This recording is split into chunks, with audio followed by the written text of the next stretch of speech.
Welcome, welcome, welcome, one and all, to our seasonal anime review. I'm your host, Yumi Tsuchinoko, and welcome to yet another fantastic season of anime. There's going to be all kinds of stuff that we're going to go over today, folks. It's a full show. That's right. We are completely booked up this entire time. We're going to be going through all of the best and the worst of what has happened over the last 2 seasons of anime. Here's how this show is going to work, folks. Every single season, I watch entirely too much anime. So hopefully it is helpful to you all to share what I think you folks might be interested in. Yes, no, we are a bit of a weeb in this household. Now, just as a quick reminder for folks who are listening along, this is my curated list of anime based on what I think is most worth your time. Because of the nature of these sorts of reviews, I am not going to be able to cover every single show that comes out. It is just simply not possible. So if for some reason I don't talk about a show that you enjoyed a lot, that doesn't mean that it isn't worth you enjoying. It just means it didn't make the cut for whatever reason or another. As a result, I will note that any rude commenters who get upset that I don't talk about particular shows will be yeeted without notice. Yeah, so make sure to, follow the rules of chat and just hang out, have a nice time, get some popcorn, get nice and cozy with a blanket, and just take it easy. So another disclaimer, during the main presentation, no major spoilers will be present. If I talk about any major spoilers, or I wouldn't even call them major, if I talk about any spoilers, they're things that happen within like the first episode or something. Something just to set up what the show is and what you might be interested in it. But any other spoilers are going to be very vague. I'm not going to talk about anything major so that you can still enjoy the show. This will also go for all of you in chat. No major spoilers, or you will be yeeted. And I would hate to have that happen. However, once the psychic damage starts, all shackles are off. Buckle up at that point, because boy howdy, the spoilers will be coming in fast. So, without further ado, with all of those disclaimers out of the way, let's hop right into our main show with Winter 2026. And may I just say that, my God, was that a golden season? Look at this animation! Oh my God! Oh, and so, of course, the first show from last season that we have to talk about, of course, is Fate Strange Fake.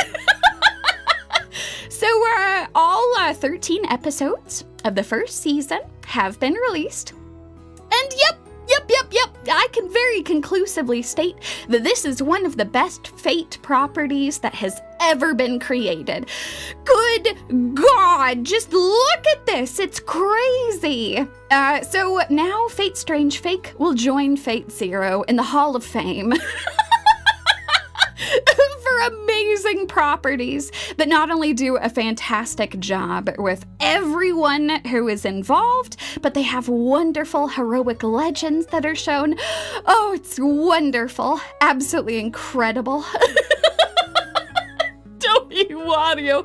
First seasonal anime to take 1+ years to come out. Yeah, no, it was spread out over a large period of time. It actually, I think it was 2 years that it was spread out, because you had the movie that popped out first. And the movie, it was fantastic. It was kind of like episode 0 for the whole series. And then we have the rest of the 13 episodes. So I guess it's technically 14 episodes long. But yes, it was worth the wait.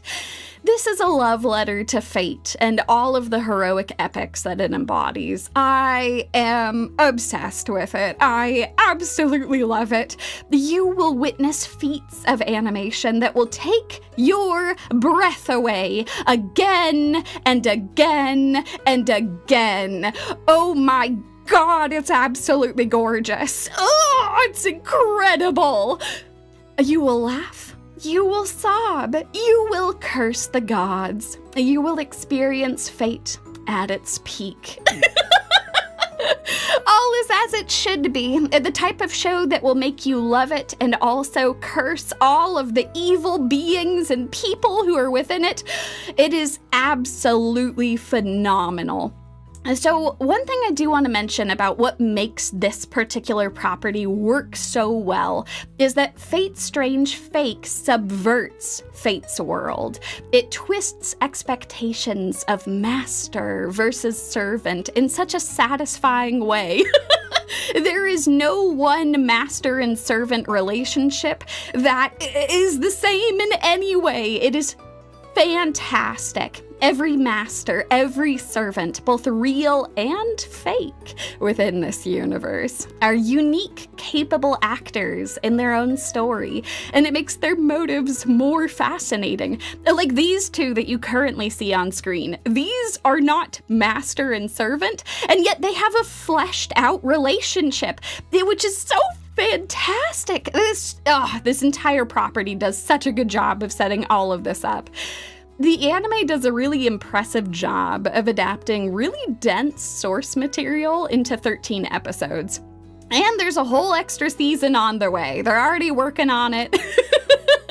Getting everything put together. If you are interested in more of this, there's a bunch that they had to cut in certain parts, just little extra things that add to the world building and things like that. But I think they did a very good job adapting all of this. I think it was a very difficult thing to decide what to keep and what to cut, and I personally was quite happy with how everything turned out. Clay, yes, you're here just in time for the Fate stuff. Throw a coffee out. Let's go. We're all having coffee today. So all of this is to say that even though there is more of the show that will be adapted, now is still an amazing time to hop on. You've got the movie and you've got the entire season that you can binge watch in like a day or two. It is wonderful.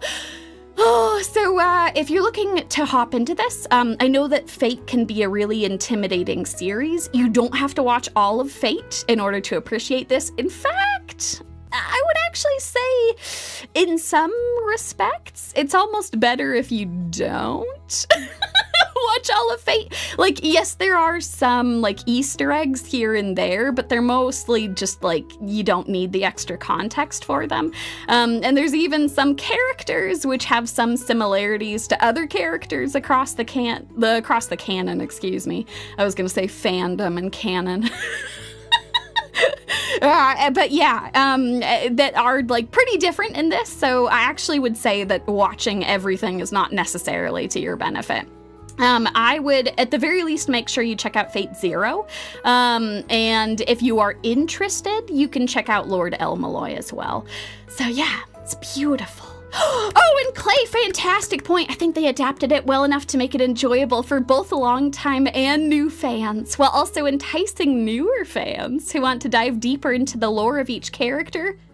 Beautiful. That is a perfect way to summarize it. Jaded Scientist! Oh, that's wonderful! I wasn't a big Fate fan, but I really enjoyed this Fate. It made me watch the case files. Oh, that's wonderful! Okay, well, there you go. Testimonies from old and new fans of this series. That's beautiful. So yeah, I would highly, highly recommend checking this out, because this is Fate at its best. It's absolutely wonderful. Wait, Kuna Gitsune, you've only checked out FGO? Well, okay, you gotta go and check this shit out then. You're missing out. You've got this prime, beautiful artwork that you need to go and check out. But yeah, this is the only watch order that you need. Fate Zero, Lord El Malloy, Fate Strange Fake. You'll have a great time. So, in summary, if you want legendary characters, legendary stories, and one of the best historical fictions ever, like, it's not even contested, this is just amazing. You should go and watch Fate Strange Fake. It is well worth your time, and by the time you're caught up, you'll have a bunch of wonderful things to look forward to as we get the rest of this all adapted. Sky! It's cool. They made an anime from FGO. I know, right? Yes, as we all know, FGO, the famous gacha first and anime after. Actually, you know what? For FGO in particular, I'm trying to remember. I want to say that the anime came first. But was it concurrent? I don't remember. The timing of that was pretty close between the anime coming out and the game being released, so I don't know. Who can say? It was about 10 years ago. That's in the far off past. Oh, man. And so, now that we have talked about Fate, as I am legally obligated to talk about as much as possible because I absolutely love it, we now will go on to the sequel corner.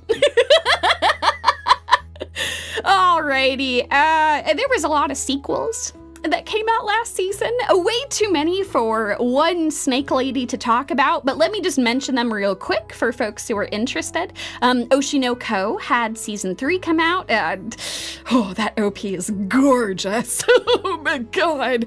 Jujutsu Kaisen also had its season 3. As well as some very iconic meme moments that came out of it.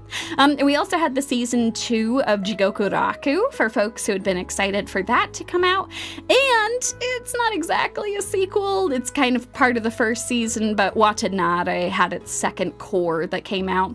So we had a lot of stuff that all happened last season. But you all know what I'm here to talk about. You all know that I'm not just a huge fan of Fate Zero and Fate Strange Fake. I'm also a really big fan of Frieren. So let's hop right into it because we have some amazing things to talk about with Frieren. Longtime fans of the channel know that I am a wee bit obsessed with Frieren. Just a wee bit. And season 2 still lives up to the hype. My god. Not only does it continue to be immaculately animated, but it's just such a good story. Ugh! Frieren is about celebrating life, all the ups and downs, the trials and tribulations, and the journey along the way. It is a piece of art, a masterpiece, and something that I am so grateful that has been finally animated. Season 2 not only gives Stark and Fern more time to shine, which is wonderful. They were already so wonderful in the first season, but Season 2 also introduces some legendary figures, like the hero of the South, who even if I was able to talk about without spoilers, I would still be crying ridiculously about. As well as some of the most intense fights we have seen animated yet. Good God. Including one that is flawless. But unfortunately, that particular fight is so filled with spoilers that I was not able to find any, action shots that weren't massively spoilery. So I'm just showing you this frame instead. Know that this fight that happens in Season 2 is unbelievable. It is so good. Frieren is really the perfect combination of heart, soul, and the joy of storytelling. And as if that wasn't enough, the second season also gave us some godly Frieren memes. And just look at this! Look at her crying face! Oh my god, it's iconic. These are only 2 particular instances of this too. There's so many more. And of course we have the one and only Life is Hard. Hard is life. Frieren meme. Yeah, companion Cube. This show makes keeping me care about characters who have been dead for tens to hundreds of years. How? I know, it's crazy. I don't know. This show is just amazing. It's truly a phenomenal piece of fiction. When life is hard and hard is hard, yes. Exactly. So in conclusion, if you want legendary characters with legendary memes and one of the best anime that's ever been created, you should watch Frieren. Every single time we get a new season, I'm gonna do the same song and dance, just convincing more people to go and check out this absolutely phenomenal series. Ah, Yumi. I hear you all saying from the audience, I love Frieren so much, and I binged the entire thing. Oh, I'm so proud of you all. Oh, that's wonderful. Do you got any more of them emotional shows? Oh, I'm so glad that you ask, dear listener. I absolutely do. Let me humbly present to you all Journal with Witch. Oh my God. So I can't believe I'm saying this, but not only do we have Frieren from last season, we also have this masterpiece. Not one, but 2 shows to make you cry your eyes out and be happy to be alive. Absolutely amazing. Sky, fantastic question. With which witch? I will now explain, and you all will understand. This show, Journal with Witch, it's about the struggles, the trauma, and the triumphs of being human. It's a story about grief and about how there is no right way to grieve, nor is there anyone who should judge you for how you grieve. It's a story about the trauma that we all carry and how to learn to live with and beyond it.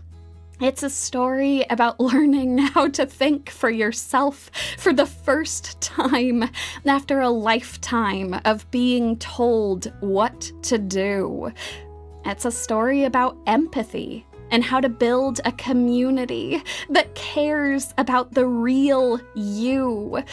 It's a story about selflessness and selfishness and finding a compromise somewhere between the two. It's a story about rejecting labels and living your life the way that you want to. Ultimately, it's a story about life and the messy, beautiful thing that it is. At some point in your life, to all of you who are listening, I think everyone should watch this show. It doesn't have to be now, but it should happen at some point. Because this show is about the importance of self-care, confidence, and love. It is so well written, so respectful to all of its characters and its themes. It's absolutely beautiful. It's also about how the small, quiet moments between people can become the most treasured memories. It's about life, living it, and trying to enjoy it the best that you can. It's also a complete work, so you can watch the entire series in one season. No waiting for more continuances, no hanging out for years between different seasons coming out. It's done, and you can watch the entire thing. So, if you want a story about empathy, about truly being yourself, and about why living is such a messy, beautiful thing, you should watch Journal with Witch. It's really worth your time, and I do earnestly think that everyone should give this a shot. It's just beautiful. And I feel so grateful that it has been animated.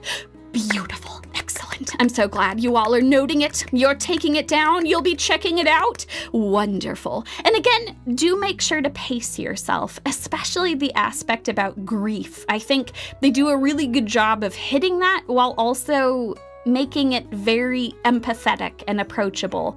I think that it is worth checking out for everyone. Mario, this might be my top anime of the season. Right! I was a mess watching some of these episodes while also coming through it and smiling so much. Just to let you folks know, this impacted Bear and I so much watching that at the very end of it, the Bear looked at me and said, we should start taking more pictures of ourselves so that we can collect all of these memories. Ugh, even just talking about it is making me emotional.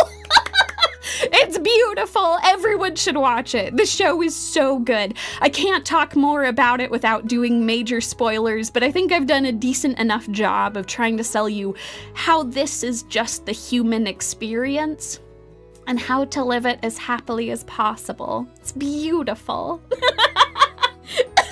Clay! Maybe I should watch this over Oshinoko Noko Noko Koshtantan. I mean, I personally think that this is fantastic. And then you can go and watch those too. Oh, Yumi, I hear you all say, A Journal with Witch is beautiful. I need more. Do you have more emotional shows? Blessed, blessed viewer. Oh my word, I absolutely do. Let's talk about Medalist.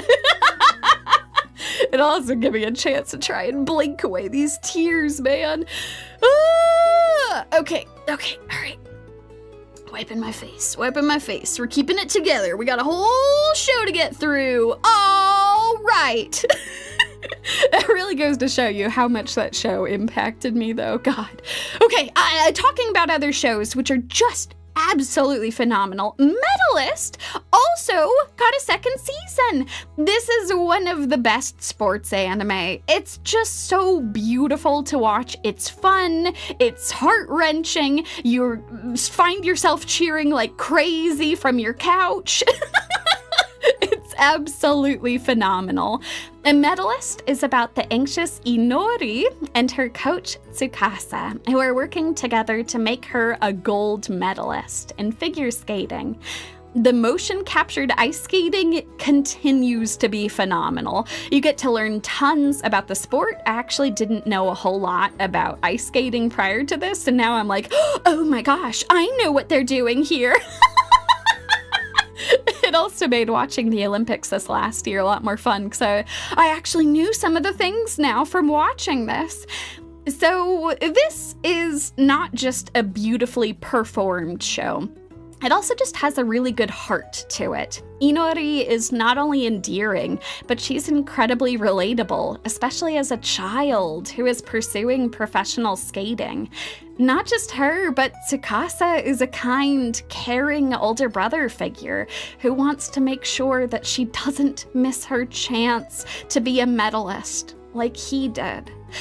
The world of sports is brutal, and this show does not shy away from that aspect, which is even more incredible when you find yourself rooting for Inori and Tsukasa every damn step of the way. Season 2 brings a huge, lovable cast together, and I am on the edge of my seat for the upcoming film! Oh my god, it's gonna be absolutely incredible. So, in conclusion, if you want lovable characters, amazing skating animation, and an incredible underdog story, then I would recommend Medalist for you to watch. Oh, so many good shows back to back. Yumi, I hear you all saying, it's official. I've sobbed my eyes out over these shows. Oh! Dear viewer, I am both sorry and also I completely understand. But I hear you asking, do you have anything light and fluffy? Maybe something cozy and happy after having your hearts absolutely torn out and then put back inside? Absolutely, dear viewer. Might I humbly present to you, it is time for Torture Princess. Oh, I love this show so much. Oh. So, do not be fooled by the title. This show is pure serotonin. A gag comedy with a wholesome heart. I absolutely adore it. It's about a hardened princess who lived a life of hardship, learning what it means to have friends, simple pleasures, and how to enjoy life once again.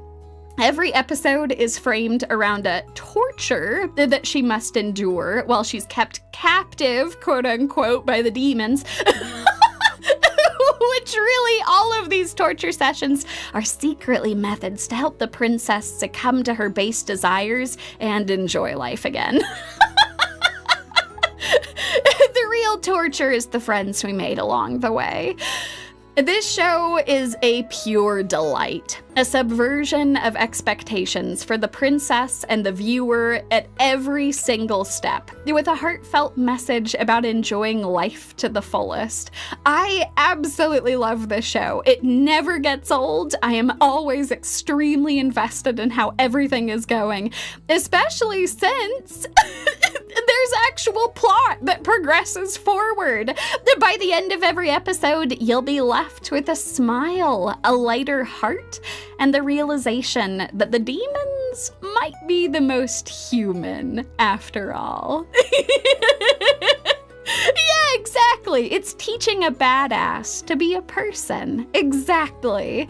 I cannot recommend this show highly enough. It is so much fun. That it is a crime that it is so obscure outside of Japan. This is very popular overseas. I say overseas. This is very popular and not in the country that I live in. And I want to change that. Please go and watch it right now. If you haven't heard of this show before, or if you've been thinking about checking it out, go and watch it. It is really, really fun. And season 2 is an absolute delight. So, in conclusion, if you want to smile and laugh, to see friendships bloom, and to feel warm and fuzzy inside, which I kind of think we all do, then I would suggest watching 'Tis Time for Torture Princess. It is really fun to watch. Speaking of light and fluffy, I actually have some more recommendations in that particular market for you all. That's right. Yeah, Mario, that's so true. It's an awesome fantasy because the demons have jobs where they are treated well. Exactly. Oh my God, they all have a fantastic work-life balance. They're all just happy and living their lives. It's beautiful. Absolutely beautiful. And speaking of absolutely beautiful things, it's time to talk about some more new series. So shows that don't have any sequels. They are brand new anime this last season. And would you just look at this animation? Oh my God, this is a golden season. Oh my God, this is wonderful. Let's talk about You and I Are Polar Opposites. Love this show! We live in a blessed time with such amazing romance shows. Polar Opposites is about a friendly extrovert and a reserved introvert actually dating each other. Like, it's not about, oh, will they, won't they? Will they get together? No, they get together in episode 1! The whole point of the series is to see them dating, as well as all of the nuances of a healthy relationship. Oh my God, can we get more anime that is just like this? Listen, Listen, I love romance shows. I love watching people fall in love, but I would also love to see what they're like when they're dating each other. Please! It's so adorable. I love it. This show is a genuine look at romance. And all of the goofy elements that many shows overlook. Like, look at this shot. Oh, they're leaning in. They might be going for a kiss. And she's just freaking out. She's like, oh God, what do I do? Where's my mouth? Should I be looking at him? Oh, this is beautiful. Absolutely incredible. The animation style is also wonderful, swapping between high detail and really goofy sprites to perfectly match the situation. And our main couple aren't the only ones who get screen time. I love how you all were even preemptively realizing this. Yes, the side characters are spectacular. And not only does this show capture realistic romance, it captures realistic friendships too, including platonic friendships between girls and boys. Hello! This is amazing! Oh my God! Not only that, but the female-female friendships pass the Bechdel test. That's right! This is absolutely amazing. Folks, I can't believe what I'm seeing. This is unreal. For those of you who have never heard of the Bechdel test, it's super easy. I'll walk you through it right now. The Bechdel test examines whether female characters in a property are actual characters. Or if they're just plot devices. The test, it's super straightforward. You ask yourself, are there two women that actually appear in the series? And when those two women are talking with each other, do they talk about anything but men? If they don't, if the only interactions that the women have with each other is talking about the male characters, they have failed the Bechdel test. I know this seems super easy, but you would be shocked how many romance series fail this test miserably. Actually, if we're being honest, there's a surprising amount of media, period, which fails this test, but it's especially bad in romance series. But not this one, not polar opposites. Polar opposites actually creates three-dimensional characters, both male and female, with interesting perspectives, lives, and desires. They have all kinds of hobbies. They have all kinds of thoughts. They talk about so many different things. And yeah, some of those things are romance, but not all of them. Oh, amazing! We getting out of Bechdel with this one. Oh. So in conclusion, if you want adorable romance as well as adorable friendship and just hilarious, adorable, relatable characters, I mean, look at this. Look at them. It's absolutely wonderful. You should really watch You and I Are Polar Opposites. It's just fabulous. Yeah, right, gaming person. It's a wonder how common the failure rate is in media as a whole. It's depressingly high. Like, it's much better nowadays than it used to be. But yeah, that's a fun test to keep in mind the next time you go and watch something, because sometimes you'll be like, wait a second. There aren't even like two female characters in this entire property. I mean, they're already failing there. But if they have multiple female characters and they only talk about what the men are doing, yikes, that's certainly no good. So anyway, You and I Are Polar Opposites is very, very highly recommended by yours truly. Oh my God, Yumi, I hear you all saying. And yes, I'm hearing your call. Polar Opposites is so cute. My heart demands more adorable romance. Blessed viewer, oh, how happy I am to oblige. May I present to you all the Invisible Man and his soon-to-be wife. This show is so cute! This is also called Tomeiotoko, if you want something a little shorter than Invisible Man and soon-to-be wife, which is kind of a mouthful. I am obsessed with this series. It's so cute! This is an alternate world where Kemomimi, invisible people, and humans all live together. And where a blind woman and an invisible man fall in love. And it's the cutest damn thing ever. Oh my god, it's so wonderful. Oh my god, it's absolutely fantastic. Actually, fantastic question.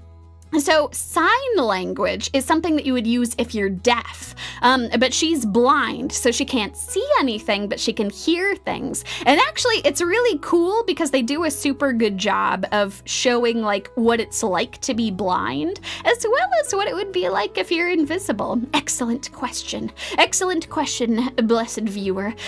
Oh, this show is absolutely wonderful. Just like with polar opposites, the adorable process of dating is the main focus of Tomeiotoko, while exploring more adult themes because, surprise, all the characters are grown-ass working adults, which means they can actually talk about adult things.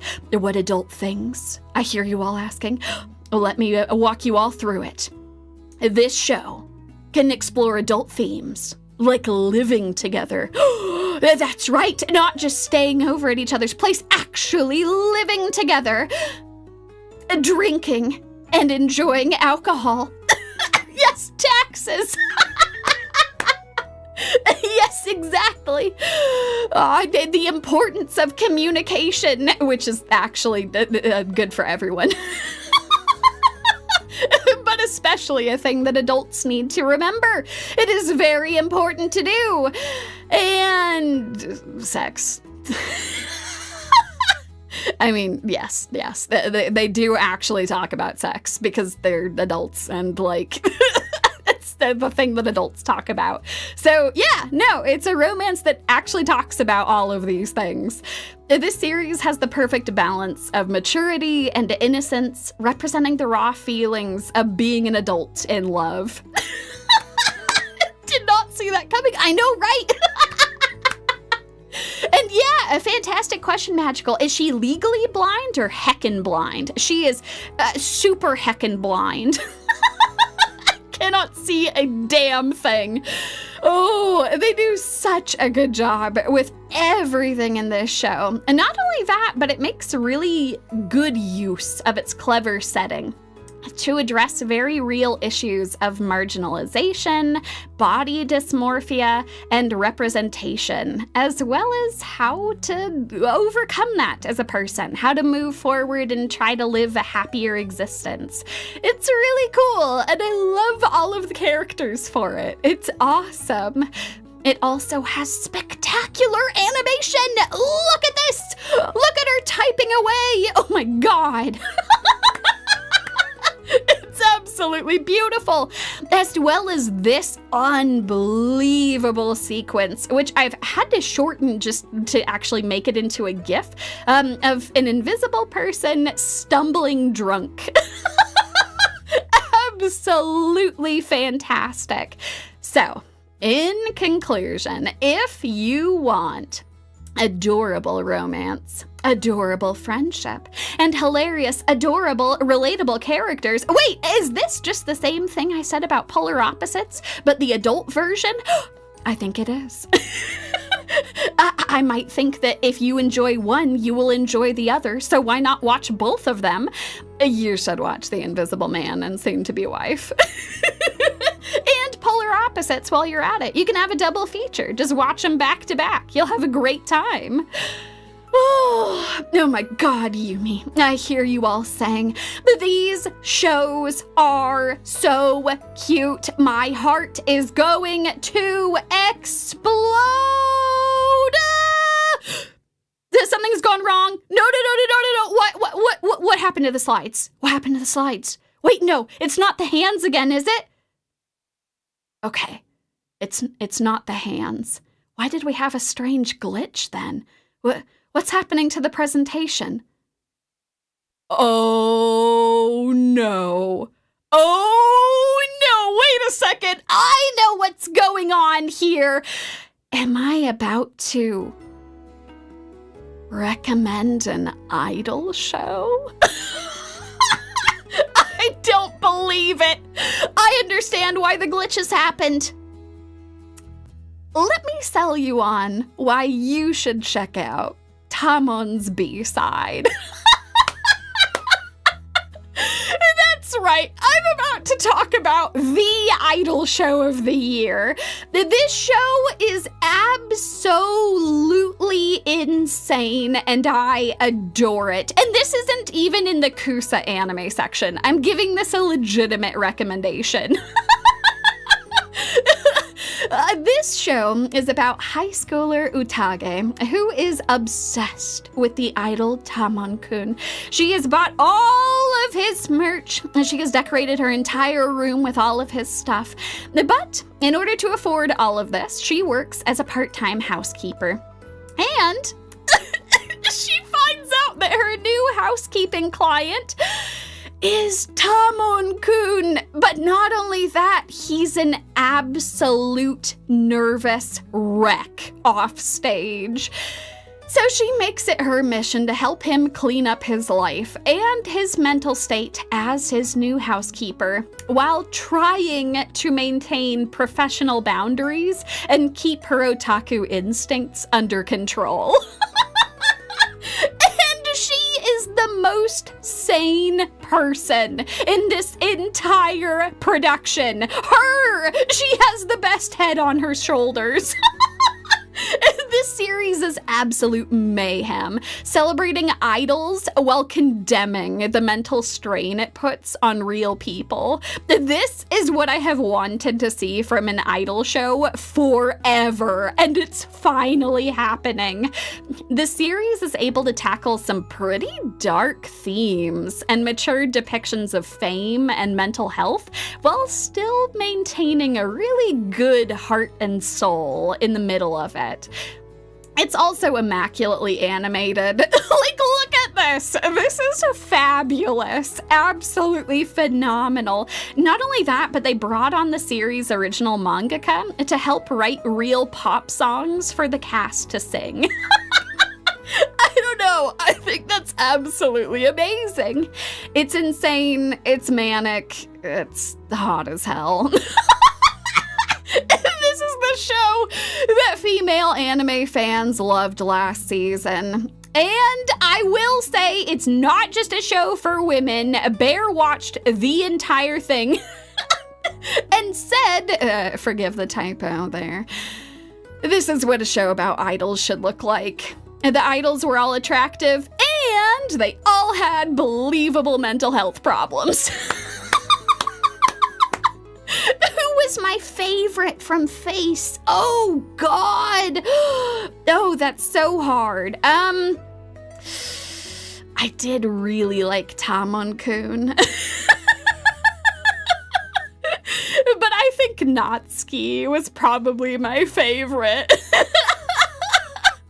I think he had, like, the most interesting B-side of the group. I think that was wonderful. So, a fantastic question. Thank you so much for asking.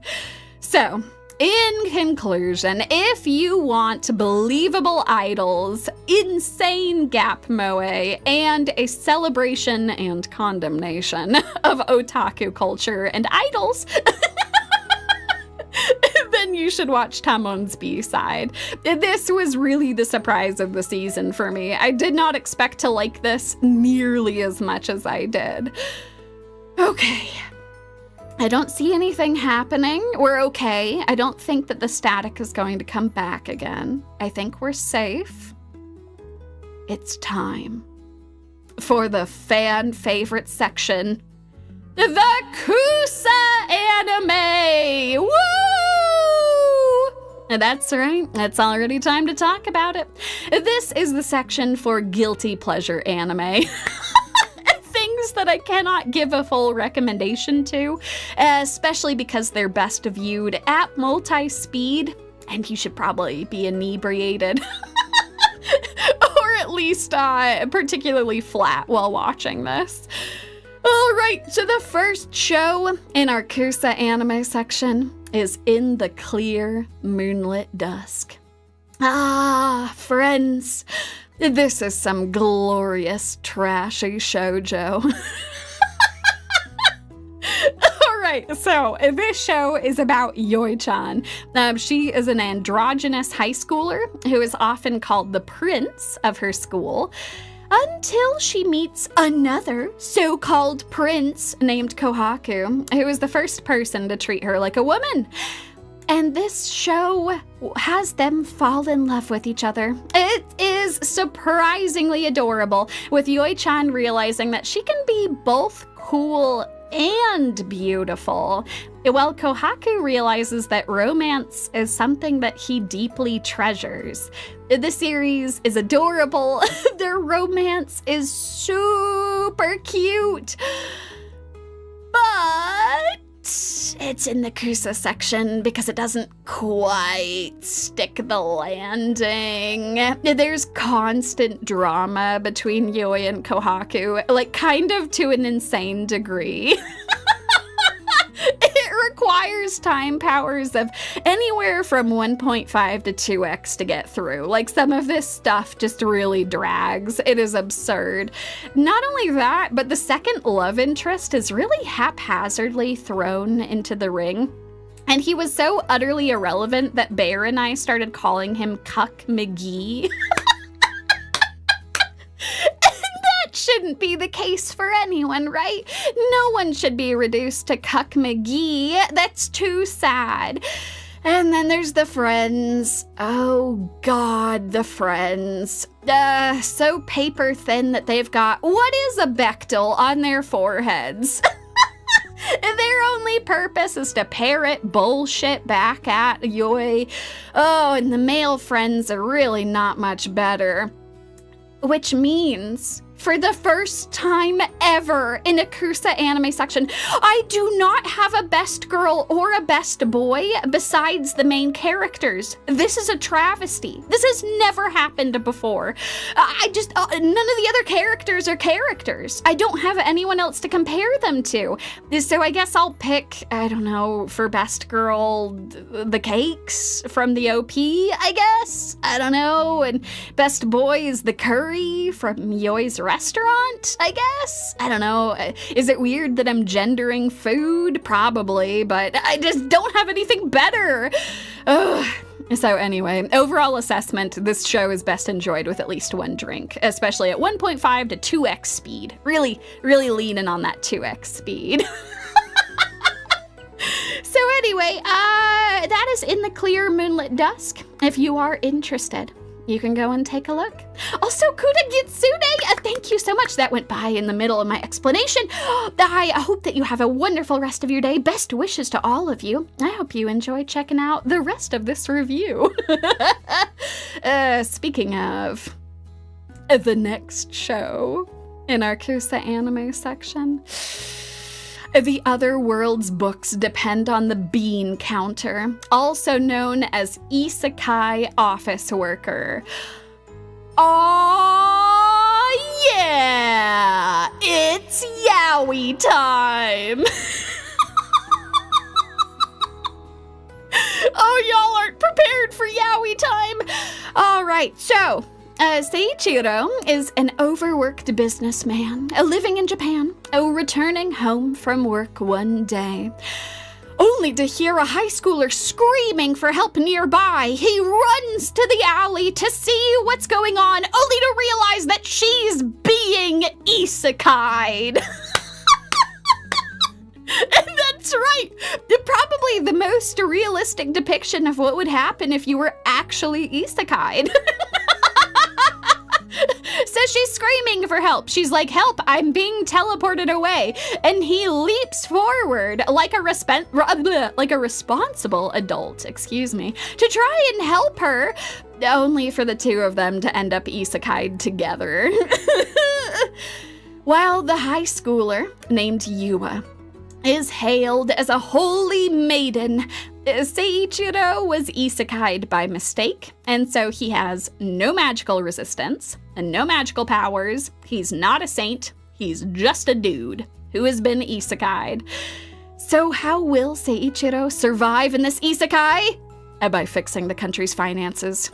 One workaholic day at a time. As well as by sleeping with the Knight Commander, which provides a magical barrier to protect Seiichiro from this world's mana. Oh, yeah, you didn't forget this was yaoi, did you? And so begins our isekai, where Seiichiro works as a financial advisor by day and sleeps with Knight Commander Aresh by night. And they really don't skimp on some of those details. Oh man, this show is bonkers. It's a true testament to the creativity and insanity of the isekai genre, but with just enough entertainment to temper the insanity. Yeah, exactly. It's literally saving his life.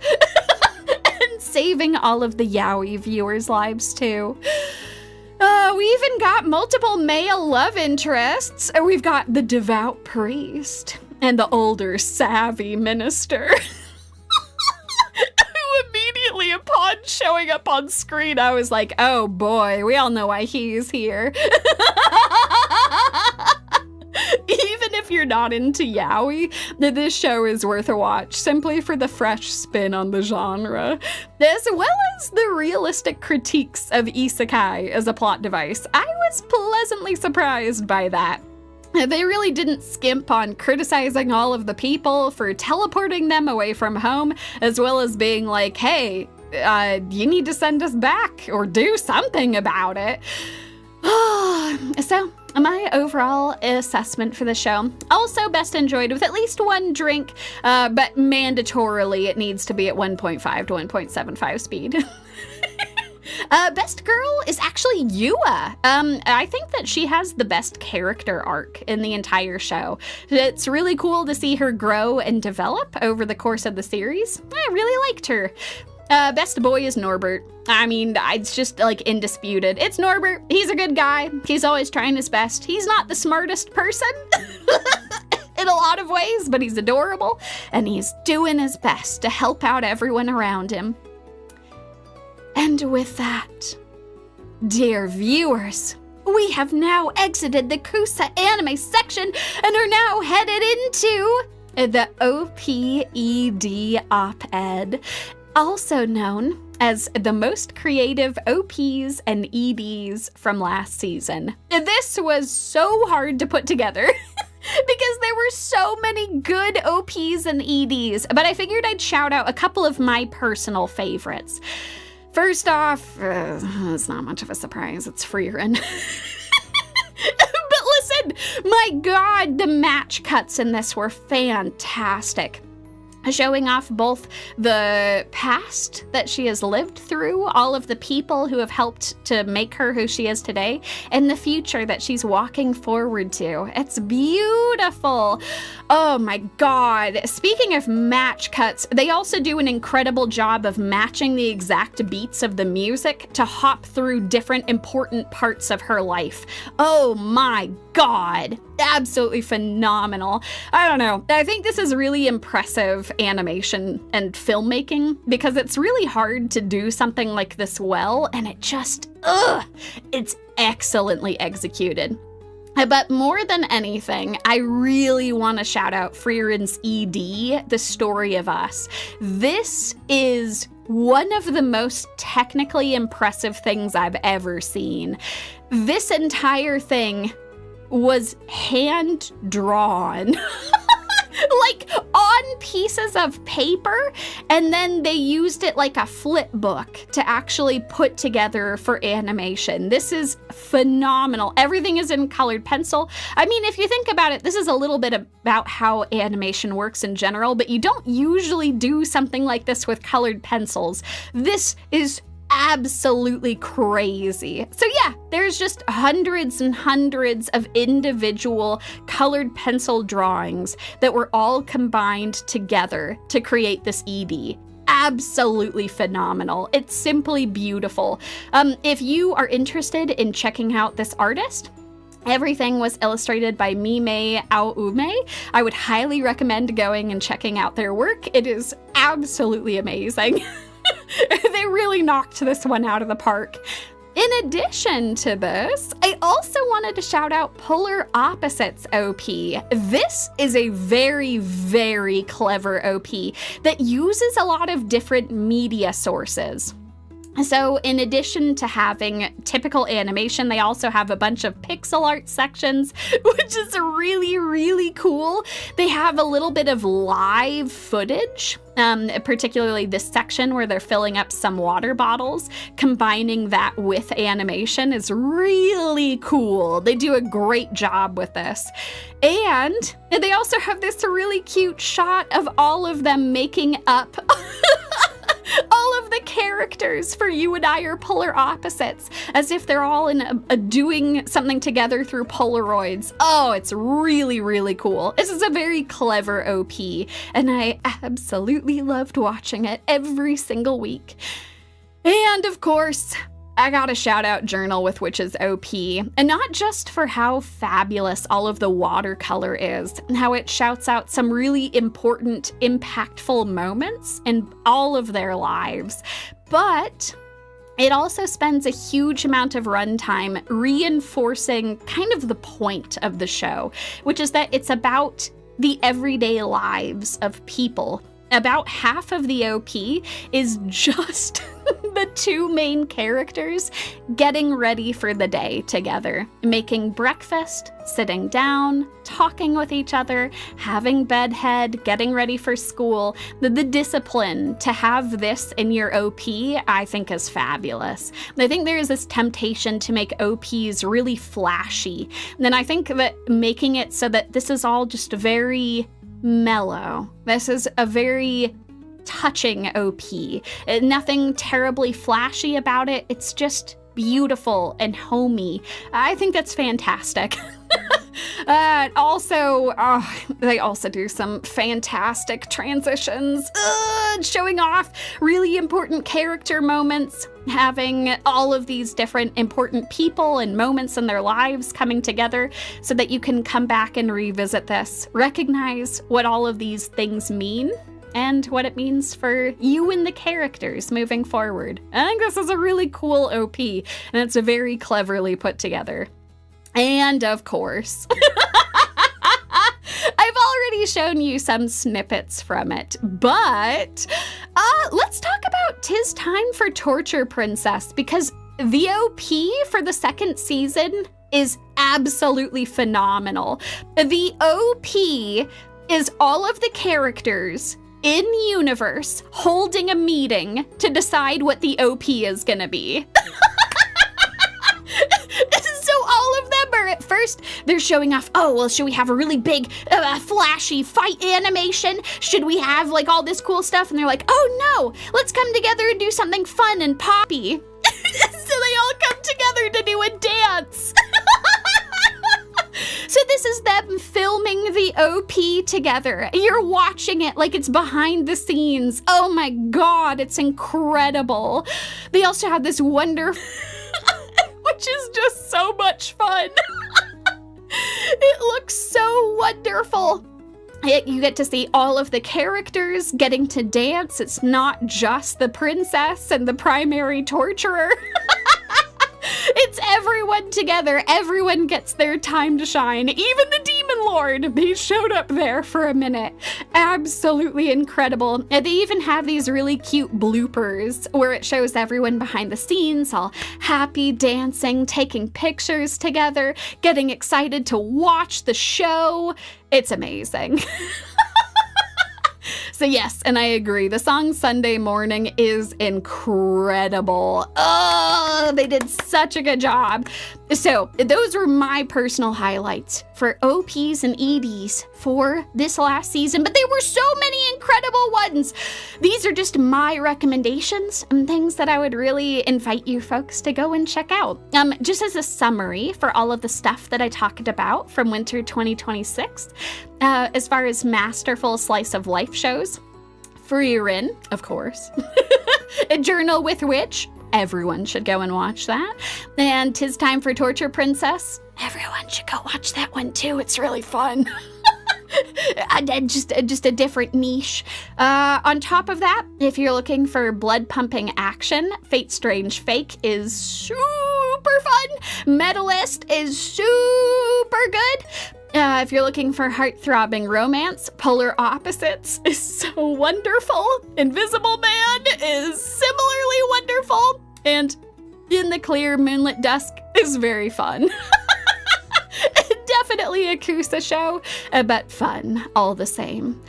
And last but not least, if you're looking for a raunchy romance, you can go check out Tamon's B-side or Isekai Office Worker. I got you covered. And notably, you should realize that I didn't put Invisible Man over in raunchy romance, even though it talks about and like approaches sex. I think they do it like very romantically. They do a great job with it. All the other raunchy romances are just having fun with it. And with that, dear viewers, we have made it through all of the highlights of winter 2026. We're gonna put aside some of the psychic damage for now. And we'll come back to that later, because right now it's time for us to talk about spring 2026. Oh yes, you all have been so good. You've waited so patiently. It's time.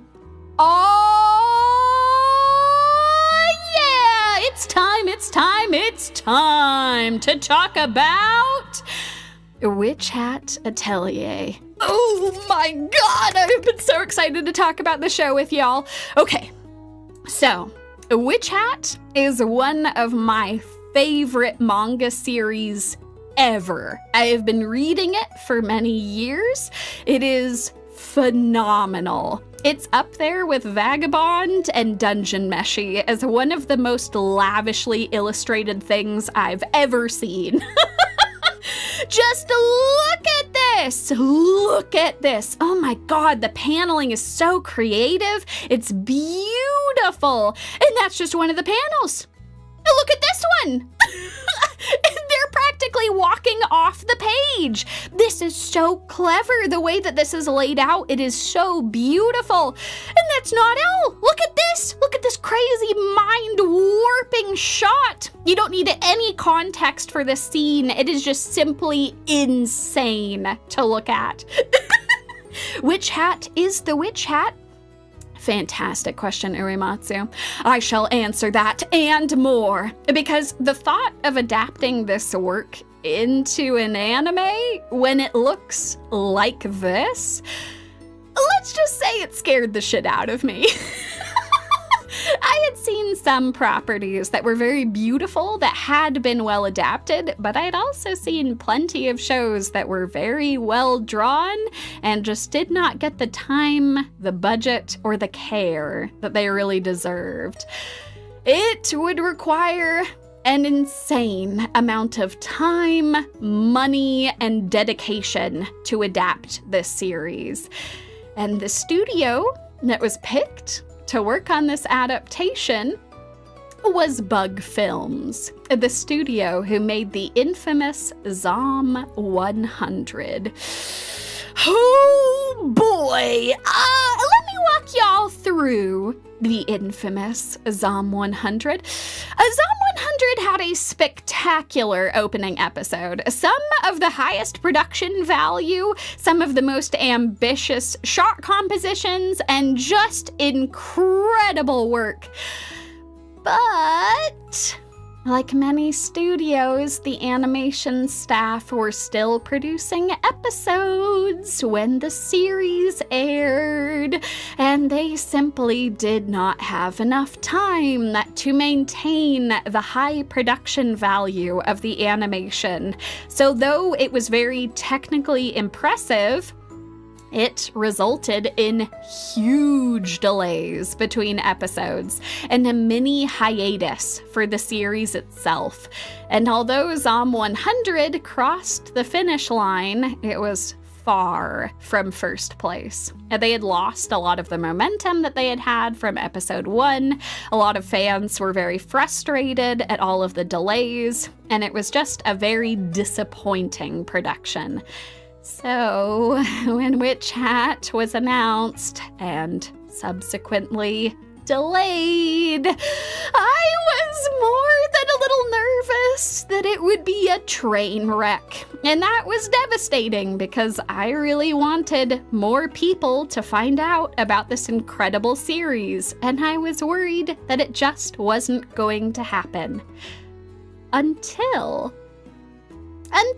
Bug Films announced that they had learned from their mistakes, and that the delays to Witch Hat were intentional because it ensured that the entirety of the Witch Hat anime was completed months ahead of time. It was done at least 2 months before it aired. They would not have any major production they would need to do while it was airing. Absolutely incredible. Yeah, right, they did it.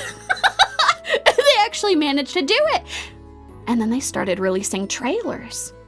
And it confirmed that the production was complete because there were some moments in the trailer that I recognized from later in the series.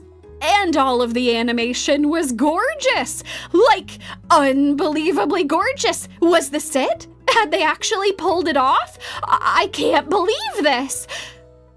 So now, dear blessed viewers, after watching 5 episodes, I can now confirm that this anime is a goddamn masterpiece. Oh my god, it's absolutely amazing! Y'all, this is everything and more that I could have ever wanted from this adaptation.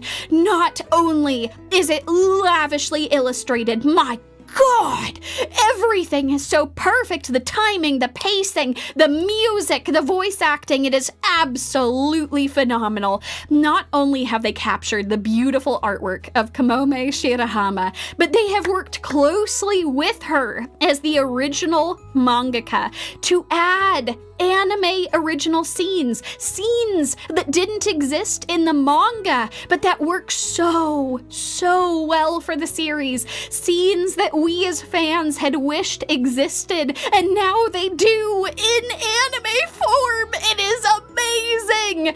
It's beautiful. It's heart-wrenching. It's about the mystique and responsibility of art as magic. I am so happy. It also has one of the cutest creatures in existence. May I present to you all Brush Buddy! Brush Buddy is absolutely incredible. Brush Buddy is the cutest damn thing with the cutest damn voice, and now I get to listen to Brush Buddy's voice every single week. Oh, this is the best timeline. Oh, in fact, I love Brush Buddy so much that I very recently created some fan art of Brush Buddy as a little witch. Oh, it's beautiful. A Brush Buddy is life. A Brush Buddy is love. A Brush Buddy is everything. I agree. I also love a good redemption arc. God, it's good to see Bug Films actually pull through on this. Also, for folks who are curious, it also has both a sub and a dub that are both releasing right now. In particular, Kifri is played by Joshua Waters, who is Finan from Star Rail. Yeah, the Finan, that Joshua Waters. Oh my god, he's crushing this. He is doing, oh god, it's wonderful. Absolutely incredible. So please go and check it out. You can watch it either in the original Japanese sub or you can listen to it in the English dub. They are both spectacular. I cannot recommend Witch Hat highly enough. Please check out this masterpiece. Uematsu dub, say no more. Yeah, that's the thing. I know a bunch of you listen to dubs, especially because if you're working, it's a lot easier to listen along while you're doing that. So, it's gonna be good.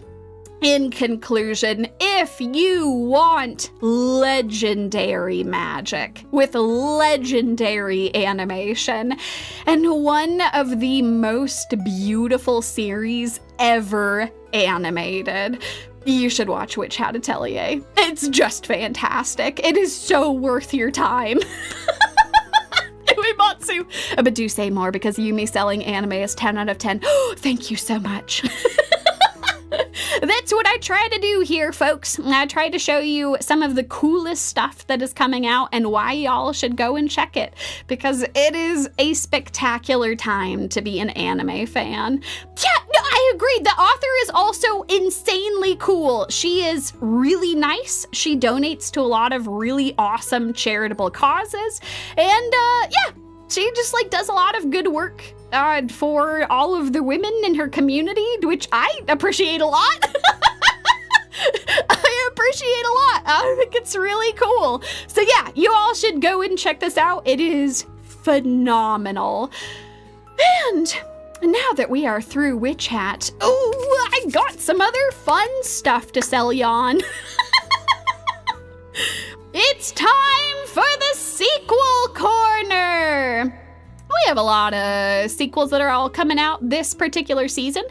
We have season 4 of Re:Zero. I've talked about Re:Zero pretty extensively in previous anime reviews, so I don't want to tread the same ground here again. If you're interested for my thoughts on Re:Zero, go check out the playlist that I've got for seasonal anime reviews. The short version is I do highly recommend Re:Zero, but only if you're okay with large amounts of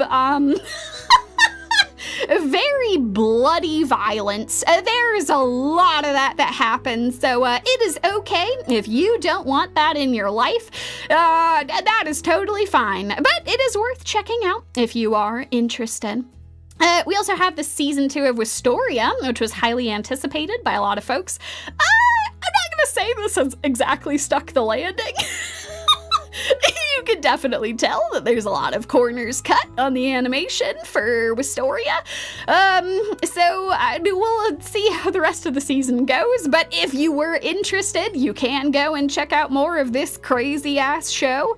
They also have a new season for Ascendance of a Bookworm, which immediately hopped in a burning raging fire for having AI in the opening.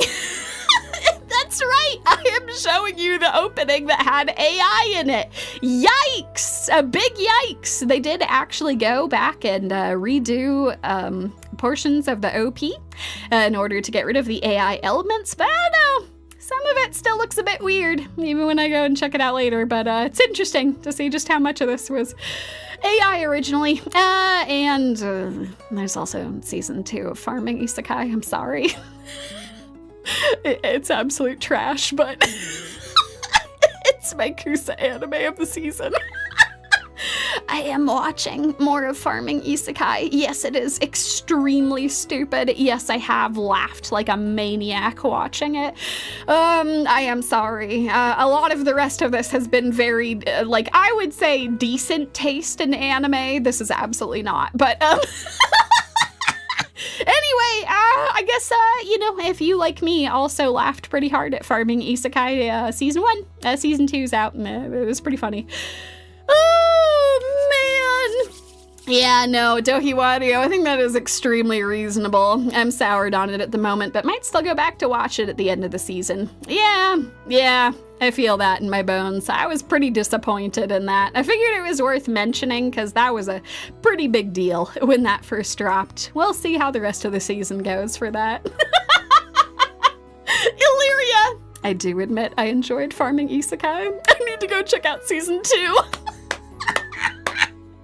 Yes, there's dozens of us. Dozens! All right, so in addition to all of these sequels, there is one that I want to highlight above the others, a particular show that I have not had the special pleasure of shilling for you all, and that's Iruma-Kun.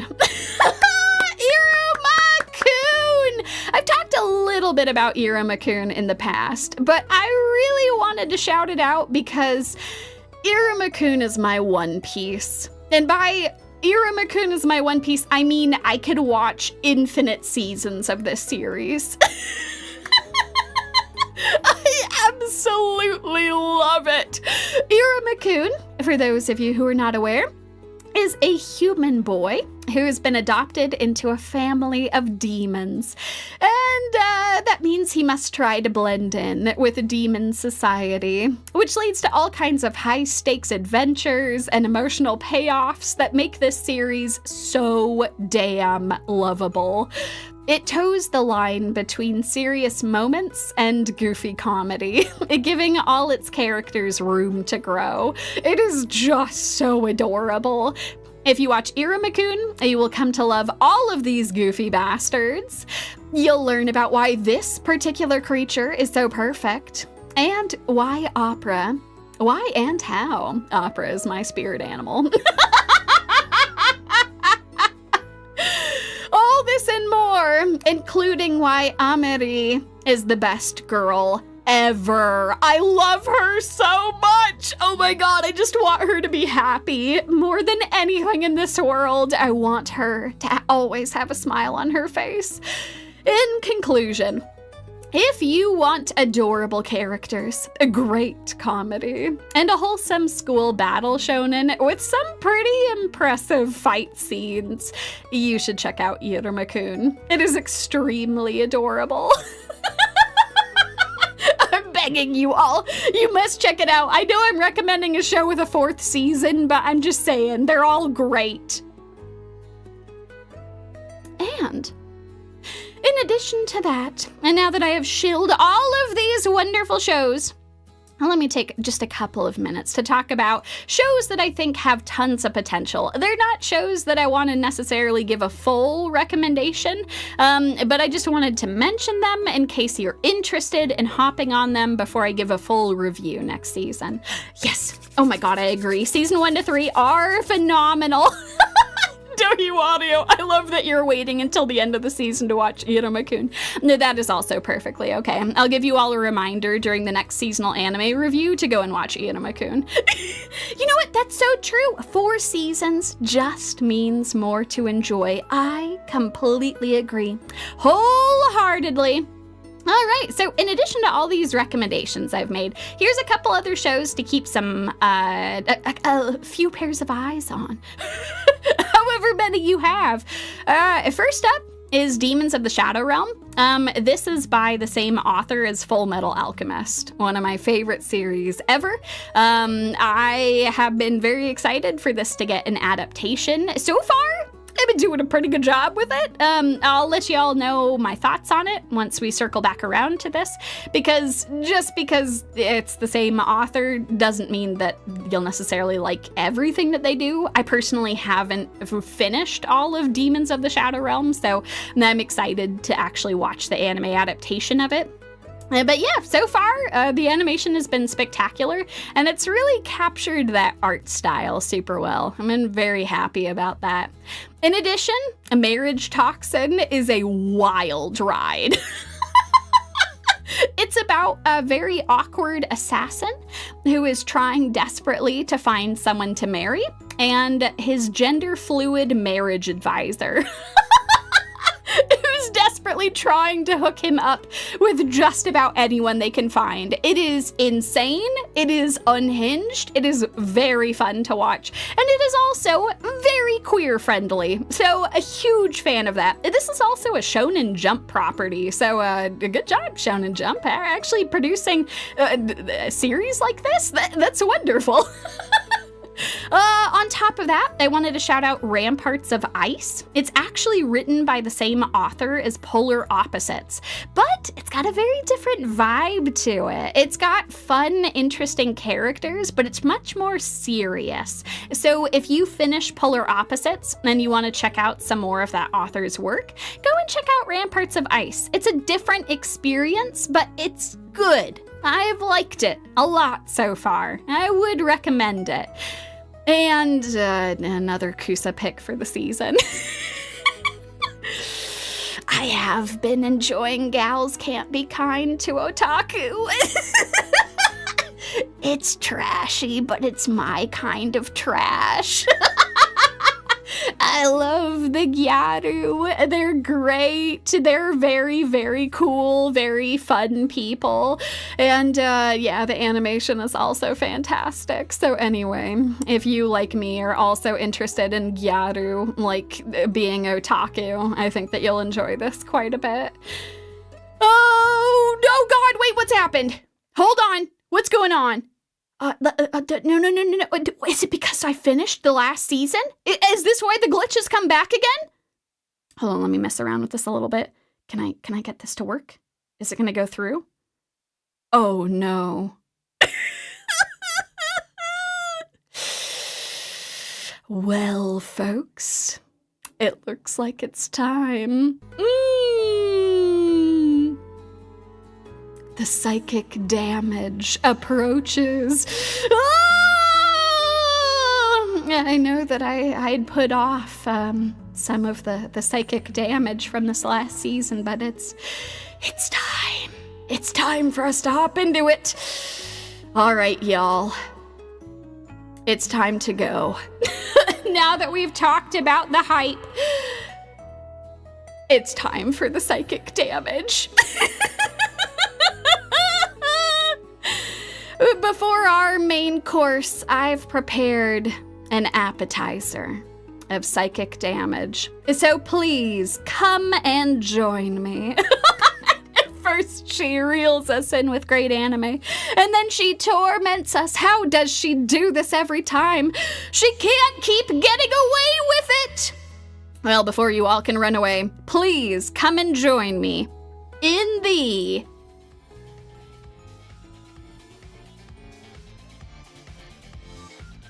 It's time for Soapbox Alley! Welcome, one and all! Alrighty, I'm gonna walk y'all through an appetizer. The first course, as some might call it, of psychic damage.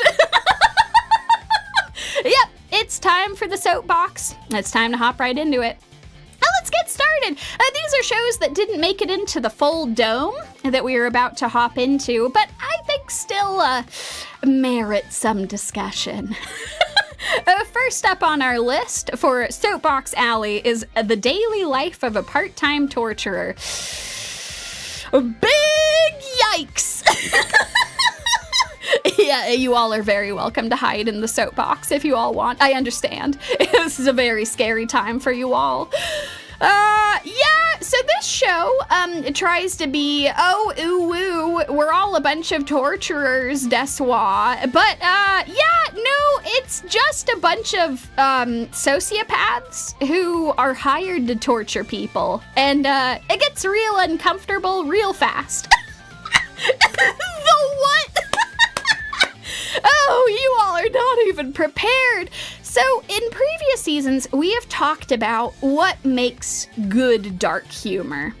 Something like Ninkoro, I think, is a really good example of this. That show succeeded where this one fails because of what dark humor actually is. Dark humor isn't the edgy assholes wanting to be bigots or wanting to be pieces of shit and then laughing at that. No, the important thing is that you have to have empathy. Empathy is a core portion of it. You feel bad, you empathize, you laugh at the same time. It is important. You should never be punching down, and you should never be openly endorsing torture as like a legit thing, because it's not. It's not a legit thing. So anyway, this particular show just revels in it. It just has fun cutting off people's toes and fingers and making people bleed and scream, and it's just a big old yikes for me. I mean, this is the edgy asshole. From our previous example. And this is him. So, yeah, this is a big miss, big whiff for me personally. Can't believe this was ever animated. Can't believe that they tried to be like, oh, look, isn't it so funny that we're all trying to be so cute and incredible as we're torturing people to get information from them. Yeah, no. That sounds incredibly nope. Yeah, that's a good way of putting it. Extremely nope. speaking of extremely nope, let's talk about Wash It All Away. I got some goddamn words for this show. Okay, all right. We're doing some talking about some stuff. We're doing some soapboxing. This here is a show endorsing, and I shit you not, goddamn trad wives. Some of my viewers, I'm sure, are wondering, what the hell is a trad wife? Well, a trad wife is a modern term for a woman who is trying to be from the 1950s. A woman who is simultaneously innocent in all sorts of ways. She's not overly gratuitous. She makes sure to cover up, but she's oh so sexy while she's doing all of the chores for all of the men and the children in her life. She is just the perfect image of a 1950s woman. It's a very weird, uncomfortable movement. Among certain circles. So anyway, yeah, this show just like has a trad wife as like the main character, and that's uncomfortable for like a lot of reasons. Audio. Maybe it's good I stopped after the first episode. Yeah, no, because then it means I get to walk you all through how uncomfortable this shit is. In case you're like, what? No, she's not a trad wife. Unfortunately, I've read the comments. I've read the threads. I've read the threads on this show. All kinds of incredible comments, like an OnlyFans for the main character, to which people got very upset and offended. Saying, let's hope that never happens, and that no one corrupts her. She's so pure and innocent, but at the same time so sexy, and that's why she's so good. Now I have obscured the names of these innocents to protect their identities. But know that there were many such comments that existed. These just did a good job of summarizing it. And for all of you wondering, wait, those hyperlinks looks like you clicked on them. What's inside? Oh God! Here's a small sampling of what is inside that comment. She's so pure and innocent, but at the same time so sexy.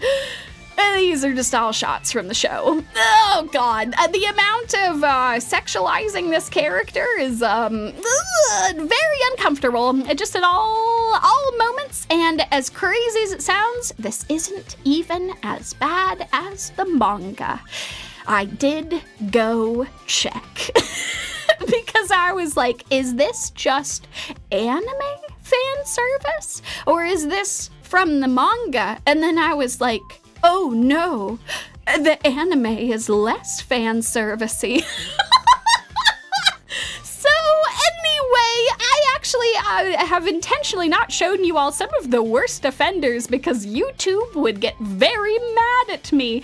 But needless to say, there's a lot of shots of her in the bath for no reason. It is so absurd that there were many comments being like, the amount of fan service is kind of out of control. Like, it's kind of all over the place. Yeah, no, it's very unsettling. So anyway, big yikes. Big yikes. So anyway, this trad wife is innocent, sexy, and she has amnesia. For reasons, I guess.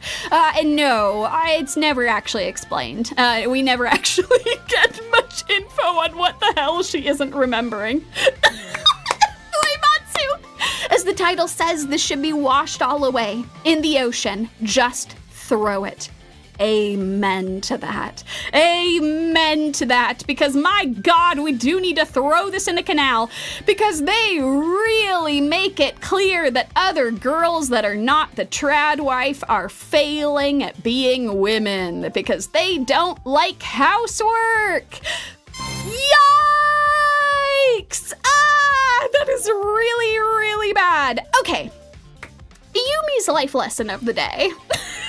The takeaway from this stupid thing is that it is okay to like housework.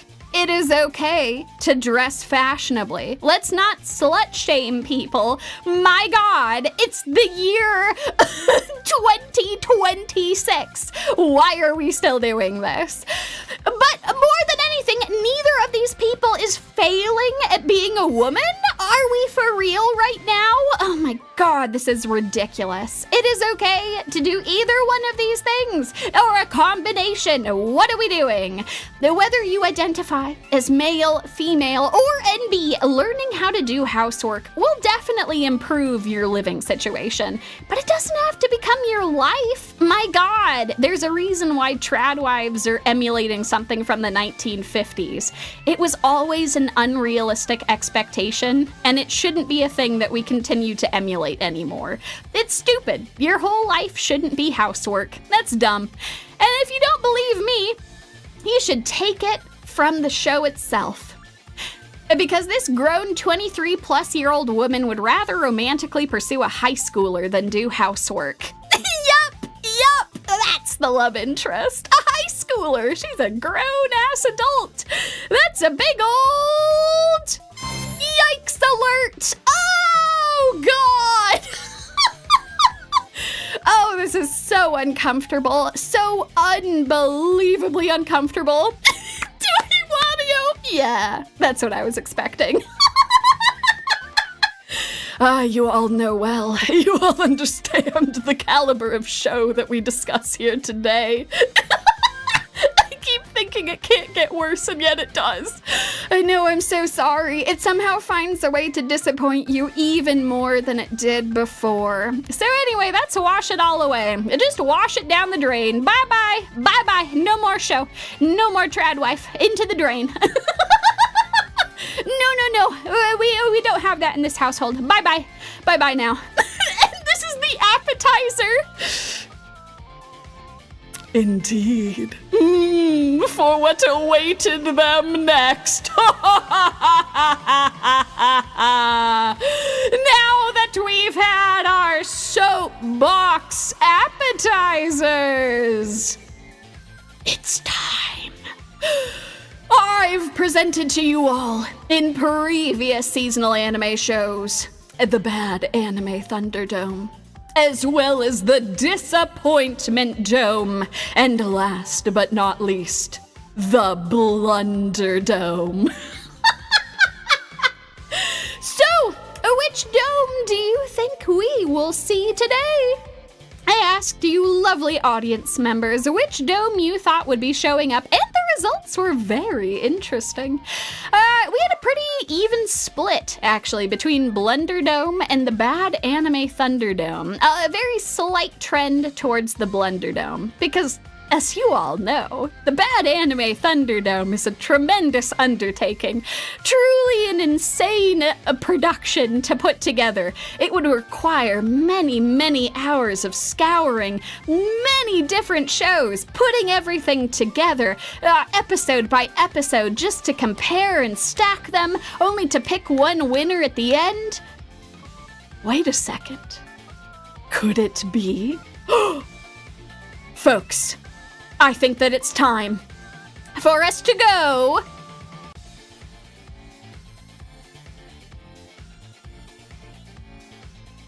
to the bad anime Thunderdome! That's right, folks. We are gathered here today with 12 shows. That's right, 12 shows. The last show had 16. We have 12 here today. 12 shows will go in, and only one will come out. I know! 12 shows, 12 entire shows. Oh my gosh, how did that happen? How did I get scooted over there? Hold on. It was too much. It's dragging the other thing around. Hold on. I'm gonna bring that there. Let's go. Enhance. This is just for my benefit. You all can't see me enhancing. Okay. All right, we're good. Let's go. It's time for the bad anime Thunderdome. Now let's go meet our contestants. So let's go.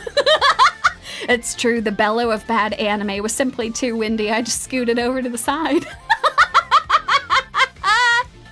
Alright, so let's hop right into this. To explain to folks who have not seen a Thunderdome before, here is how it works. In the very first round, you will get to meet all 12 shows. I will show you some choice moments from the first 3 episodes. They will go up against each other, and then we will select winners to move on to the quarterfinals, where they will compete between episodes 4 to 6 to see who is the most psychically damaging to move on to the next round. At which point we will hit the semifinals, which will feature episodes 7 to 9, in which we will go up against each other. And finally, the last 2 shows will go head to head in the finals, showing off the best of the worst in episodes 10 through 13.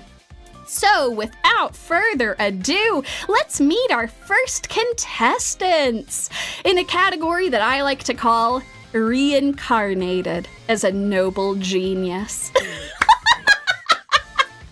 Alrighty, first up is a noble reincarnation, born blessed, so I'll obtain ultimate power, which I think is pretty reasonably abbreviated as noble reincarnation. This will be going up against easygoing territory defense by the optimistic lord. Production magic turns a nameless village into the strongest fortified city. That is too long. So we are going to go with easygoing territory defense. Yeah, I know. The title is way too much. But yes, everyone, and now that we're hopping into the Thunderdome, remember to buckle up, be safe, make sure that you have both your seatbelts and restraint jackets as we hop into this. Is this just a tower defense game, the anime? Oh, blessed Dressic. Just you wait. Alright, so first contestant, a noble reincarnation. Let's see what you've got. Alright, so we've got a regular salaryman who is reincarnated as the child of the emperor. Okay. Oh boy, we're really off to quite a start. He's got 2 different colored eyes. Because this is an isekai, and he also grows stronger by gaining more subordinates. That's an interesting direction to go. He gathers these subordinates by using the power of money. That's right. He just throws money around left and right. He purchases all kinds of land and retrofits it, having literal villagers and knights bow down in applause of him. That's not creepy at all. He also goes and saves a talented singer from the horrible shackles of debt, which is, like a nice thing to do, but also he solves that problem by just, purchasing the place where she sings so that they can throw out any troubledoers, I guess. I don't know. Troublemakers? Troubledoers seemed legit at the time, but... Troublemakers. Anyway, yeah, he uses the power of money to just buy the business, and tells her he just wants her to keep singing, and a tear forms in her eye. Oh, how wonderful, how noble of this small child with a salary man inside. Oh, but that's not all. His superpower is not just money. No, he also has the power of sword. And by sword, I mean cursed sword. That's right. He's been given a cursed sword that around 120 people have died while trying to master it.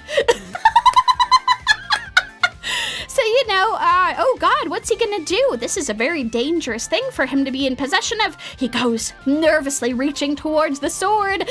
And he easily picks it up. Like it's barely even a scene. He just picks it up. Also, that sword is bigger than he is. How is he picking that up? The mechanics of this don't make a lot of sense. But whatever, the sword recognizes him as a master, and so now it's gonna be there. Now he can use the power of sword and money. Isaac. I always wanted to hear a story about the struggles of a hero with too much money. Oh, you're gonna love this one then. If money can't solve your problem, You just haven't thrown enough money at the problem, TMCR. Yeah, so he uses the power of lots of thrown money and lots of cursed sword. In particular, he unleashes the cursed sword at like just people that piss him off. Like, I don't know, like innocent people who just kind of annoy him a little bit. He just like curses them and makes them super sick. He electrocutes people. I mean, some of them are wrongdoers, but like, I don't know. It's a bit excessive. He brandishes the sword at a cursed grimoire. Like, this is an actual thing from the show. I wish I was making this up. And he uses the super awesome power of the sword to like blast it. And then he uses the sword like a regular sword too. He like chops people's heads off with like a very stereotypical scenes of people, oh, impossible! A child like him! Oh! And then they die, just like that. So anyway, that's noble reincarnation. That's what they're bringing to the table. It's pretty bad. That's pretty bad. I would say it's a pretty run-of-the-mill bad, though. I'm curious to what its competitor is going to bring to the table, because right now, this kind of just seems like an overpowered, really stupid isekai. All right, so easygoing territory defense. What have you got for us? Oh my god. Look at this OP! Oh my god!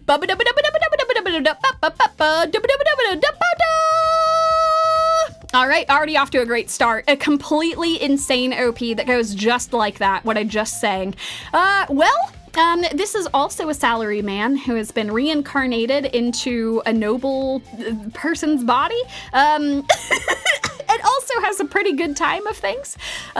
He has a bunch of maids who all swoon around him constantly, saying how adorable he is. He has the head of the knights who vows to make him the nation's greatest swordsman, and then he just like starts doing that. He just starts like beating up kids. It's kind of unfair, actually. I feel like if you're trained by like the best swordsman in the land, I don't think you should get to fight like fellow kids. So he kicks the shit out of fellow kids. He's also trained by a top magician who becomes his tutor. And within a few weeks, he's able to read and write when he's like 2 years old or something. I don't remember how old he was at this point. Maybe he was like 4. I don't know. Too young to be doing that shit. So anyway, he learned all kinds of stuff. He also goes and frees a slave. Like the very benevolent Japanese salaryman that he is. And by freeing the slave, I mean becoming the slave's new master. Because of course, did you expect anything different? No, of course not. It's a stupid isekai, you know? Yeah, oh no is right. Oh no is just correct.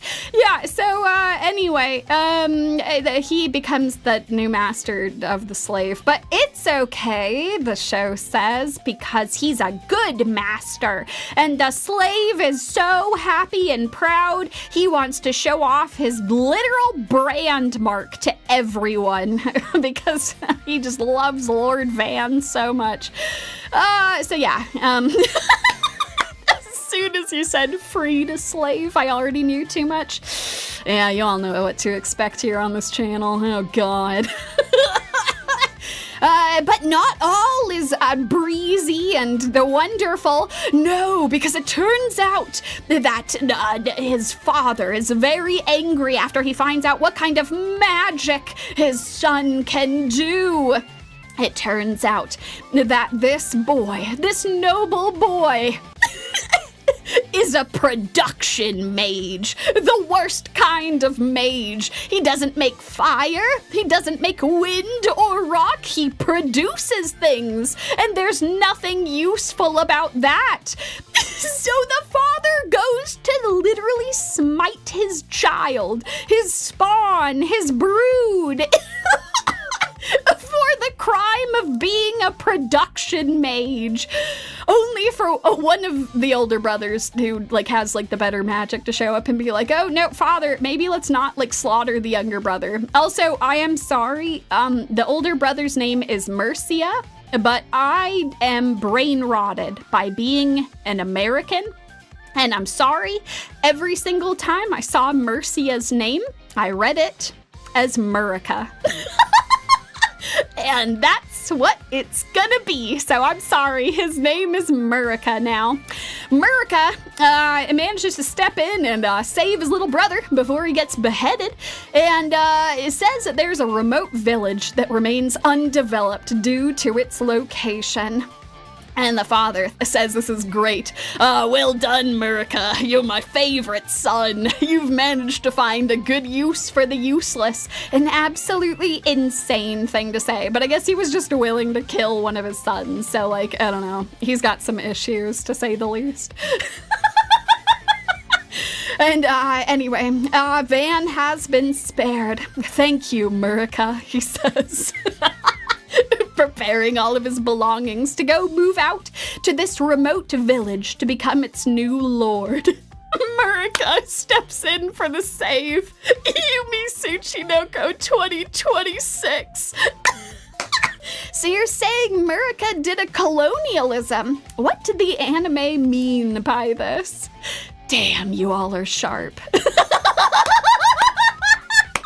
You all aren't even prepared. So anyway, he's gonna go off to this remote village to be its lord. No big deal.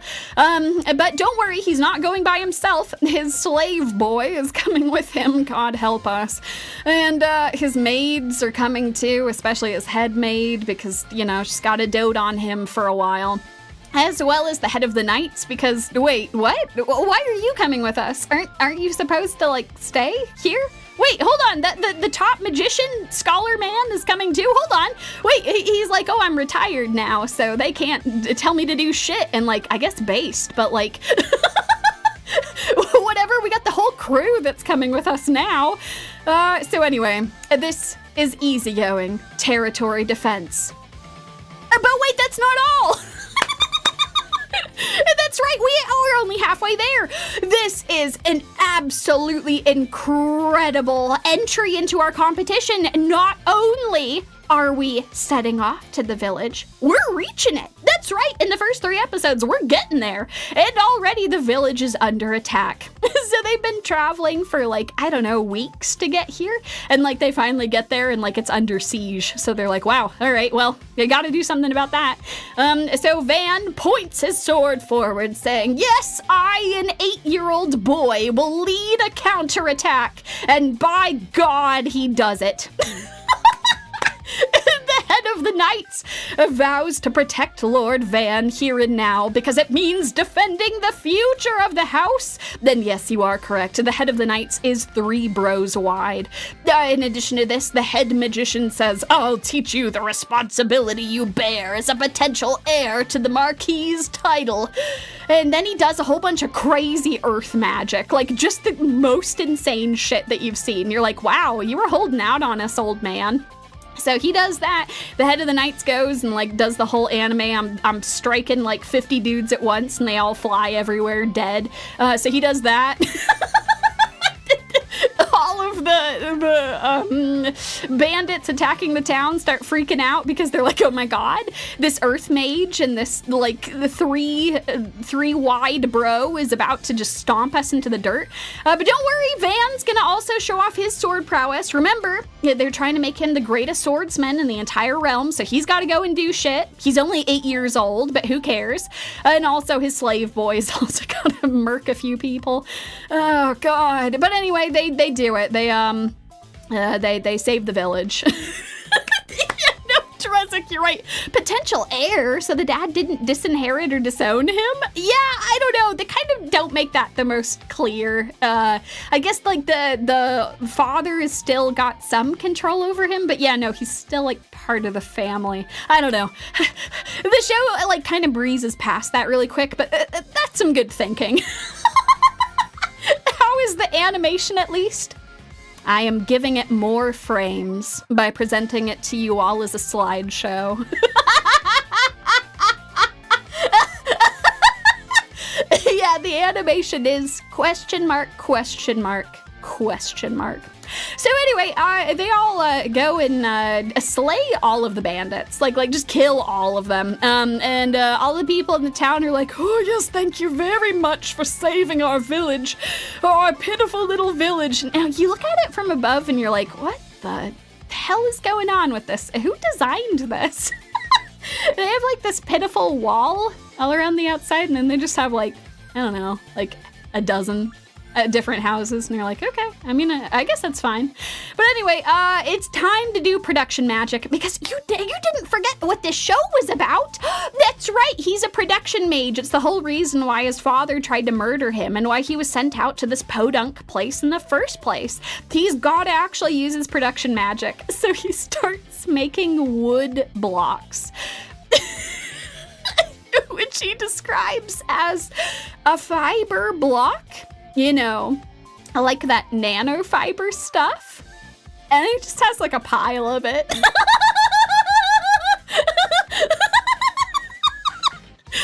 Like, look at this shit. It's just like, a Technicolor dream boxes are just everywhere. Dream cubes all over the place. Oh my god. So yeah, anyway, he uses all the blocks to like make a mansion. Make houses for the villagers. Make an aqueduct and like a little river / like pond for them. He uses it to make ballistas. This is the only part that's like the real Isekai bit, is him being like, I know what a ballista is and I know how to make it. So he makes a bunch of ballista. So, you know.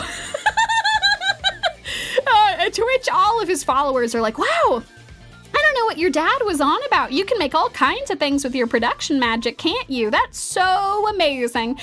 And yeah, they've just made a fortress city. In 3 episodes, they've created a fortress. Look, it's got a moat. You know, they've got all these little houses inside. They've got fortified walls. They've got a little lake. It's crazy. It's absolutely insane. I, too, used to make a cobblestone and dirt mansion in my old Minecraft survival world. Yeah, I know. I don't know how he would know how to make ballistae. I have no idea.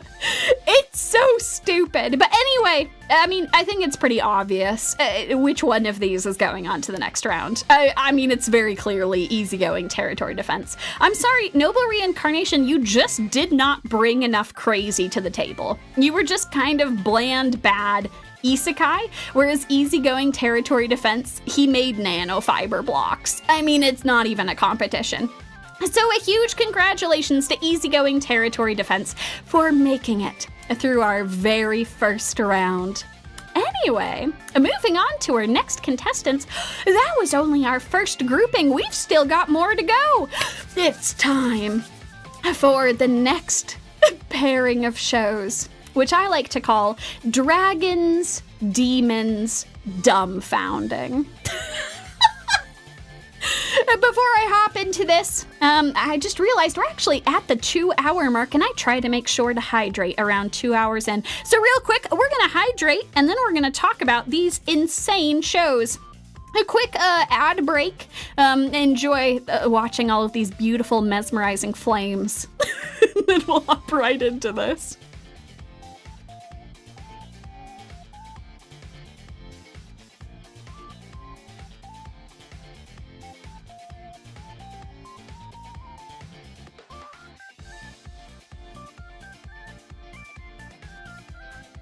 Dohiwario, that is a fantastic question. How much of these brackets are fantasy and isekai? I'm betting on at least 70%. The answer to that is yes. Only yes. And have fun finding out. Alrighty, folks. Now that we're all nice and hydrated, let's hop into the rest of our show. Introducing, first off, the Demon King's daughter is too kind, also known as Demon King's daughter, and reincarnated as a dragon hatchling, which let's just call it reincarnated dragon hatchling. No, as it's fine. You understand what it is, what it's about. Let's hop right into it. All right, so a Demon King's daughter is the next show up in our competition. Don't be fooled. I know this looks extremely adorable. Do not be fooled. It is just as dastardly as the rest of them here, and I will show you why.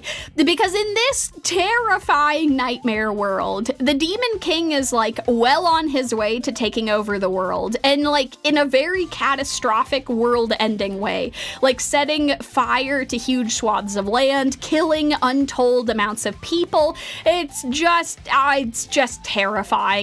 But his invasion comes to an abrupt stop, to which the head of his forces storms into his office saying, "What the hell, man? We were well on our way to conquering everyone, demons and humans. Why the hell did you stop?"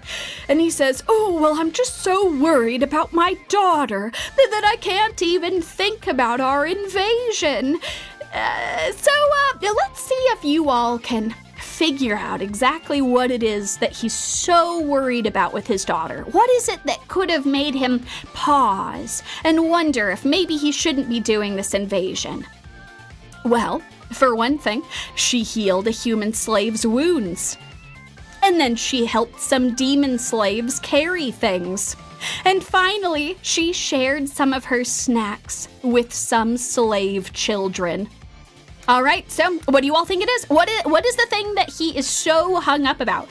Is it the fact that they have so many slaves? Maybe? Nope, it's not that. Nope, it's that she's too kind. Nope, it's too kind. Nope, we're not second guessing the slaves at all. Nope, it's that she's too kind to them. That's the problem. And he's so worried about the fact that she's not being a demon that he's called off this invasion, and he's focused on trying to make her more demon-like, which is certainly a decision. Certainly a decision of all time. Oh, good. YouTube apparently just disconnected, but it came back again. Excellent. So anyway, just in time as we go. The head of his forces says that she's going to train this daughter to be a ruthless demon. So what are they going to do to solve this? All right, well, first they're going to try threatening the humans of a nearby village to steal their food? Yikes. Okay, that's certainly a decision. So she goes up and she has a little script that she reads. "You pitiful and foolish humans, I will rip apart your flesh, set your bowels on fire, and send you into madness." A pretty terrifying thing for a child to be saying. But no, all of the people are like, "Oh, you're so adorable. It's not like we live next to demons. Oh, are you pretending to be a demon? That's so cute. Well, anyway, have whatever food you want, small child. After all, I don't get much business anymore. The doctor said I would never be able to stand again." So what does this very kind daughter do? She heals her. She heals the human woman and makes it so that she can walk again. And she's like, all right, human lady, you have a good rest of your day. I'll come back to steal from you again. And the human lady's like, "Oh, you've given me the ability to walk. Come back and I'll provide offerings to you." So I don't know, man. Not a very successful start to things, but it's not too terrible. Not quite as much psychic damage as the others, right? Oh no, we're just getting started, aren't we? Yep. All right, well that attempt failed, so now we really gotta step it up a notch. Really gotta make this little girl more demonic. Let's give her puppet salt. What's puppet salt, you ask? It will temporarily force whoever you sprinkle it on to follow any command from you. And to demonstrate this, he uses the puppet salt on his head general. His female head general. That's certainly a look. And he said, "Nah, this is just to help kindle my daughter's desire for domination." Yeah, sure, we all believe that, old man. Nah, he says, "Yes, now, my daughter, do," which is how you say her name, "go ahead and give Jahi an order. Yes, no matter how cruel or horrifying it may be," he says, chuckling to himself like a creepy old man. So anyway, what does his daughter do? I get it, because her name is Do. Oh, what does she do to Jahi? She just has her hold her and pat her on the head. But that's a pretty terrifying circumstance to be in. That's pretty unsettling.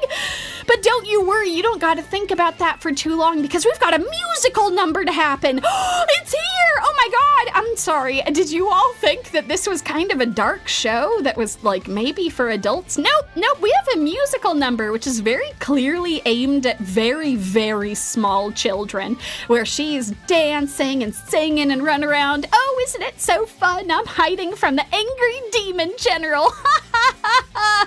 What is this show? Who is it for? Well, we're certainly not going to find out anytime soon because that particular plan failed. So now we got to go into the next one. The ultimate goal right now is to make Lady Do understand that humans are the enemy. So what better way to do that than having her whip and grill the human slaves until they obey? Yikes! That's no good. This isn't whiplash, this is a car rollover.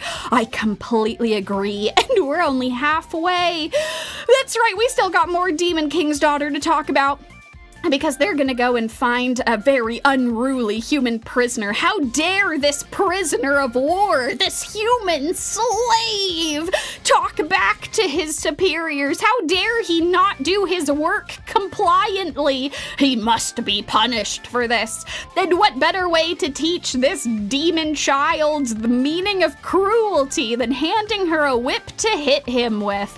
But it's okay, just as she's about to pass along the whip, the demon child runs up to the bars and said, "Ah, yes, good human sir, I'm here to bring you mushrooms."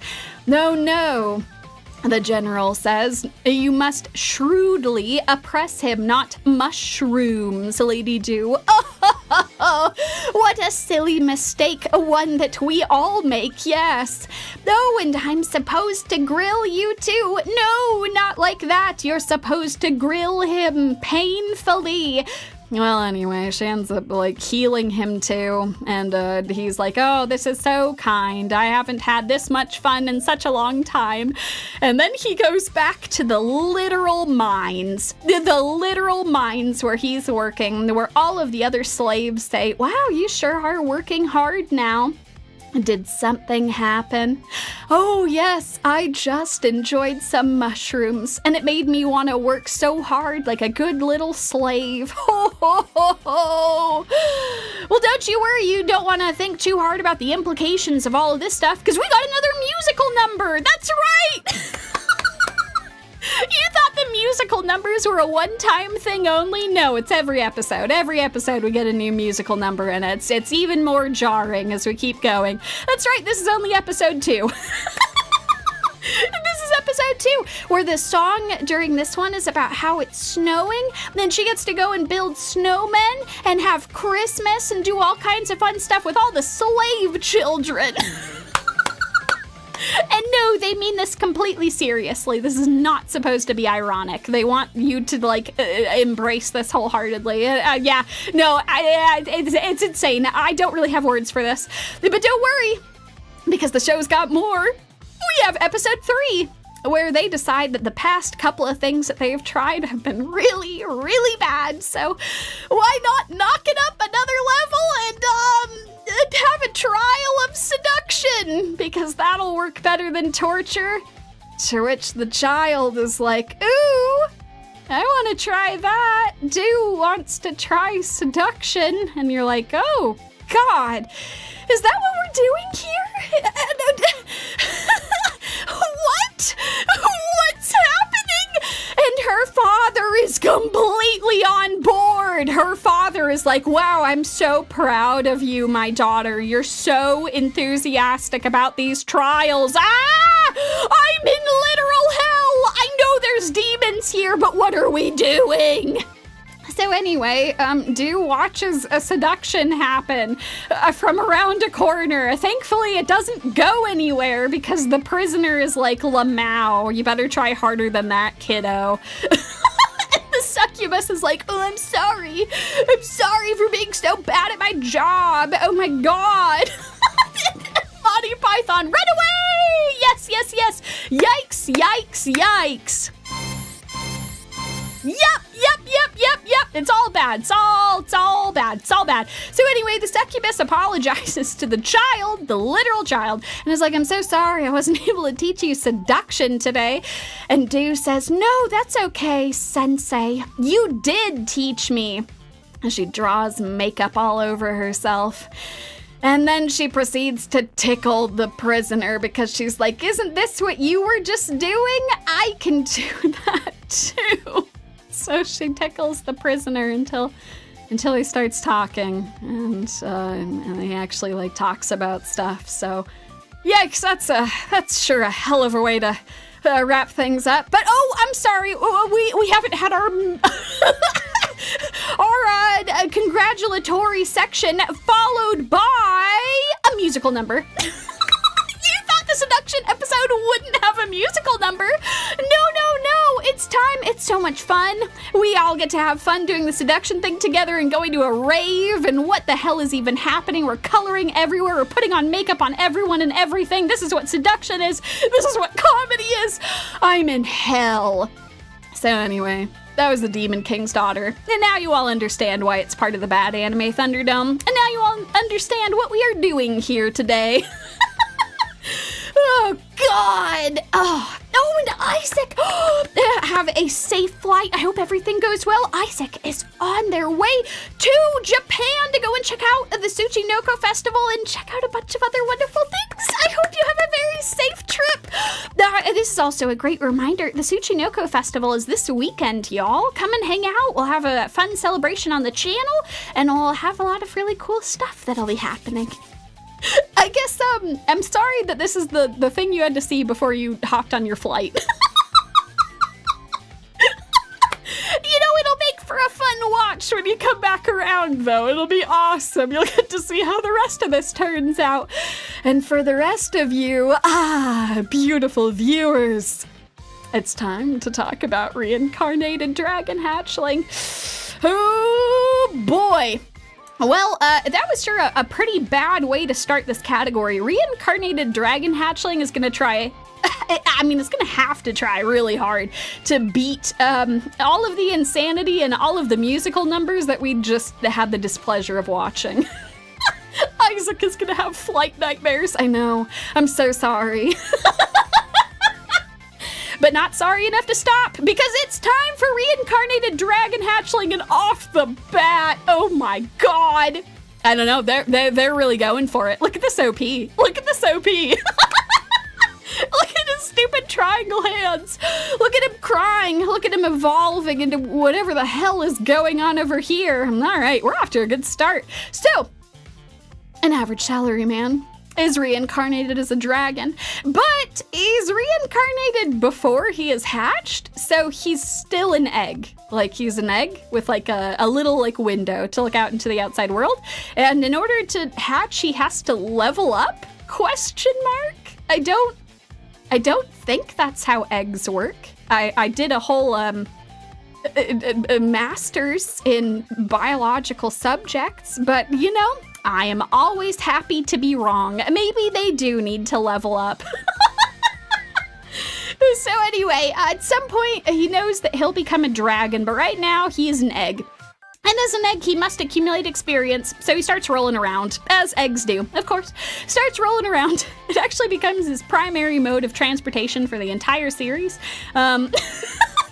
I know they're all, here's the thing, that's always the thing with Isekai. Oh, it's so stupid. I mean, sometimes it's high schoolers, but sometimes it's very sad adults. And this is one of them anyways, reincarnated, sent into this world. Now he's got to level up as an egg. But oh no, there's all kinds of things that love eating eggs. Oh god, there's this horrible worm thing. Oh god. So anyway, he's trying to figure out how in the hell he's supposed to defeat this thing when it's trying to eat him. So he lures it to the edge of a cliff and then whoosh, like, I don't know, it makes it topple over the side. And then the two of them go plummeting to the ground. Bam! And the worm is dead. Why isn't the egg shattered? I have no idea. Absolutely no idea. The egg is fine, worm is not. Worm is super dead. And he ends up getting a bunch of experience for it and remarks, none of this makes any sense to me. I have never agreed with something more in my life. None of this makes any sense to me.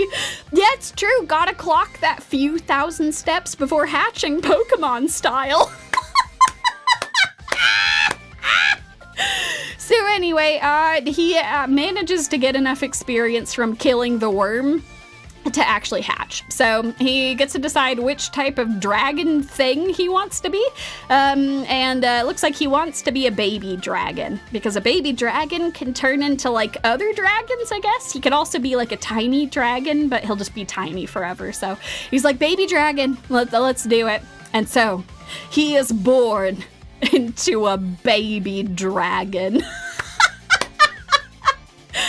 And I mean, he's just Terriermon at home. He's just Terriermon at home. I'm sorry. That's just what he is. Look at those stupid ears and the stupid triangle hands and the stupid face. I know this is not how eggs work.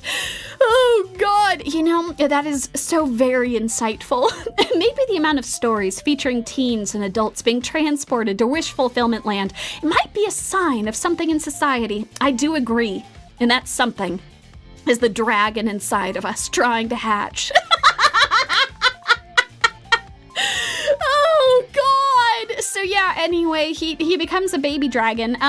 And his body starts telling him to just go crazy, just like nom on this worm. So he does, he noms the hell out of that worm. And then he's like, I want more. I must grow strong. The celestial voice is telling me that I need to grow bigger. And so he just decimates the forest's worm population. Like, this is so irresponsible. Look at how many of them are dead. He's just killing them left and right. Then once there's no more worms for him to kill, he starts killing wolves. Like, he just goes and finds these horrible CG wolves and he kicks their ass and then he burns them to a crisp. They look just like this. And then he starts eating them as grilled meat and he's like, ah, yes, I've reinvented cooking. So, certainly a decision. But anyway, it's just in time because a couple of human adventurers have wandered into the woods. He says to himself, humans? Oh my God. Let me go and greet them. I'm a good little dragon. Oh, they'll love me so much. I'm so adorable. I'm just like Terriermon. Everyone loves Digimon, and this will be absolutely fantastic. Yeah, I know, no questions whatsoever about how this will affect the ecology. It's fine, he's leveling. Who cares if all the wolves and all of the worms are dead? Well, actually, it turns out that he is not a good whittle dragon, because this is actually what he looks like to the people as they're wandering up.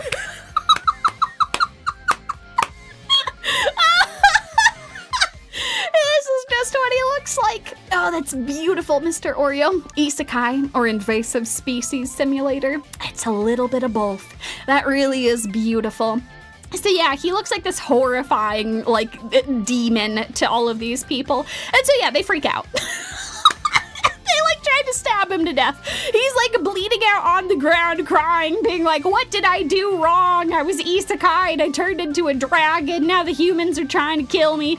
I don't know what's happening. So, yeah, he regrets all of his decisions, thinking that a dragon could befriend humans. They're just kicking his ass until one of the humans, the lady of the group, of course,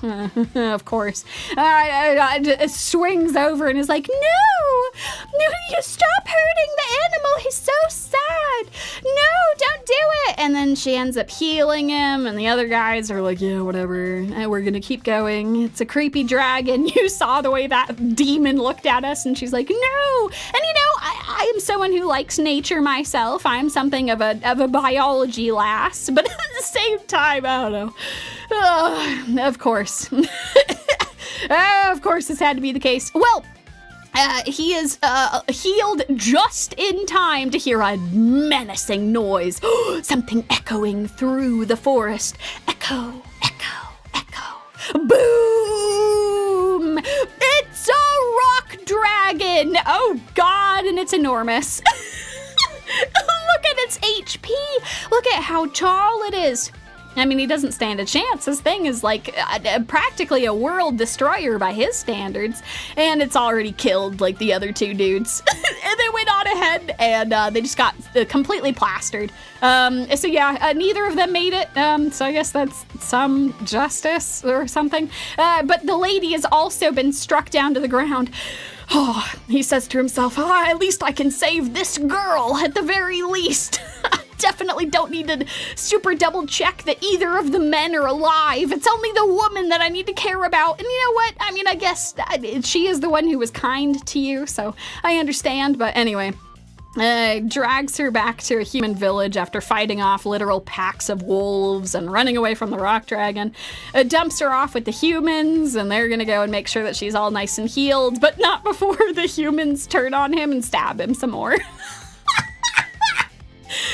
So yeah, he was healed after getting stabbed, and then he got stabbed again. So we're kind of back at like square one, but whatever. He limps off into the woods. The human woman is saved, I guess, question mark. She's healed by the people, and they're like, sorry, your companions are dead as hell, but you survived. And she's like, okay, you're not gonna ask about the dragon who brought me back? And they're like, what dragon? You mean the demon that we stabbed a whole bunch of times? Yeah, so anyway, speaking of that demon, he's fine. He's fine. Look at him.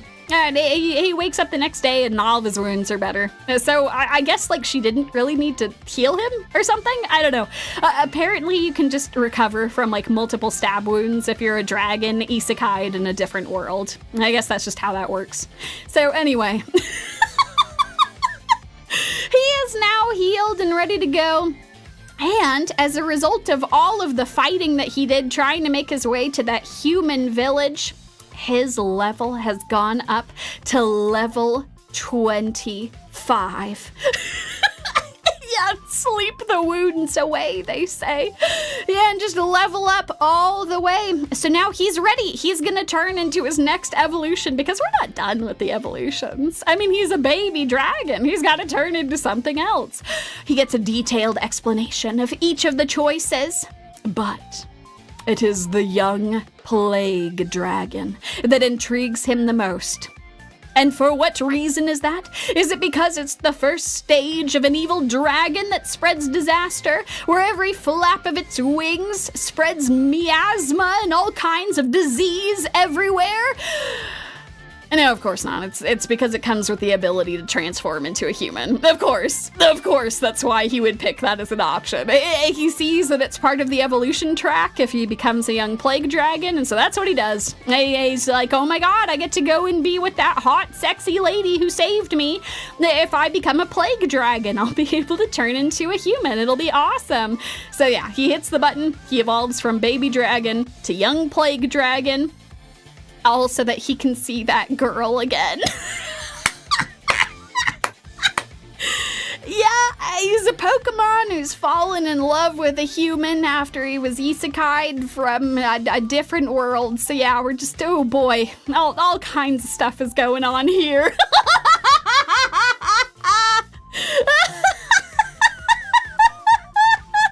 Yes, I do agree. Plague doesn't sound compatible with a human, but he doesn't care. He's already made the decision. He's screwed now.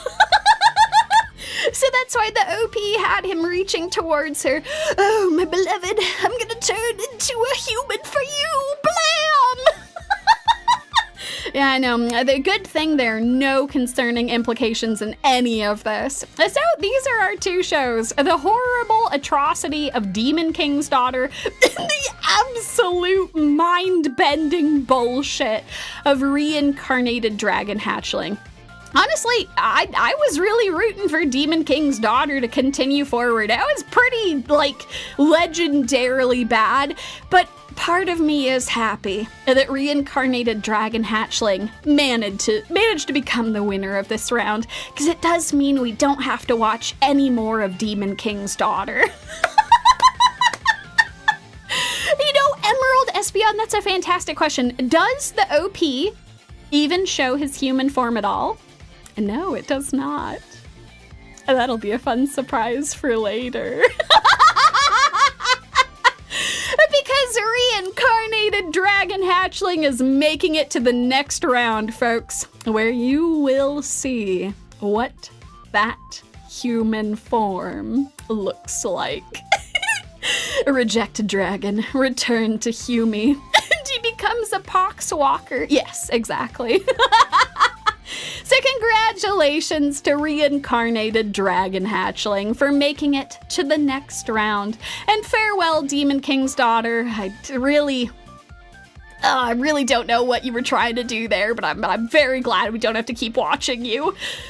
Oh, so on to our next contestants, into our new category, which I like to call Magic, Mania, and Creeps. Oh my. Introducing our next contestants. First off is Kunon the Sorcerer Can See, which I like to call Kunon. Just simply Kunon, because that's what it is. It is Kunon.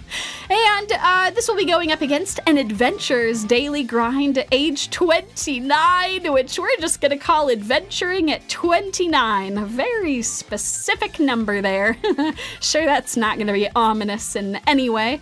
Alrighty, so on to our next show. Audio. I can also see, I know, we can all see, and we can see the majesty that is in front of us because my god, Kunon is already doing some crazy shit with its OP.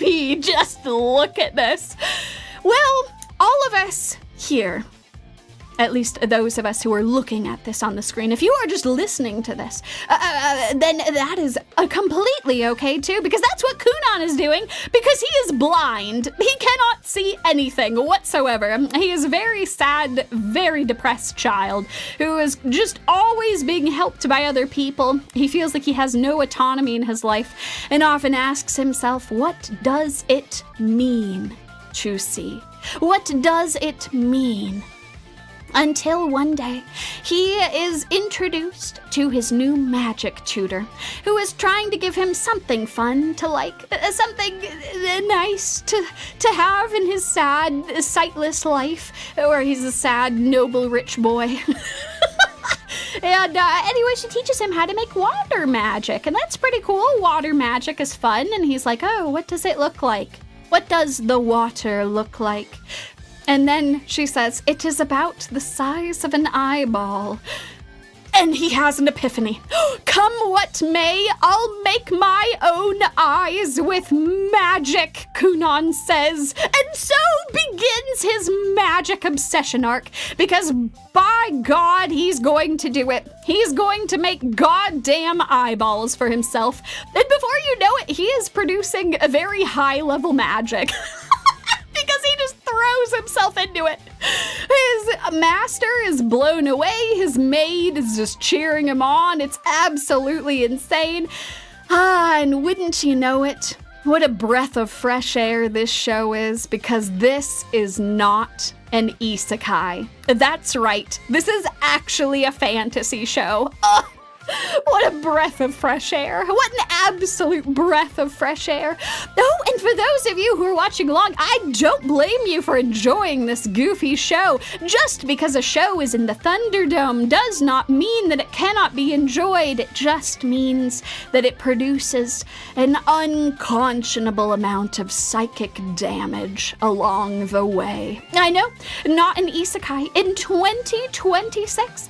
That's really crazy. And you know, as far as the shows we've seen so far, Kunon is a pretty likable show already for not being an isekai.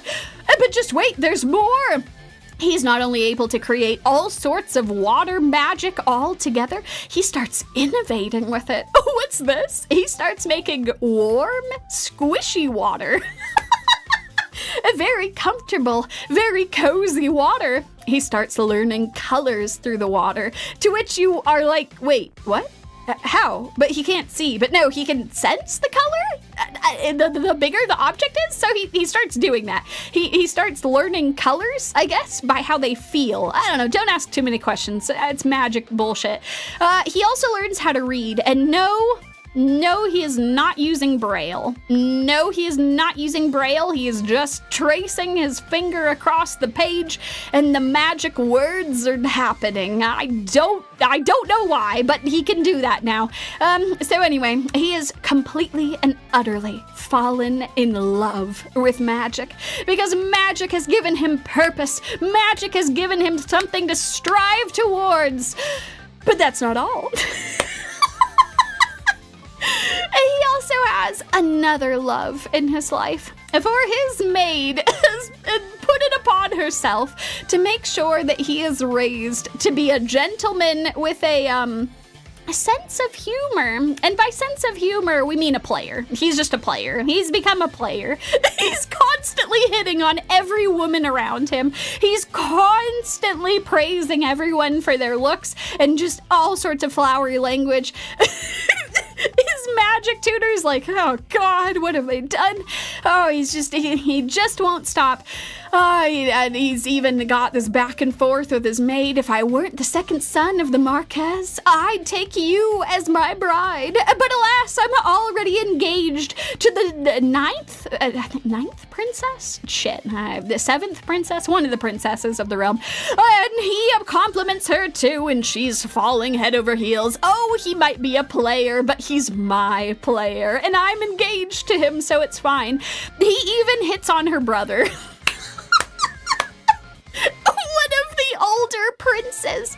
Ah, what a manly voice you have. If only my eyes could see, I would have stared a hole through your manly face. That's right, Kunon does not discriminate. He does have a thing especially for the ladies, but he'll also pay a compliment to the men in his life.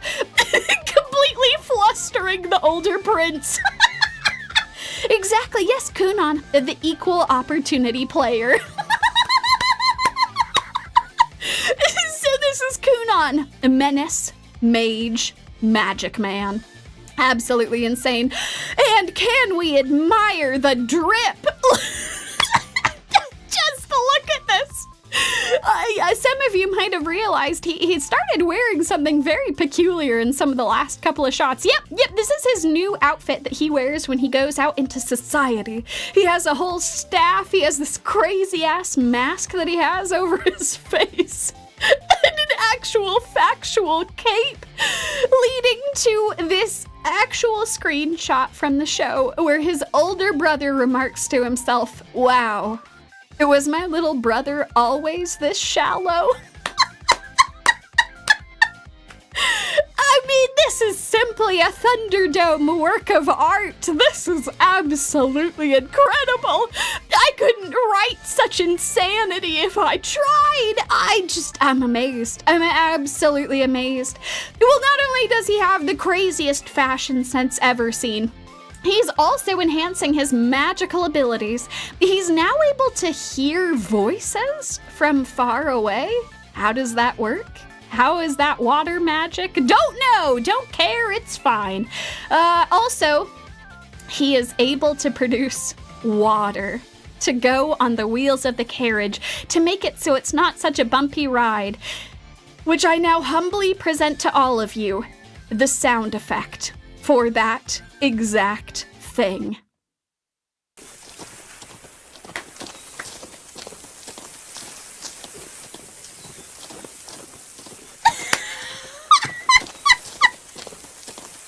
There are large portions of the show which is just this noise.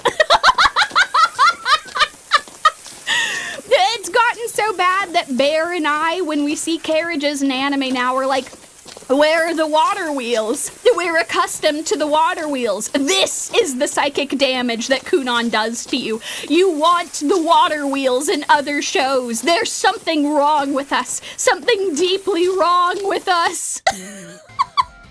So anyway, Kunon creates water wheels that will just warp your brain forever. In addition to this, he has also started making spiky water. and animal water. And you're like, wait, animal water? That's sketchy as hell. No, don't worry. He's just creating semi-sentient beings that just appear and act like real animals and start just accumulating all kinds of animals just all over the place. And his poor magic tutor, looking around at all of these summoned water demons, is like, I'm sorry, Kunon, your magic is far more advanced than mine. I don't even know how you did that. That's crazy.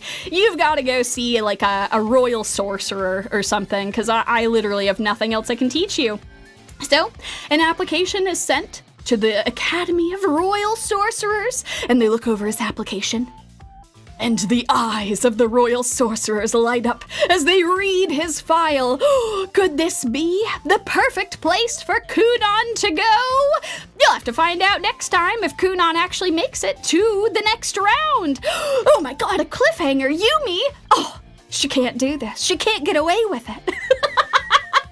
She can't leave us on that. Will he become a royal sorcerer, or will he be relegated to the bin of Thunderdome shame? Oh, Kunon, don't leave us in suspense. Well, it's okay, because we now are going to talk about our competitor.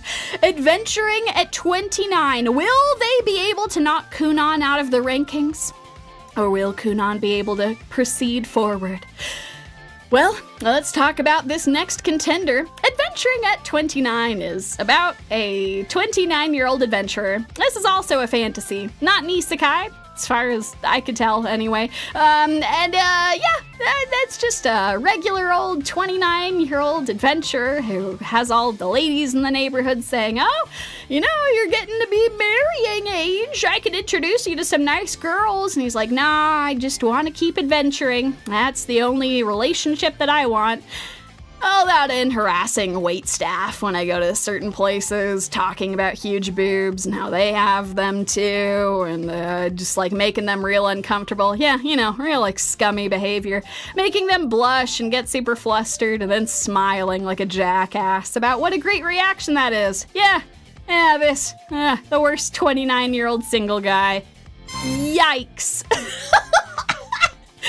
Absolutely yikes. Dressic, I'm only 28. I can't relate. Oh, well, you know, that's good. And if you are 29, you're not this guy. So you're doing pretty good. Yeah, big yikes. Big yikes. So anyway, he goes to the dungeon doing his adventuring thing, as an adventurer does, and he finds a small child that's being eaten by a slime, pulls her out, and is like, what the hell is going on? What are you doing in here? Small child, you should not be in this dungeon. But she's an orphan. Turns out that she had nowhere to stay.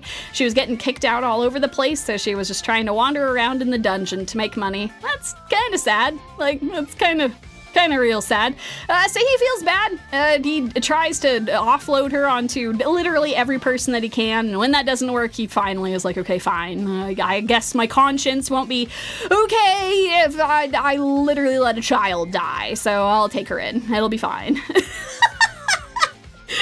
Uematsu. I don't even remember being 29, but I'm pretty sure it wasn't like that. Exactly. So anyway, he's taking on a new child, and you're like, okay, he's gonna be like a guardian for her. Wait. Oh no. This is part of the Thunderdome. Wait, Yumi, no. Wait, Yumi, no. I know how this goes. If a show features someone being the legal guardian for someone, and it's in the Thunderdome, something has gone terribly wrong. Something is going to happen. Oh God. They discover that late at night, she instantly grows into a fully mature body because she's a succubus.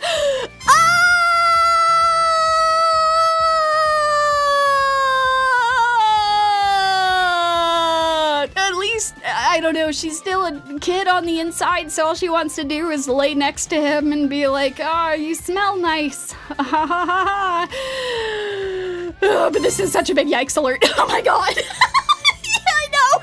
Oh my God, and this is just episode 1. This is just episode 1. This is just episode 1. This is just episode 1.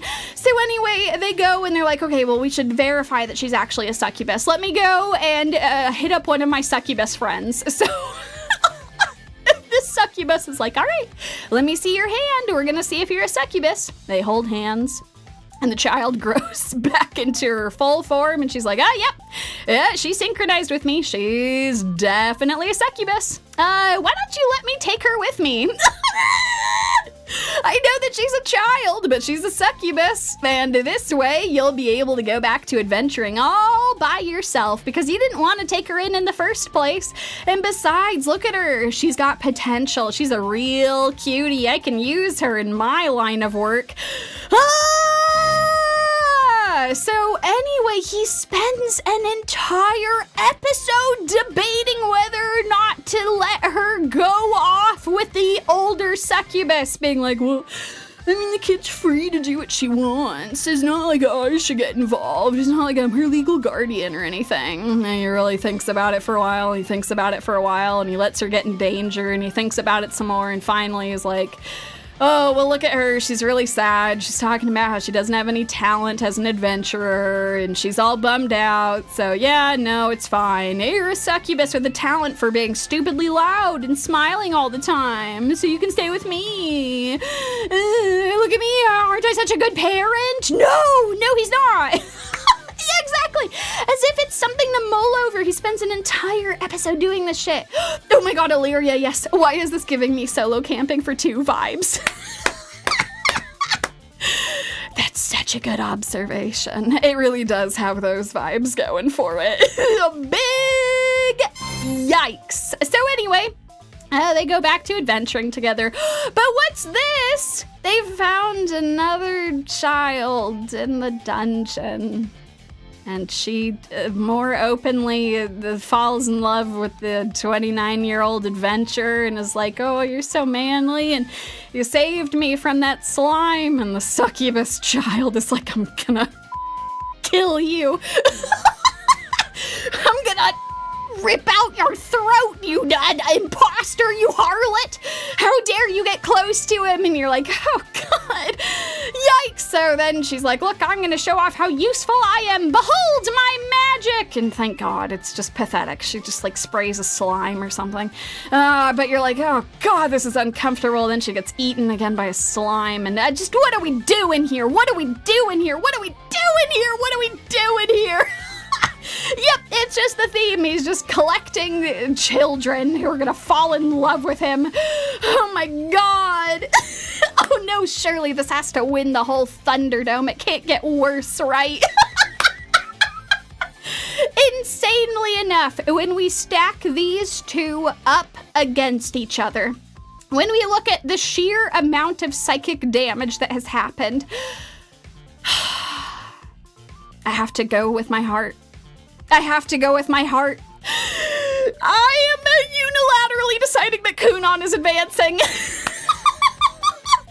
And for the simple reason that as horribly, horribly psychic damaging as adventuring at 29 is, it actually just becomes the same shit. That's kind of as crazy as it gets. It doesn't get crazier than the first 3 episodes.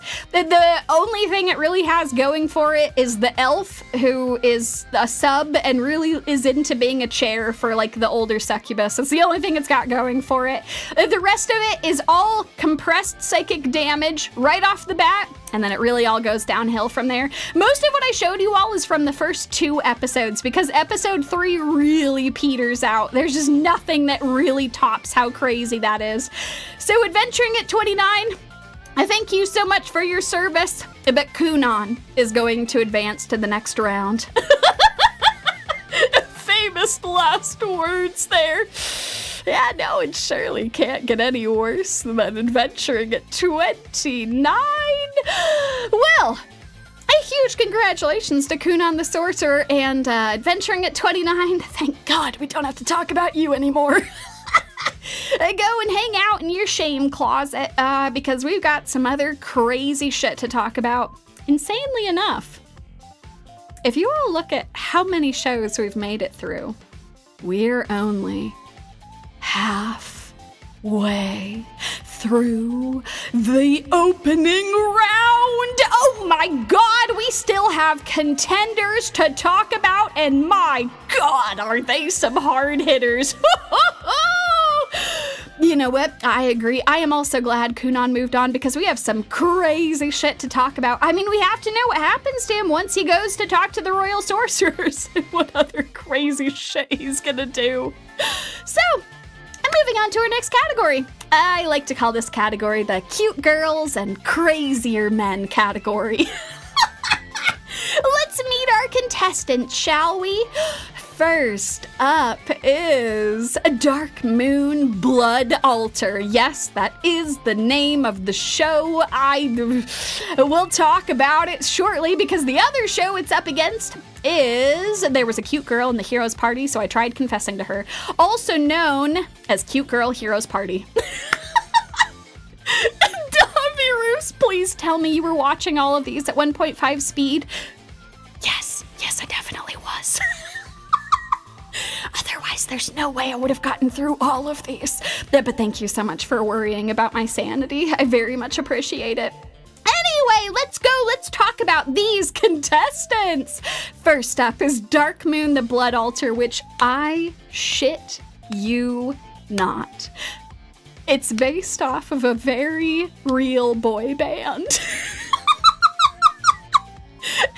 is one of the promotionals for it. Yes, Enhypen, that's right. They're actually a very popular boy band. I've heard some people online say that they're in the top 3 currently, so yeah, they got some big money behind them. Yeah, so it's them. They are playing... Well, the characters are based off of them. And then the other half of the cast are based off of a different boy band called And Team. I don't know where they came up with that name, but you know what? That's okay. That's right. Dark Moon the Blood Altar is about competing boy bands. And my God, what a contender for this category. Just look at this OP. Just look at the battling boy bands. All right, so let's hop right into this. Ampersand team, exactly.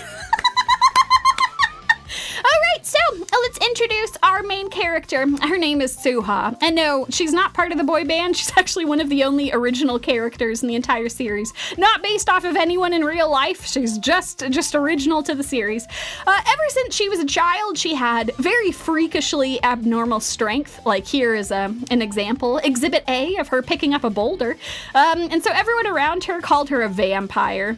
And being like, oh God, you're so strong. You must be a vampire. And so she didn't have any friends growing up until she met the young Chris. Chris was such a kind soul saying, oh, Suha, let's be friends. And oh, what wonderful friends they were, spending such glorious sunny days together, having such an incredible time. And she thought they would always be together. But tragically, he got turned into a vampire, and so they had to stake him through the heart. Yeah, no, that's her tragic backstory. Her childhood friend got turned into a vampire, had to be killed by being staked, and she was never the same again. From that day forward, she hated vampires with every bit of her own body, and every time some jackass was like, are you a vampire? She would say, no, how dare you, vampires killed my friend Chris. And so we begin our story many years later in the far future. Woo! That's a fast forward future sounds. Anyway, we're in the year where she is now a high school student. And she is transferring to a new school because every school that she's ever gone to has either had problems with vampires or people have called her a vampire, and she's tired of it, so she's at a new school, and she's been assured on multiple occasions that there's no way that any of the students, nor the faculty, nor the staff are vampires. She is finally okay. And so she has a moment. She breathes easily. This time, after all these years, after all this trauma that I've been through, I can live a normal school life. And so she gets ready, she starts unpacking all of her things, she's moving her furniture around, she's so excited, and immediately someone walks in on her, lifting up her bed above her head. Whoops! Whoops! Cover's blown almost immediately. Oh God, what are they gonna say? Are they gonna say that she's a vampire? Are they gonna say that there's something weird going on? Oh, is her school life over already? No, it's okay, because this boy genuinely seems alright. A little odd, but like, you know, he's like, oh, I'm not gonna ask any questions about you lifting that above your head. Vampires can't enter this place, right? So you're definitely not a vampire. It's totally fine. And she's like, good, because I hate vampires more than anyone else in the world.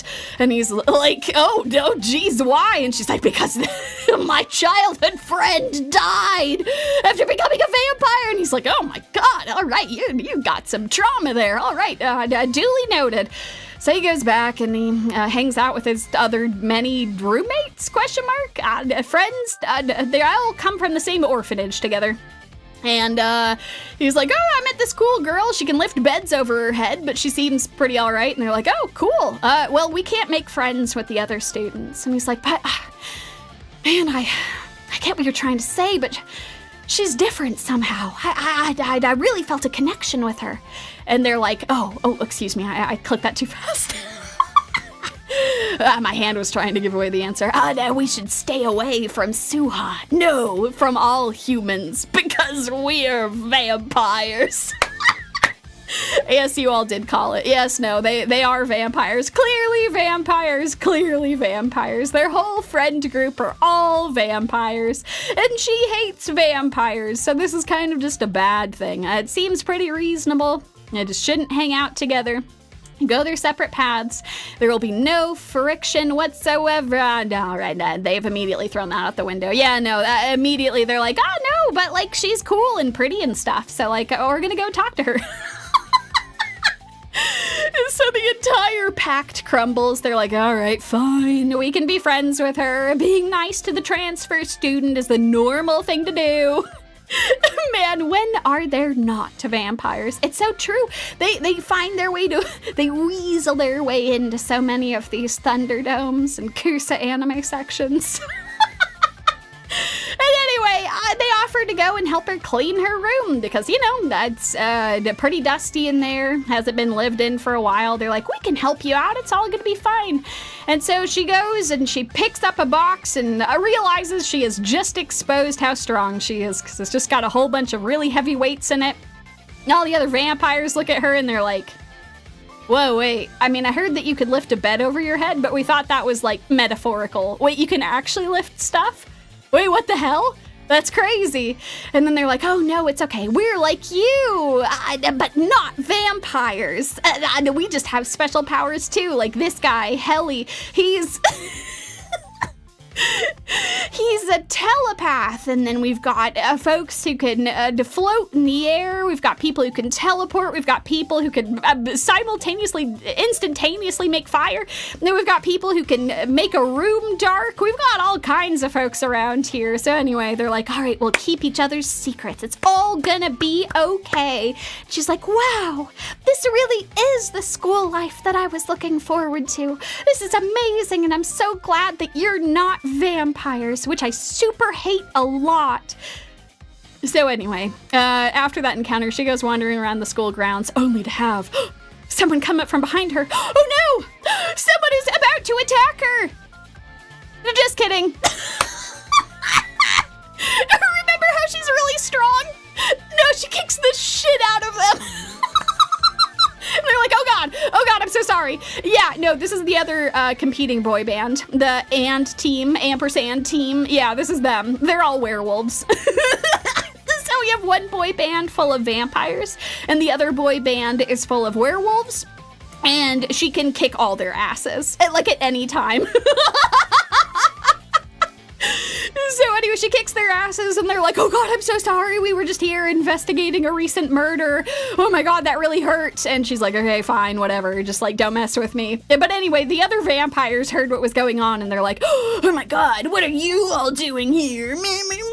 and they show up, and she's like, come on, guys, get lost. I already stopped them. I literally threw 3 of them.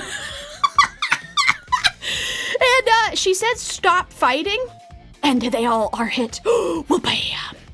Like a blast of sonic energy. Whoop, whoop, whoop, whoop, whoop, whoop, whoop. There's something something compels them, telling them that they shouldn't move. And so they all freeze in place. And they're like, that's weird. It kind of felt like she used some sort of magic on us. Like it was a tremendous amount of energy. What the hell is going on there? Are we getting another boy band full of zombies next? I mean, one can only hope. Also, yes, wait a second. This is Twilight. Emerald Espion. What a fantastic observation. So anyway, to make up for that horrible encounter with the werewolves and all of that misunderstanding, they invite her to go to the plaza together, to go and take some time off, have a good time, bury the hatchet. The vampires and the werewolves will be around, and she can say hi to all of them. It's gonna be okay. So they go to the plaza, and then she sees someone standing over in an alleyway. Could it be? She says to herself, looking across the way. No, that's impossible. The last time I saw him, he was staked through the heart. Could it be Chris?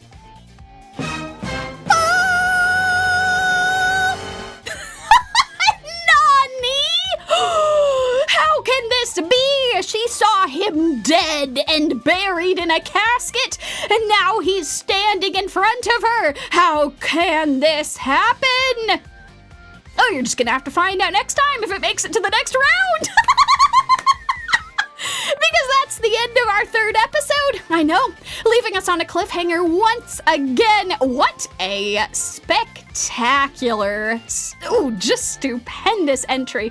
I feel really bad for the other show that's going to go up against this, because I don't know how you beat something like that. Twilight the anime. Is there a glowing boy moment? God, I hope that we're going to be able to find out. One thing I will say, though, is that they do the dance. It's happening. Welcome back, Vamp Dorm. Oh, it's so good to see you again. They're doing the dance. Oh, the life is truly complete. I could loop this forever. So anyway, that was our very first contestant for this round. Already a crazy heavy hitter. Cute Girl Heroes Party is really gonna have to throw in everything they've got to catch up. So, all right, give it your best shot. What have you got for us, Cute Girl in the Heroes Party? All right, so we start off in a fantasy world. Off to a good start already. The heroes party is getting ready to raid the Demon King's stronghold, but they've been stopped by his head honcho. Ah, no, this powerful demon is standing in their way, and he just kicks their asses. He just kicks their asses over and over and over and over again. They just simply can't beat him. They keep coming back. He keeps putting them back down in the ground. They rise back up. They come back. I mean, I don't mean like literally come back from the dead, but I guess maybe. I don't know. He really kicks the shit out of them. So anyway, they keep coming back. And he remarks to himself, you know, they're having a hard time beating me, but honestly, these folks are strong enough to defeat the Demon Lord. I'm really the only roadblock for them. Because I just happen to be OP. And you're like, that's a strange thing for a demon to say. Okay, you just happen to be OP. Because he was reincarnated from another world. Damn, we got another Isekai. God damn it, we got another Isekai. And just when I thought this was just a generic fantasy, it's an Isekai. So, yep, no, he has overpowered abilities because he was reincarnated as a demon. And the reason why he keeps letting them come back again and again instead of just killing them straight out is because he has the hots for the priestess of the party. Yep, yeah, he falls in love with her at first sight. The first time they ever show up to try and defeat him, he's like, oh, damn. Oh, she's so hot. She's exactly my type. I'm gonna let them keep coming back so I can kick the shit out of them. Really relationship goals right there. So anyway, he finally gets an ultimatum after, I think that they've challenged him 16 times and lost. And the Demon King's like, okay, this is ridiculous. You gotta either, like, shut up or kill them. Like, if you don't kill them the next time, I'm going to, because this is ridiculous. You can't keep letting them get this close to the tower.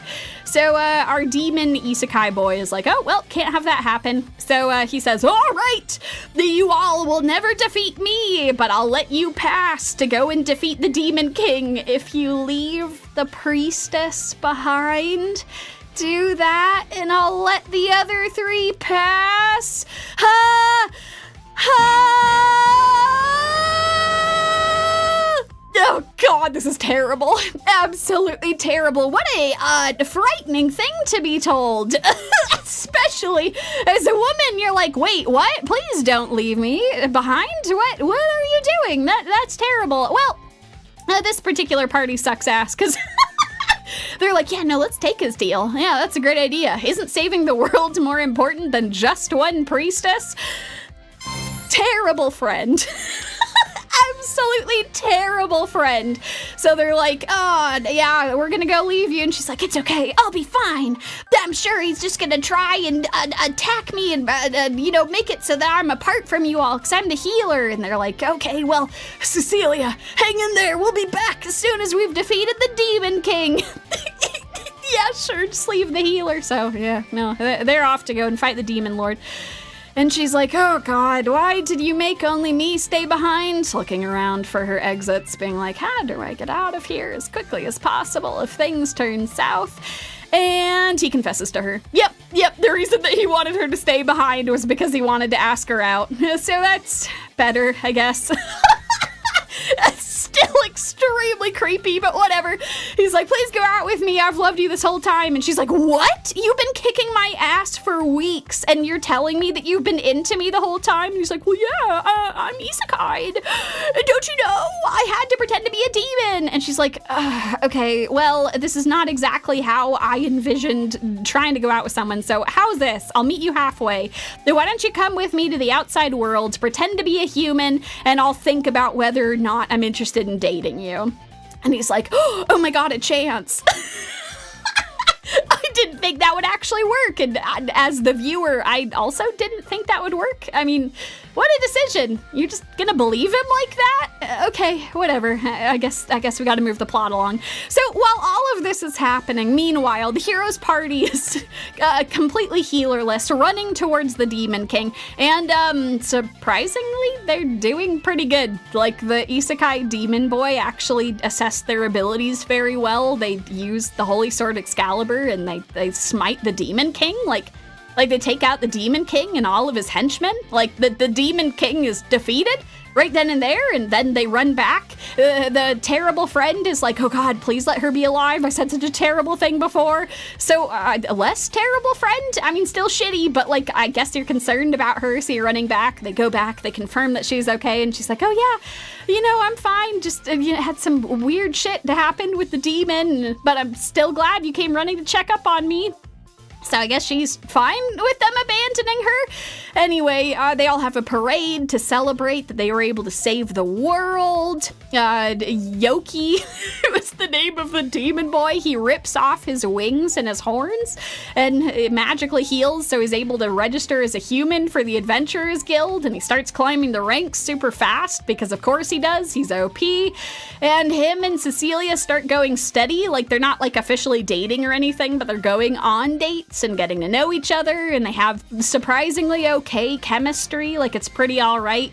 He makes friends with the other members of the heroes party one by one. The heroes party comes together to apologize to Cecilia, being like, I'm sorry again, we abandoned you. That was super shitty. And she's like, oh no, it's okay, I already forgave you for that long ago. And I just have to say, hold on a second. Did we just speed run an entire show? Like, does this not feel like This is just the whole show. It's just over. That's just it, right? I know, right, Illyria? This seems to be going well. This is pretty much it. Like, this is just the show. There isn't really much else to be said. We sped ran an entire insane show. Yeah, this is episode 3. This is only episode 3. So I think that Cute Girl Heroes Party has thrown the match. I am conferring with the judges right now, and the judges are confirming that the rest of the show, nothing really happens. They kind of like deal with random political things, but it's mostly the demon becoming more of like a beloved hero for the town, and then them like officially dating and stuff. Like, this is kind of the show. This is crazy. This could have been an all-timer. Just look at this animation. Look at the lack thereof. Oh my god. In a normal season, this could have gone all the way. This could have been the psychic damage show of the season, but as it stands, I think they threw the match. I think that there's nothing else to be said. This is crazy.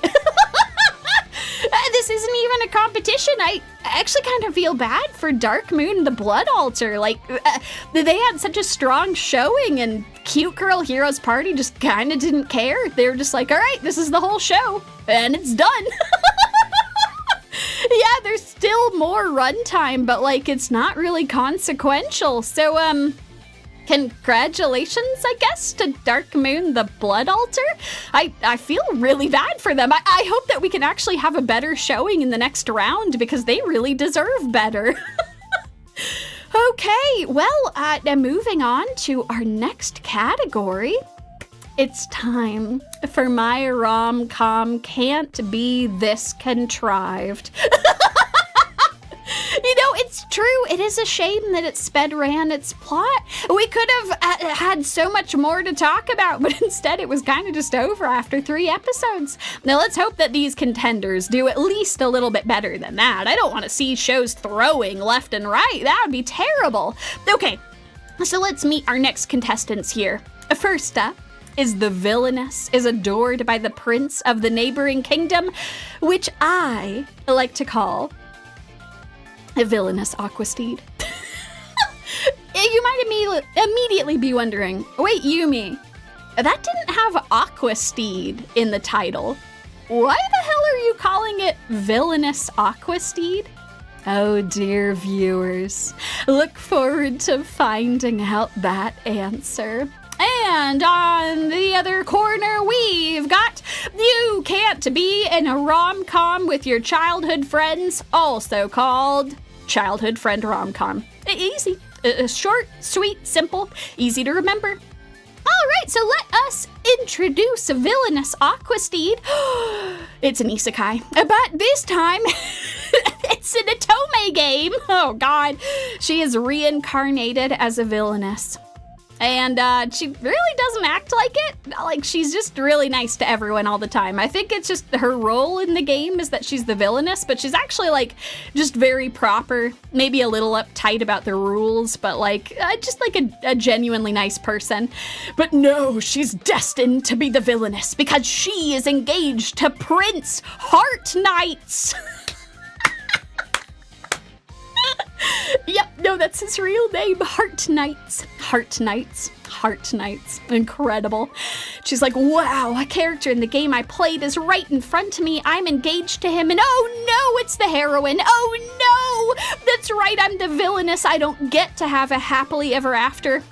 And the heroine is everything that you'd expect her to be. She's kind, she's charming, she's flirty.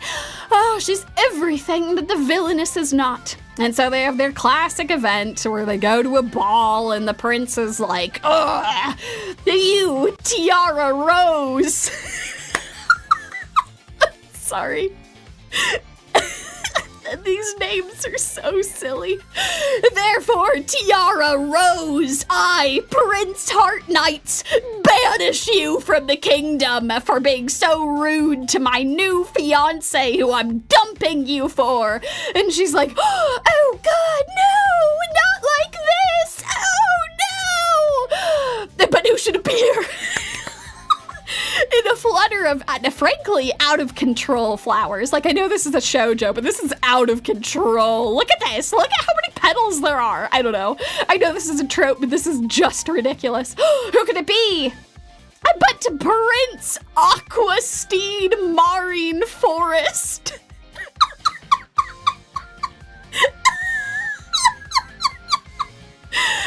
Who is the first prince of the kingdom of Marine Forest? He's the main character of the game's sequel, and he's here at this ball, and he proposes to Lady Tiara Rose. Him, Prince Aquasteed. I'm having the hardest time getting through this one. It's just too funny. These names are so bad. So anyway, he asks her to be his consort instead. Her, Lady Tiara Rose. Become Tiara Rose Aquasteed. Was Seahorse taken? Maybe Seahorse is copyrighted. You'll have to talk to Seahorse's agent about that one. Apparently they couldn't get that one. So anyway, what's this? The heroine immediately runs up and grabs Prince Aquasteed and is like, Lady Tiara Rose isn't fit for you either. And Tiara Rose is like, wait, what the hell? You were going for Prince Heart Knights before. What are you doing here? This is a little ridiculous. And she's like, no, I won't let you have Prince Aqua too. And Prince Aquasteed is like, she disrespects me. Take her away. And the guards drag away the heroine. Much to her and Prince Heart Knight's utter shock. So anyway, that's how this anime starts.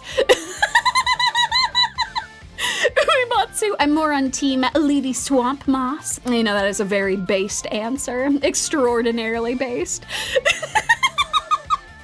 And, yeah, they start being all, like, I don't know, just, like, immediately flirting with each other. I almost feel as if I'm doing something I shouldn't. I've pined after you for so many years, but you were another man's woman, and now you're mine. And she's like, oh my God, Prince Aquasteed. Oh, may I call you Tiara? Oh, yes, of course, Prince Aquasteed. Oh, you can do anything. I'll go and be with you in your Marine Forest.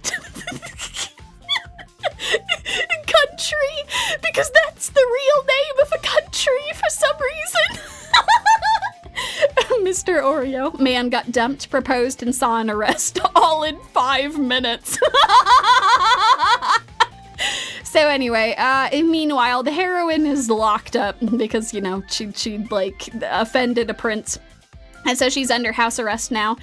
And she's so bored. She loves Prince Heart Knights and Prince Aqua because she's the heroine.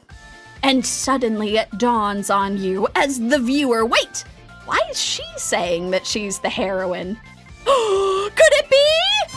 She's also isekai'd. Oh my God, we have 2 isekai'd people fighting over the same folks. This is insane. Absolutely insane.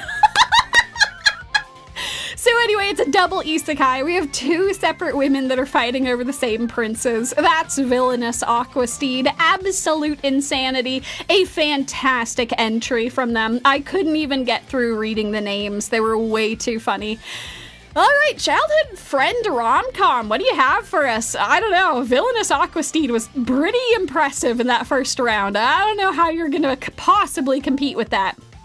Oh, I see. A childhood friend rom-com is a rom-com about childhood friends.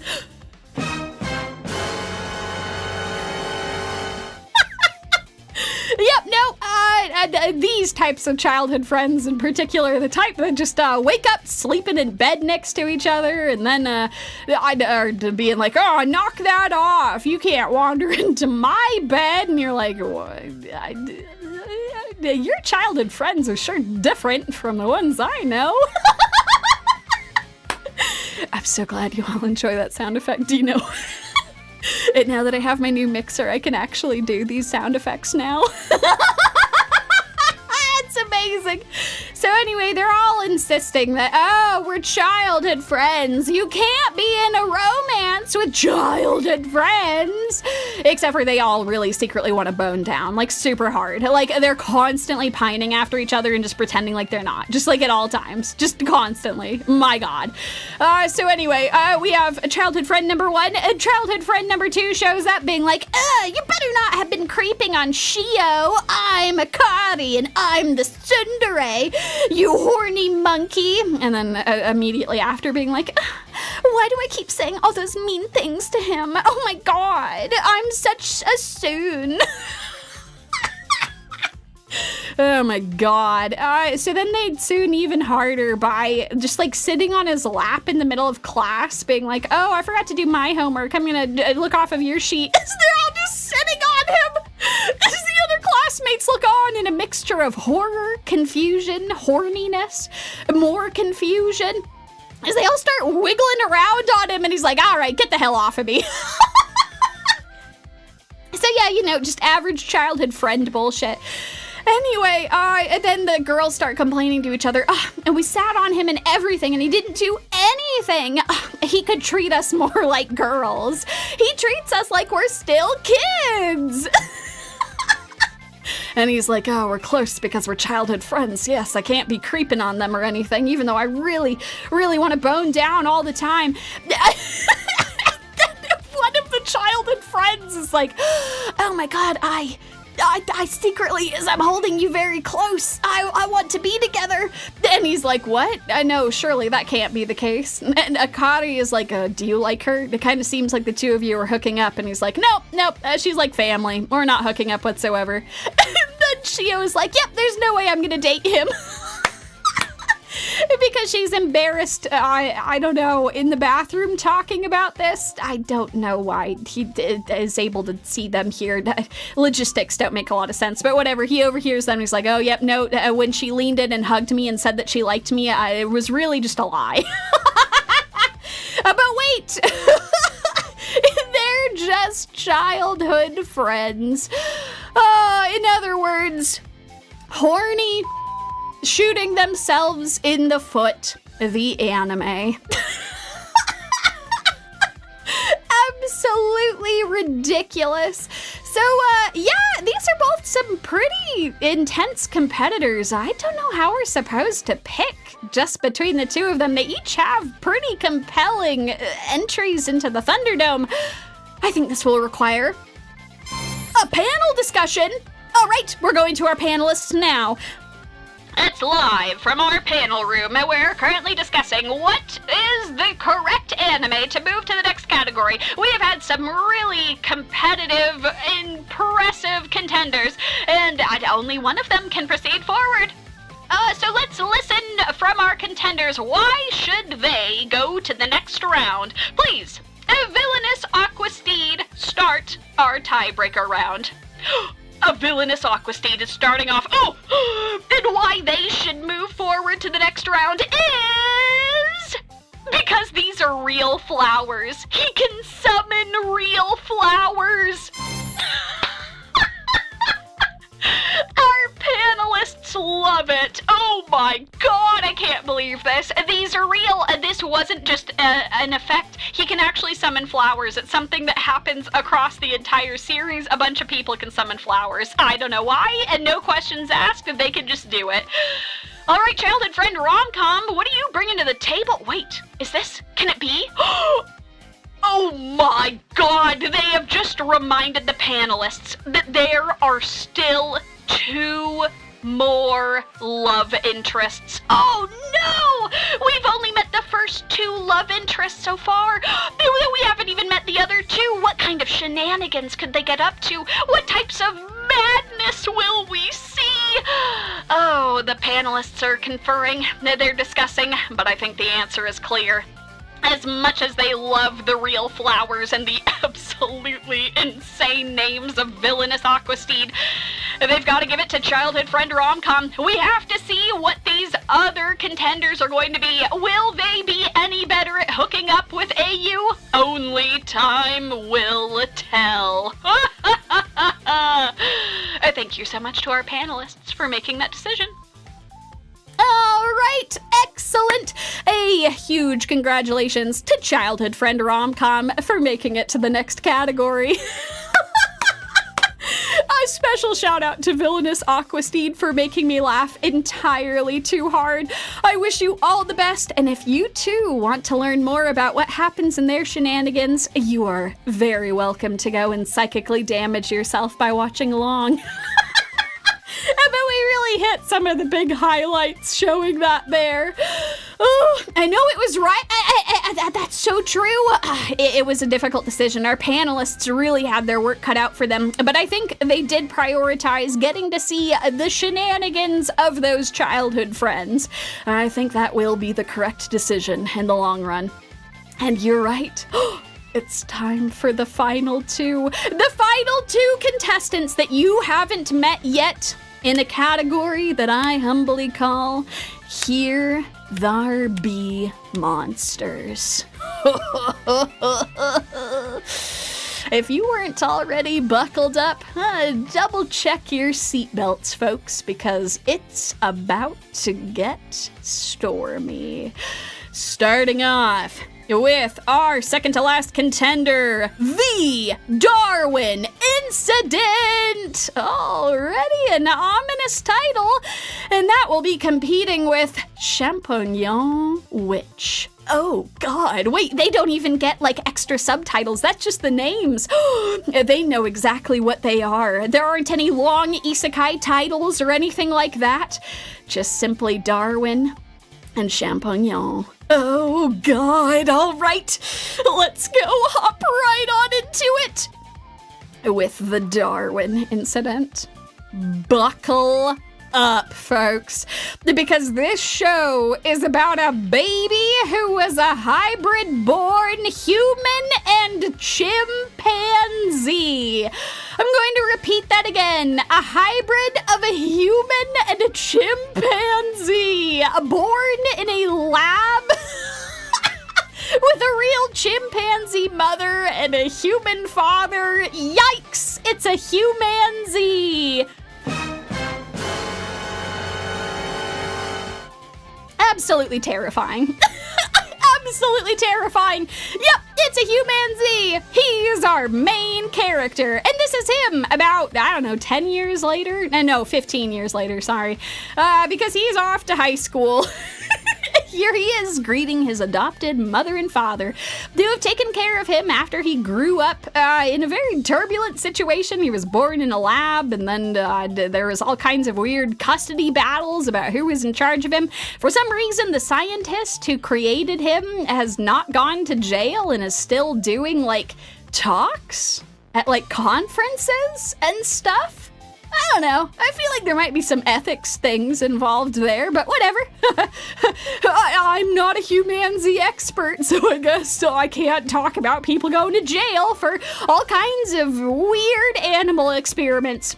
But whatever, he's not living with his biological parents. He's living with these adopted human parents, and they want him to go to school like a normal student. After living isolated for the first 15 years of his life, he's gonna go to be a high schooler. That's right. I'm sure he's gonna have a swell time. And immediately all the other students are like, what the hell? It's a humanzee. Oh my god, I've read about it on the news. Did you see? It's Charlie. Charlie the humanzee.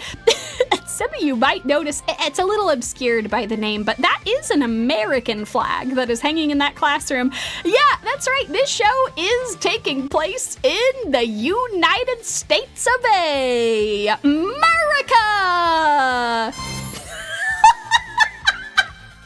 So anyway, yeah, so he's now going to school here. And immediately he is distracted by this girl who is trying to save this cat from a tree. You know, just that old tired trope. But oh my god, no, the branch is snapped and she's tumbling to the ground. That cat is ready to land, but she is not. She's probably gonna break her spine. But not if Charlie can help it. No, he swoops in and grabs her with his prehensile toes and grabs the cat with his freakish humanzee hands and brings him down to the ground. Yeah, good old saving the cat trope. Yep, no, this is definitely our friendly humanzee who couldn't smash both of them into pieces. Oh god. Serious George the anime. Oh god, Serious George the horrible demented human Z the anime. So anyway, she's like, oh, thanks so much for saving my life and that cat. I'm Lucy. Do you want to be friends? And he's like, okay, sure. I mean, whatever. Everyone else is kind of avoiding me like the plague and gossiping around me. But yeah, that's fine. You can be my friend. And you're like, oh, awesome. They're going to be friends. And then you're like, wait, friends? Oh no, wait, I've seen the ED. There's a very certain agenda that they're pushing with this high school girl. Oh no, I'm terrified about where this is going. Yeah, no, she's a friend, but she's going to be a romantic interest for the human Z, because, you know, fun times. Yep. Oh no, why is there a quote? Oh no, is she going to be a romantic interest? Yes. Oh God, yes. Why have they done this? I don't know. Anyway, so all of the other kids are kind of like stereotypical high school bullies, like in a way that's kind of absurd. Like these jock bros roll up and they're like, you're a human Z, right? You're a vegan. I've heard about your type. And you're like, what? Vegans? The people who just decide not to eat meat because they care about animal welfare? That's a very difficult decision to make because meat's kind of everywhere, or animal products are all over the place. We're really bullying vegans at school? What year is it? And by the way, I did look it up, and this anime is supposed to take place in 2022. So, like, the author's got no excuse. So anyway, they're like, oh yeah, you're into veganism. Charlie's like, yeah? Why? And they're like, but that's weird, and I'm gonna philosophize about it. And he's like, okay, I'm just here. I'm not gonna be part of this. Anyway, but it doesn't just stop there. Even when he's back at home, everyone is constantly philosophizing about vegans. His parents are talking about why they're vegans, and they're explaining it to his friends. And Lucy's like, oh, but if it's impossible to remove all animal exploitation, excuse me, in our lifetime, then isn't it pointless to be a vegan? And now, hold on. Oh, what do you mean, maybe? What do you mean, maybe? No. What kind of an answer is that? No. We need a brief aside. I'm sorry, folks. We're going back. We're going back to Soapbox Alley. Oh God, I gotta make myself small again. Hold on. There we go. I'm here. Okay, excellent. Let's go. We're ready. Alrighty, folks. We're back. It's time for another unexpected soapbox. I agree. Why can't people eat what they want and leave each other alone? We're back to Soapbox Alley to talk about this phenomenally stupid shit. There are so many characters in this show that just have like the most juvenile understanding of like philosophy, veganism, life, being a rational person. I mean, there's some things that they say that are legit, like I guess like being a vegan doesn't mean that you gain the right to judge other people and be an asshole, just like not being a vegan doesn't give you the right to be an asshole. But then there's this shit where Lucy's like, oh, well, if we can't completely eliminate animal suffering, then what's the point? Why would we even try? And like, what? Because we can't 100% solve injustice right now, we shouldn't bother fighting injustice? What are you talking about? This is the stupidest argument I've ever heard. I mean, realistically, yeah, it is true. It is unlikely that we'll ever completely eliminate animal exploitation. But like, my God, we can try a little. Like, just because we can't solve it overnight? Like, of course we should try. It's a good thing to do. If you really want to reduce your meat and dairy intake, it's extremely doable. Lots of Asian cooking can be easily modified to be vegetarian or vegan. And I mean, if you really want to go full vegan, you can always talk to a nutritionist. It's actually something I would highly suggest doing if you're going to be a vegan or like a hard vegetarian. Talk to a nutritionist. They're not going to judge you or anything. That's what their job is. That they'll talk you through how to make sure that you're getting enough calories and protein, because protein is the really big thing you're going to want to focus on if you want to be a vegetarian or a vegan. You're gonna have to be very creative with how you find those things, but you can totally do it.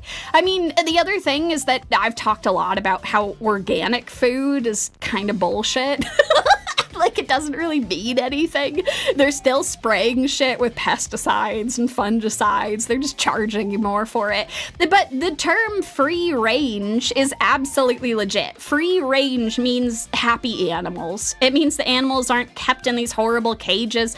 That means they're wandering around and doing stuff. I would still look into it because obviously definitions are something that businesses will try to get around. But like, yeah, if you really want to buy like more ethical sourced animal products, look for stuff that says free range on it.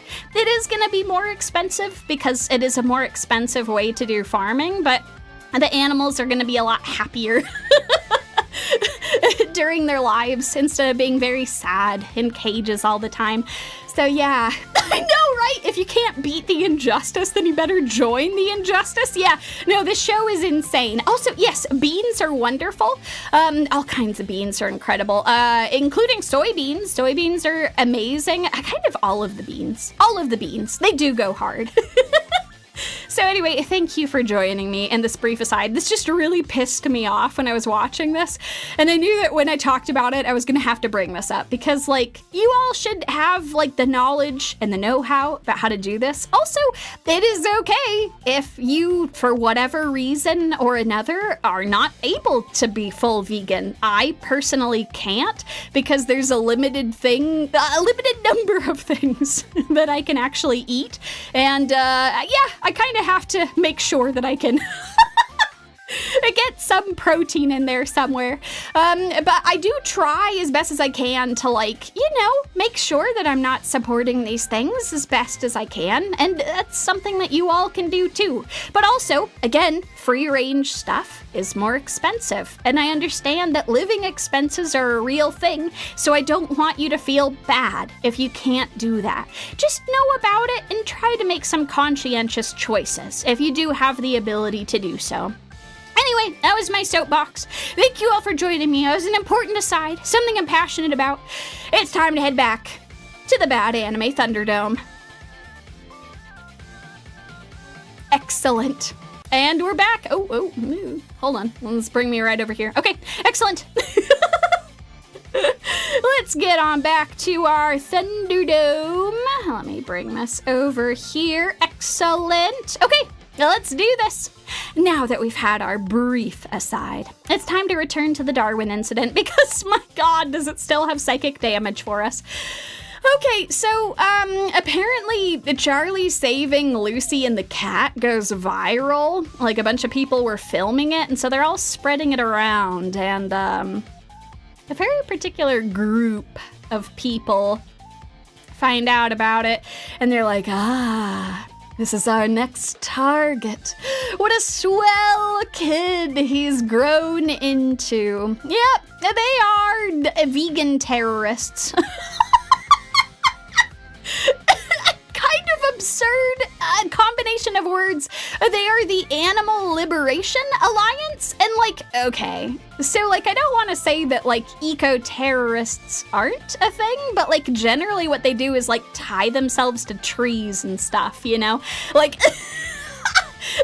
vegans are like inherently about like all animals should be treated with respect, so the idea that any of them would be out here like blowing shit up is kind of insane. Like, that's kind of like the opposite of what vegans believe in, but whatever. Vegan terrorists, add that to the bingo card. Yeah, can't say I saw that one coming. That was a pretty wild decision. So So anyway, they stalk Charlie to his house, and they're like, oh, I see him. He's upstairs. Yeah, leave Charlie alone, but kill everyone else. And you're like, whoa, why? And they're like, we want him as our spokesperson. He's the human Z. And you're like, what? Okay. So anyway, they infiltrate his house and they go to kill his parents and all this stuff. But of course, Charlie is a human, so he hears them coming. He goes and almost tears this dude in half. Just twists his arm almost off. And then he uses the carpet to fling them across the room. And you're like, wow, damn. Should have thought about that before rolling in here. But no, it's okay, they escape because they cause a blackout, which doesn't make any sense. I mean, Charlie would be able to find them anyway, but whatever, it's fine. They ran off, they escape, but they didn't actually kill his parents, I guess, and now they're in a safe house, waiting. Always waiting for their next move, because they haven't given up. They will get Charlie on their side, no matter what. So that's the Darwin incident. Yeah, the half chimpanzee has chimpanzee strength plus. They make some stupid claim about how he's even stronger than a regular chimpanzee, and I don't know, man. I'm not sure I buy that, Cap'n, but it's fine. There's a reason why it's in the Thunderdome. So yeah, that's a pretty intimidating contender. Champignon, do you wanna step into the ring? Show us what you got? 'Cause I think Darwin's probably going to the next round. Oh, God. This Champignon begins. Showing a little witch lady hiding away in a house made of poisonous mushrooms. There once lived a young witch. Her medicines were effective against many ailments, and so she would sell them in town every 3 months. Her horrible little creature friends could grow larger at will. Let me go back a couple scenes. Yeah, that's them over there on the left. They're in this horrible small form, and they can talk just like people, and then sometimes they get really big and can help her carry shit. No questions asked. This is a magic show. Oh, God! So she goes into town, and we learn that wherever the witch walked or touched, she would often leave poisonous mushrooms in her wake. And that is why she's called the Champignon Witch. I get it, because that's a kind of poisonous mushroom. Anyway, so yeah, she's the poisonous mushroom witch with the freaky animal things that can talk to her. Anyway, she goes into town and she sells stuff, but she can't get too close to anyone because whenever she touches them, their skin would start rotting and they'd stop breathing. And again, she's just tracking poisonous mushrooms everywhere, so I don't know, is it really worth it to keep going back into town every time? You're just selling them a bunch of potions and remedies for the poisons that you're spreading? I don't know, it feels a little counterintuitive, but who am I to judge the logic of this show? For what is really important to know is that all of this means that this witch had never known the warmth of another's embrace, because again, if she touched them, they would literally rot away. And so she looks upon couples in the street, hanging out and kissing each other and whispering sweet things, and it's like, oh, I wish that could be me, but it can't because I'd literally kill them. But she pines for the pretty boys that she sees sparkling on the street, and so she draws the pretty boys. That's right, she makes her own fanfic of the pretty boys in town that she sees. And she practices so much that her skill improves by leaps and bounds. And no, I will not explain why there's a giant demon cat right next to her. It's not important right now, but it will be later. What's important is that now she's gotten so good at drawing her fanfic that the art comes to life, that it takes on a soul. Wait, she drew so good that the art turned into the boy?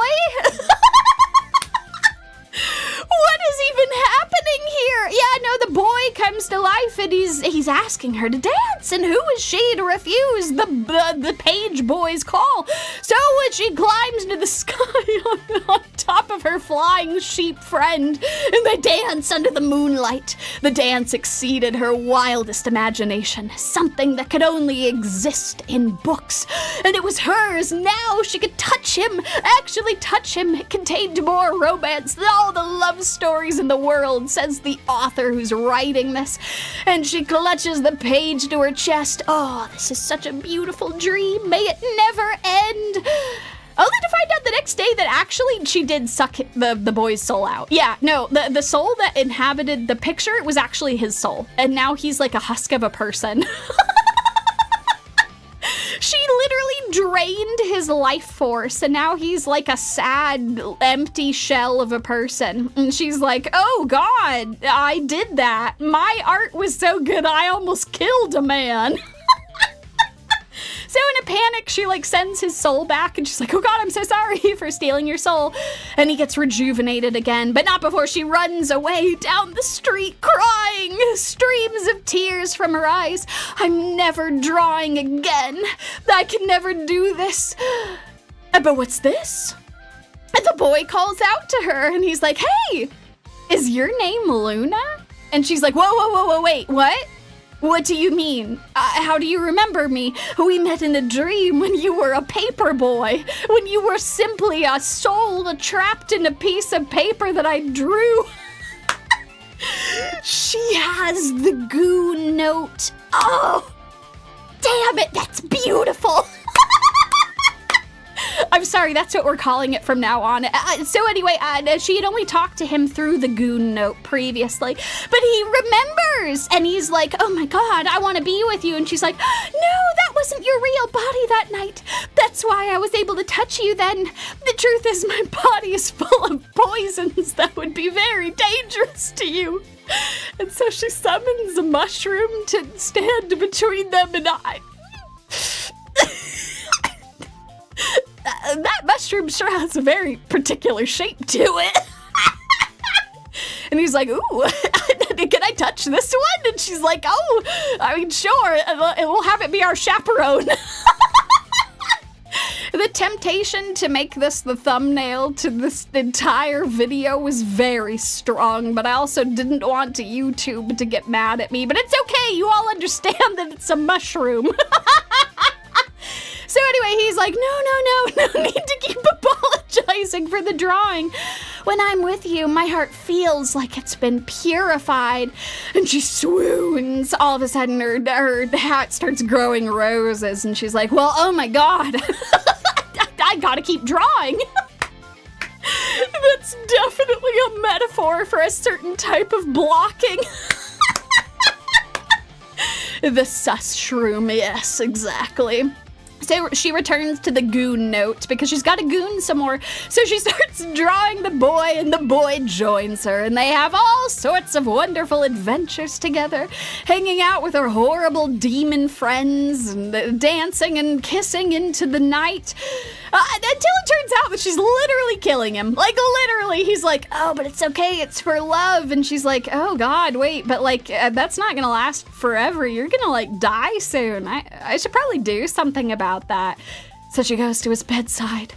Pulls out a mushroom. Watch it again. And again. Yeah, no, she pulls a mushroom out of his heart because that's what she does. Yeah, you remember how she grows mushrooms everywhere that she walks? Yeah, so the reason for that is that she's purifying the world. All of the bad emotions or the thoughts that people have, she purifies them and turns them into mushrooms and then excretes them from the soles of her feet.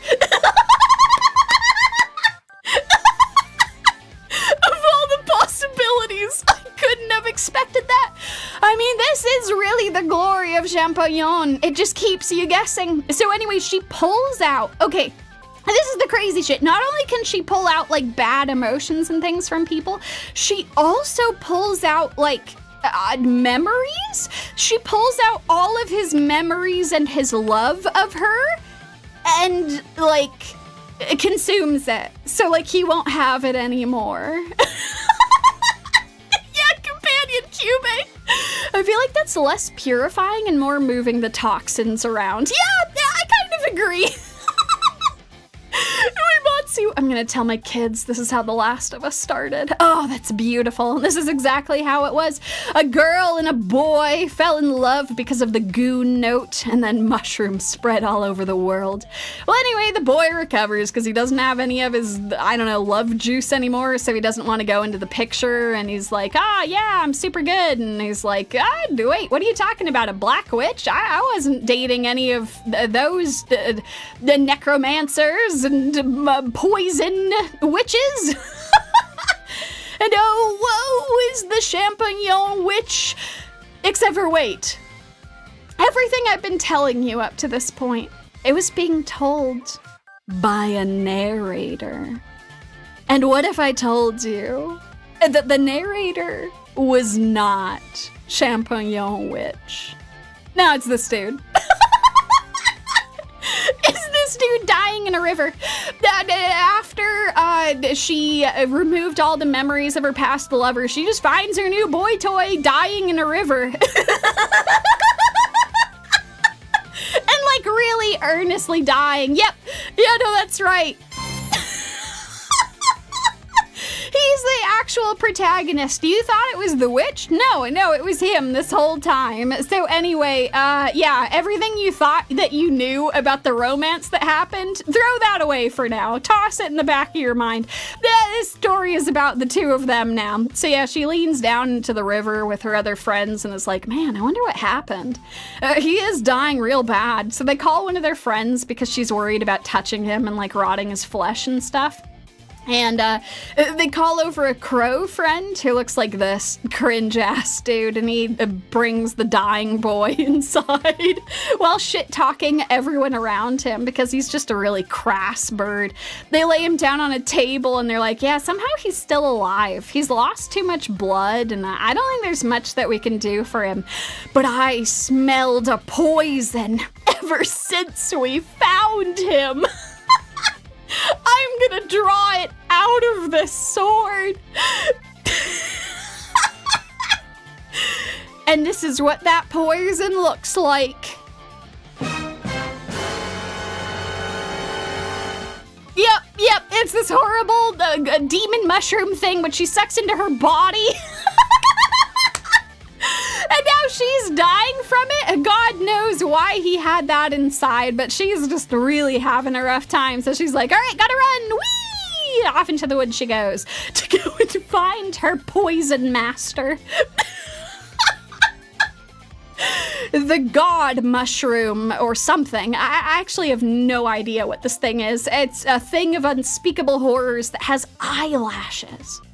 It has eyelashes. Look at it. It's horrifying. So anyway, it says step closer, Luna. Leave all of your overflowing poison with me. So yeah, she just leaps inside, where he absorbs all of the poison, all while keeping his horrible, very eyelashed eyes closed. Oh God, but it's fine, it's okay. He's like, oh yeah, no, whatever you want to do with the child, you purified him, so you're fine. Don't ask where I'm gonna shoot all of this poison juice, but like, you're gonna be fine. So she returns back home. Everyone's like, oh God, thank God you're back, because the boy, something's wrong with him. You removed the poison in the sword and he's not dying anymore. But he's really tiny now. Did you put a youth spell on him? And yeah, it turns out she kind of messed up. She not only took whatever that horrible demon mushroom was, she also took like multiple years of his life away. Which is insane. It's true, the person who made this anime probably did have a very sus mushroom. What happens when you ask AI to write apothecary diaries, and it hallucinated everything. God, God, that's my new headcanon for this. It's the only thing that makes any sense. So yeah, he's turned from like a young man to a child. He's a child now. Anyway, they can't think about that for too long because we still haven't finished episode 3. This is just the first 3 episodes. Suddenly, a whole cacophony of black mages show up and they're all like, "Ah, yes, we are here to hold an emergency meeting of black witches and wizards to decide the fate of this cursed youngling." Youngling is really bringing all kinds of memories. Not the youngling, no, Anakin, no. But yes, Anakin, yes, he is the seed of the end of all things. An absolutely insane statement. And they want to kill him. They're like, yeah, no, we gotta kill him. He's gonna bring about the apocalypse or some shit, so we gotta kill him. You remember that freaky apocalypse mushroom you pulled out? Yeah, that was the apocalypse. Huh. Yeah, no. What is pacing? And that, dear friends, is Champignon, and I just have to say, oh God, how am I supposed to pick between these? They're both so good and compelling. I think we've got to have the panel come in.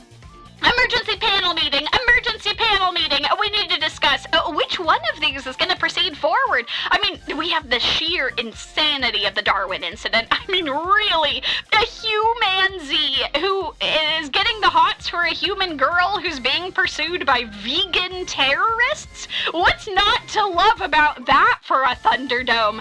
But then we have Champignon, which is just some of the most insane shit I've ever witnessed. I can't even give you a summary of what this show is about. It's just melting my brain just as much as it's creating poison mushrooms everywhere. What are we gonna do? How are we supposed to pick between these? Can we make them tie with each other? Could we make both of them go to the next round? But then we'd have an uneven amount of contestants. I mean, we can't have that. Someone has to get eliminated. Someone has to get eliminated.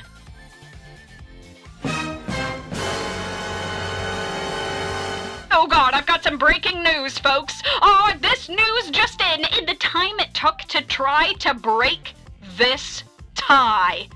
Champignon's Luna has wandered into town, creating poisonous mushrooms everywhere she goes. And she's accidentally poisoned another contestant! Oh God! She's poisoned childhood friend Rom-Com, even after we had a whole panel discussion to help them get to the next round. They have called out sick. They are just insisting that they've got to stay in bed together even longer, continuing to cuck each other. They just can't continue on the competition. Oh, what a shame. I really wanted to see what happened to them next. Well, I guess...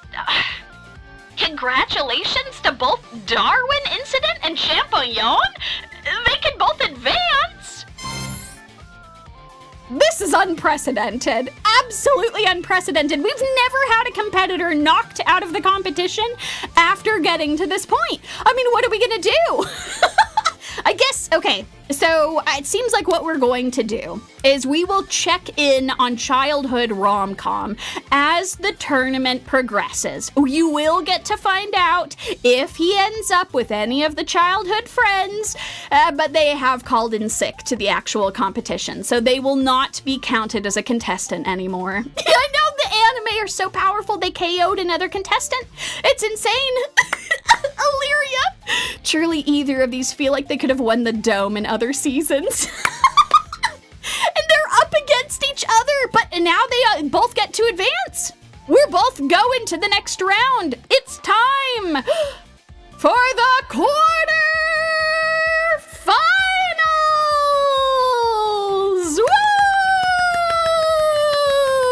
Woo! And excellent. I'm glad that you all are interested to know.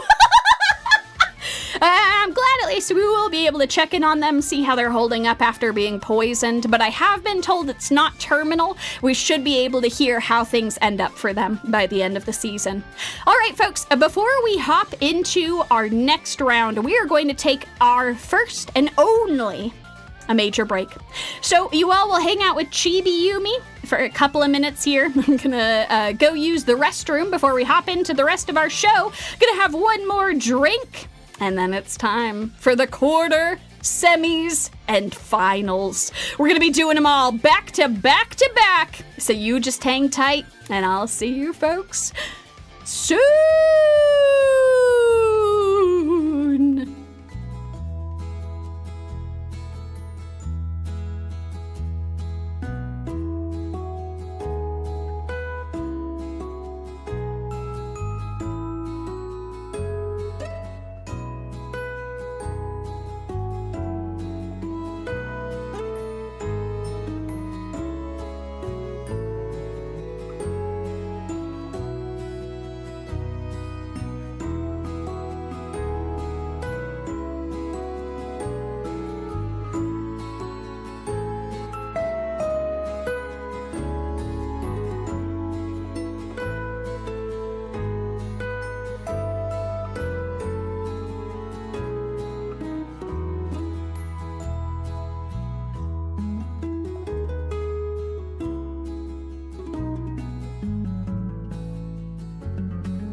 Welcome, welcome, welcome, one and all. I hope you all enjoyed your break, got yourselves some more popcorn, got even more relaxed, because we're heading into the final few rounds, and boy, do we have some crazy contenders to get through. First up in our quarterfinals, it's easygoing territory defense up against reincarnated dragon hatchling. Oh, this is gonna be a rough one. I mean, easygoing territory defense has that crazy opening. Absolutely memorable.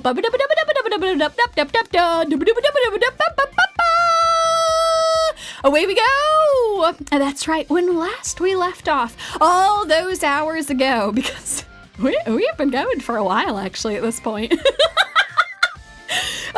They had just built an actual fortress city in like 3 episodes. Like, he used his production cube magic to make this crazy ass fortress. And it starts getting attacked by a bunch of armored lizards, and they take him down really fast with all of the ballistae that they had created before, so they're doing pretty good on that front. They even take down a forest dragon with a combination of the ballistae plus like really powerful fire magic, and it's just the huge explosion happens and they chop its head off, and I don't know. This territory defense thing is going pretty well. That's doing pretty good on that front. But wait, hold on. They're upping the stakes because this isn't just a territory defense show anymore. We have actual political, perhaps opponents, perhaps friends that are appearing on our van's doorstop. And they're... certainly pushing some kind of agenda here. Immediately, the skepticism meter is skyrocketing. And yep, no, they're definitely here to be political friends. Maybe helping to turn this into a new military outpost. No, they're here for a marriage proposal. They're here for a marriage proposal. Yes, our main protagonist is only like 8 years old at this point, but no, they don't care. They want him to marry this other child, and he's like, oh boy, a marriage? Woe is me, I'm just a reincarnated salaryman in the body of a child. Marriage? Wow, that's crazy. Even the big titty lady is like, oh yeah, if not for the age gap, I'd seek to marry you myself. Even while thinking of the fact that he is like an adult on the inside. That's weird. So anyway, it's not just her, because you remember that lake that he made? If you don't remember, it's fine. The first time that Bear and I watched this, we actually went back and rewatched the first couple episodes because we're like, wait, a lake? He made a lake? I don't remember that. Yeah, no, he made a lake, just like offhandedly in the first 3 episodes. And now all the mer people are super happy because they have this nice little lake now. And so they're like, oh yes, you shall marry my daughter too. And the noble's like, wait, but I'll protect your tribe regardless of any marriage. And they're like, oh, thank you so much. But then he's like, I'm still gonna marry the human child, though, even though I've been isekai'd, and that's super weird. Yikes alert! Alright, well, that's certainly an entry into the quarterfinals. Wow, short and sweet. Really just hitting us with all the highlights there, easygoing territory defense. I guess they are pretty easygoing. Well, please take it away, reincarnated dragon hatchling. What do you got for us today? Oh, that's right. Oh my god, y'all. When last we left off, the reincarnated dragon hatchling had evolved from a baby dragon into a young plague dragon so that he could romantically pursue the girl who saved him in the woods. Oh god, how could this get any worse? It turns out he doesn't have the human transformation skill. It turns out it's a later unlock. It turns out he has to level up first to actually reach that a particular skill. So he just starts decimating the population of the forest again. He's too big for worms now, so he's just taking out all kinds of other monsters just to level up, trying desperately to reach that level where he can get human transformation. Until one day, one fateful day, he runs across a very strange creature in a field of flowers. Who could this be? It's a venom princess. What a name for a creature. Oh god, well, it turns out they're kindred spirits. He's like, oh, you do the poison thing just like me. Well, I mean, you're adorable. I guess I'll keep you as a pet. And she doesn't think of him that way. She's, very much intent on being his romantic partner. But anyway, they go on all kinds of adventures together.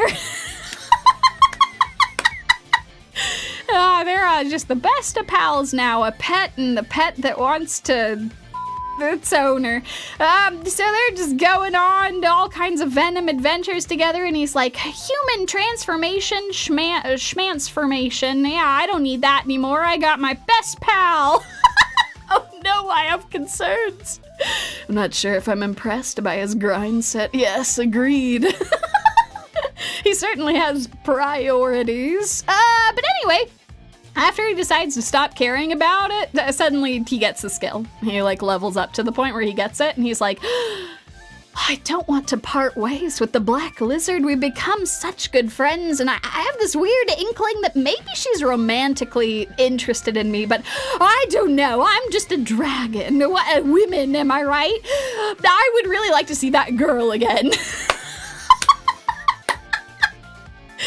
know what? That's such a good point. I guess there was some restraint to making her actually an animal, but still, it's a little weird. So anyway, this is a show with a love triangle between a plague dragon, a human woman, and a venom princess.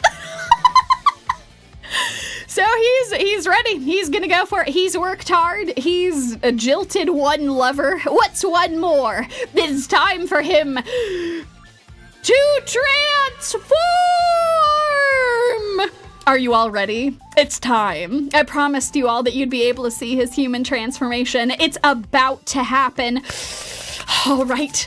Oh God, what's he gonna look like? What will his hair and his clothes be? Will he even have clothes? Oh God. How does that even work? Maybe he'll have to go and rob something off of some random passerby. Well, it's too late to think about it too hard because it's happening in 3, 2, 1.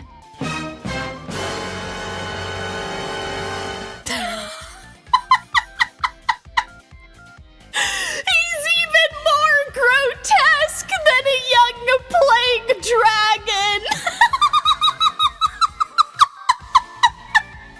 Are you not entertained? Oh God! I don't know, for some reason the human transformation spell is really jank, and he ends up looking like half dragon, half human, like with abs and everything. It's terrifying.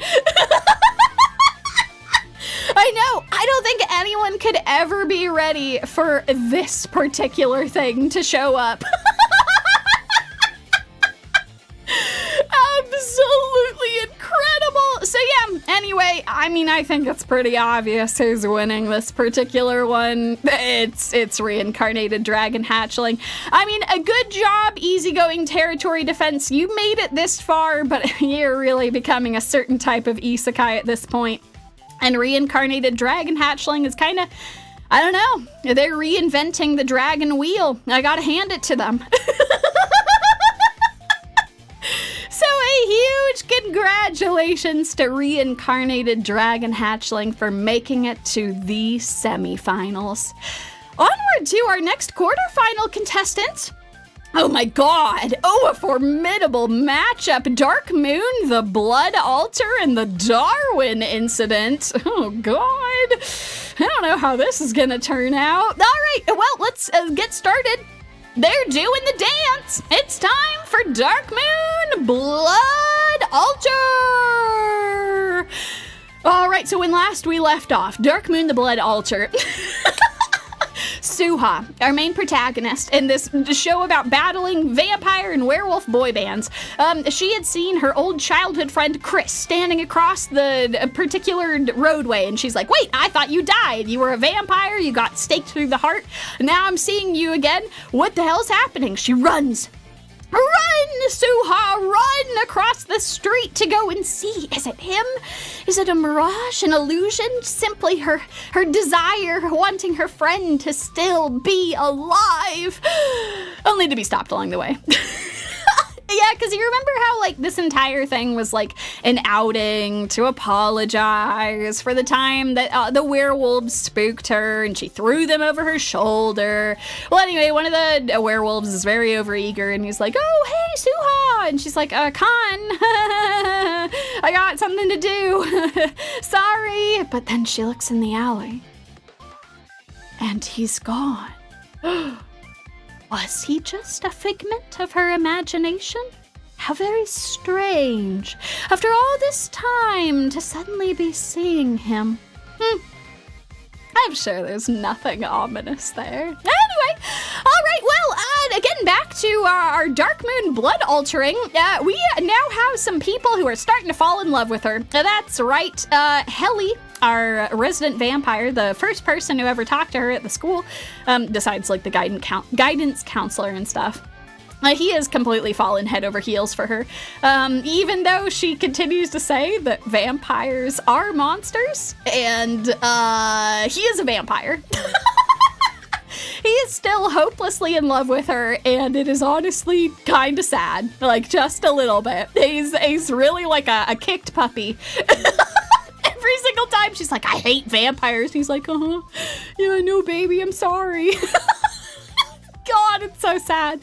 So anyway, it turns out that he's not the only romantic interest, because you remember Khan? Overeager Khan. We just ran into him shortly ago.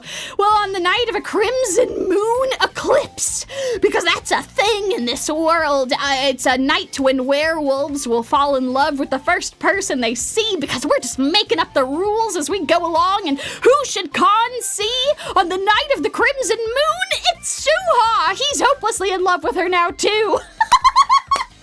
We've completed our twilightening. We have the vampire Heli and the werewolf Khan, who are now both in love with the same human woman.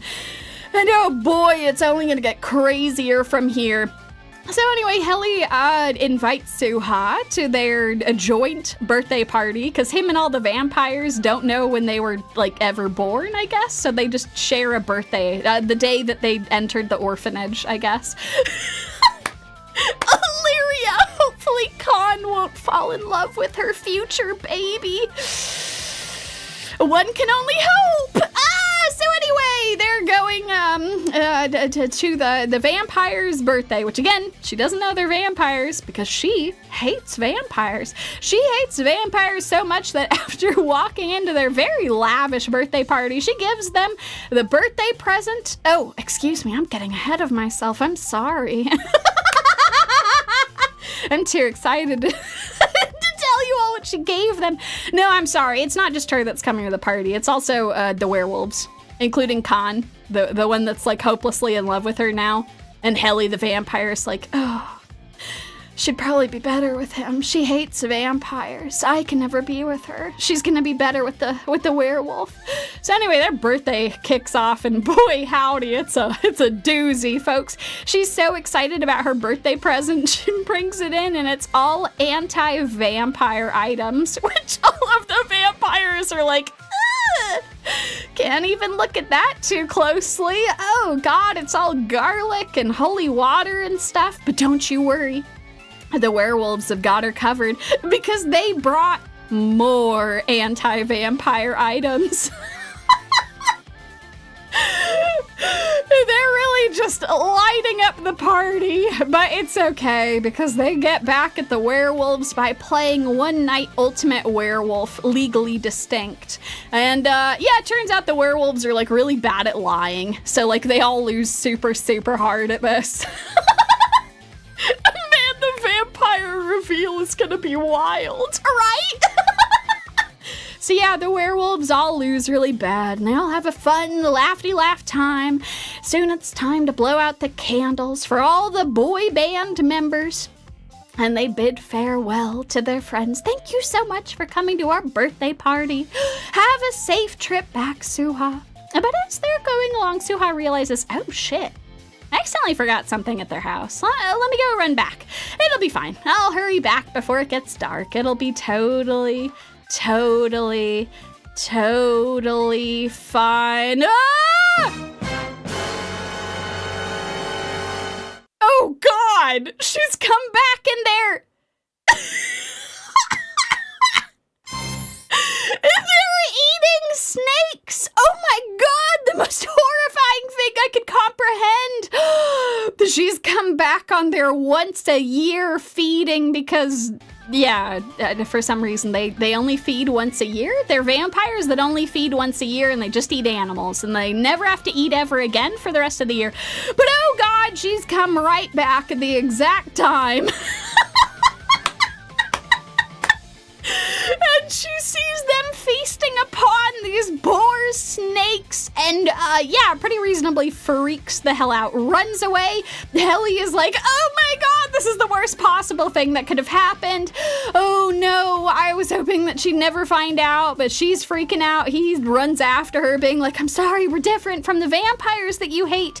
And she's like, dog, when we first met, you said you believed that I wasn't a vampire. And now I'm realizing it's because you knew I wasn't one of you. What the hell? How am I not gonna freak out about this? And he's like, oh no, I'm so sorry. It's not like that. Just like the sad kicked puppy that he is. Until, oh God, who should appear from nearby? But Chris. Oh, Chris. You didn't forget about old Chris yet, did you? Yes, he's returned.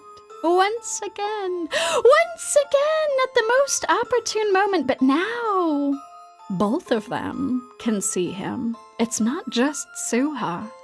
He runs over to Suha and he says, oh, I'm so sorry. I've been looking for you for years. I don't know what happened, but don't you worry. I've got you now. As Helly looks on like, what the hell is going on? Who is this? I've never seen this before. Wait, is this the friend that got staked through the heart when they were kids? What the hell is going on here? How is this happening? But meanwhile, one of the other vampires sends him an urgent message. Helly, I'm sensing an energy as powerful as Suha's right next to her. What? Says Helly, as he looks over at Chris. What do you mean, a power comparable to hers? She's able to lift people, vampires and werewolves like it's nothing.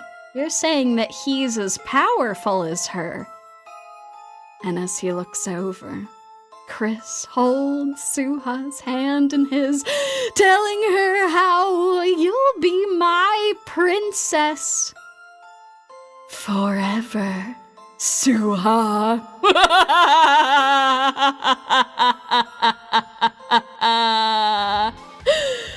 No, well, there we go. That's Dark Moon the Blood Altar. My God, what a contender, folks. Oh my goodness.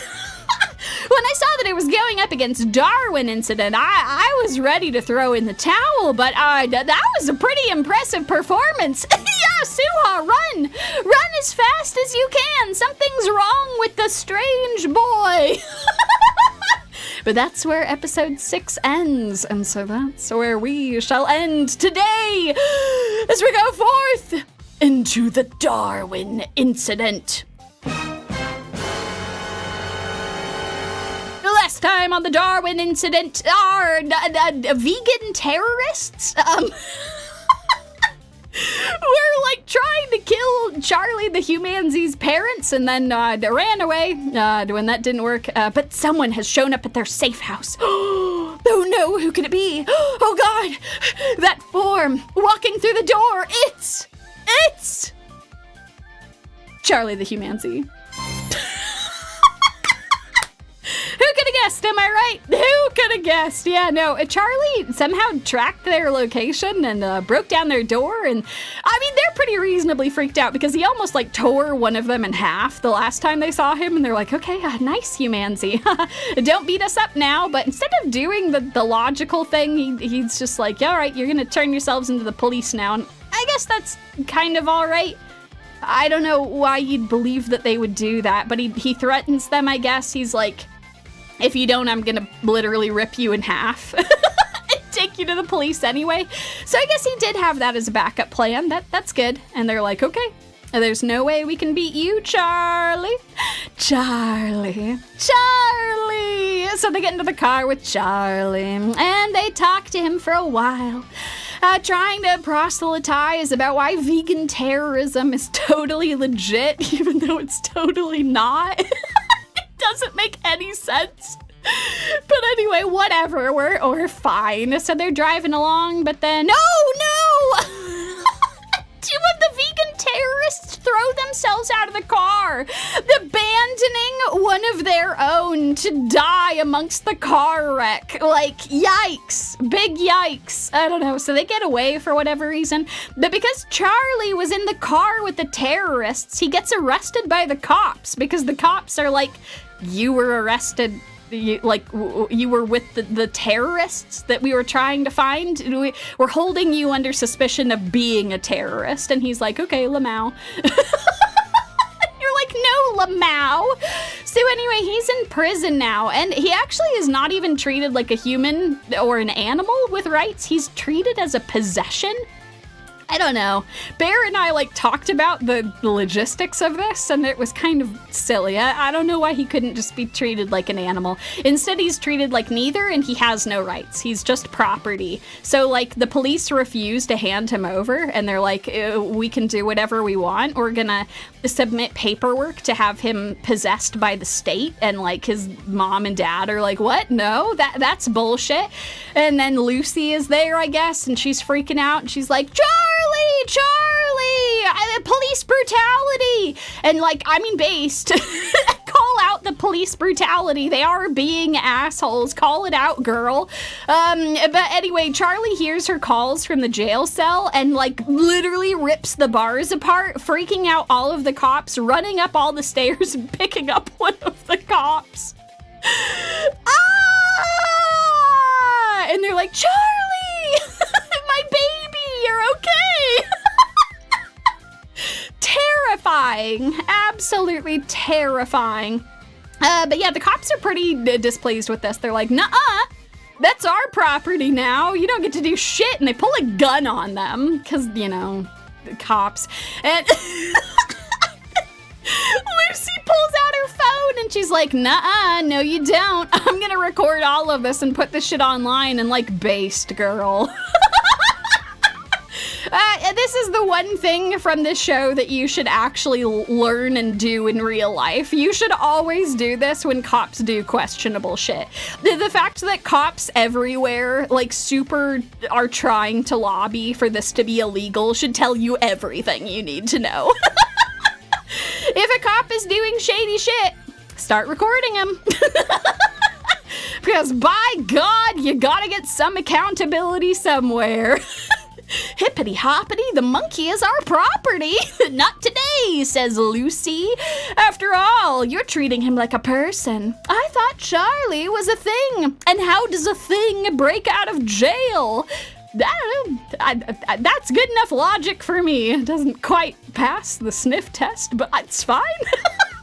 It's good enough, I guess. So they get Charlie out of there, all the while filming the cops, and then the cops get all kinds of shit online because they're terrorizing citizens inside of a police station, Anyway, Charlie gets to go back to school. It's not exactly going super well at first. A lot of students are even harder, giving him the cold shoulder and calling him a terrorist, and he's like, okay, well, I'm just trying to go to class and shit.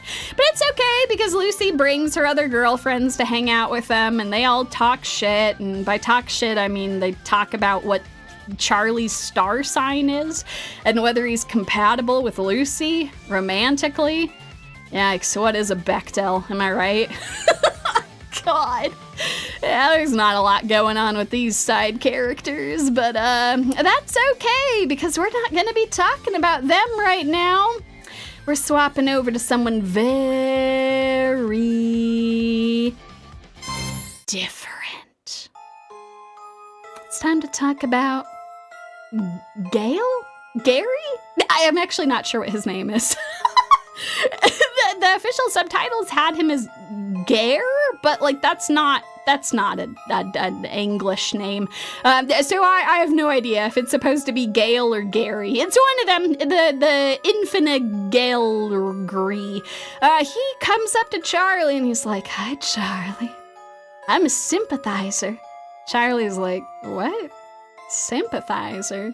The hell are you talking about? Oh, he's a vegan terrorist sympathizer. And Charlie's like, I'm not with them, right? And Gary is like, but I'm sure you are. I'm sure you'll see the light, just like me on my YouTube channel called the Red Pill Channel, and hold on a minute, hold on a goddamn minute. What? I'm sorry, what's the name of that channel? The Red Pill Channel? Red pilled for veganism? Okay, hold on, I'm sorry. We gotta go back to the soapbox alley. I'm sorry, y'all. We got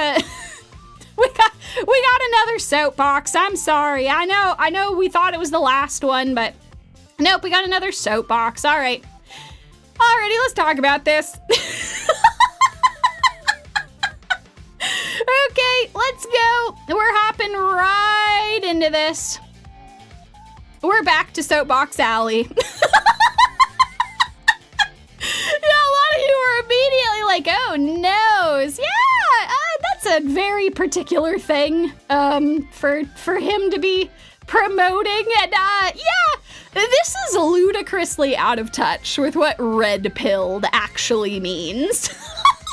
Like, this is 100%, and I don't mean to be rude to the author, but this really feels like someone who, like, tangentially read some news articles from the United States and was like, yes, I will now write a story about this. Without looking up once what this word actually meant. So, like, okay, for those of you who are not familiar with this, and if you're not, that's okay.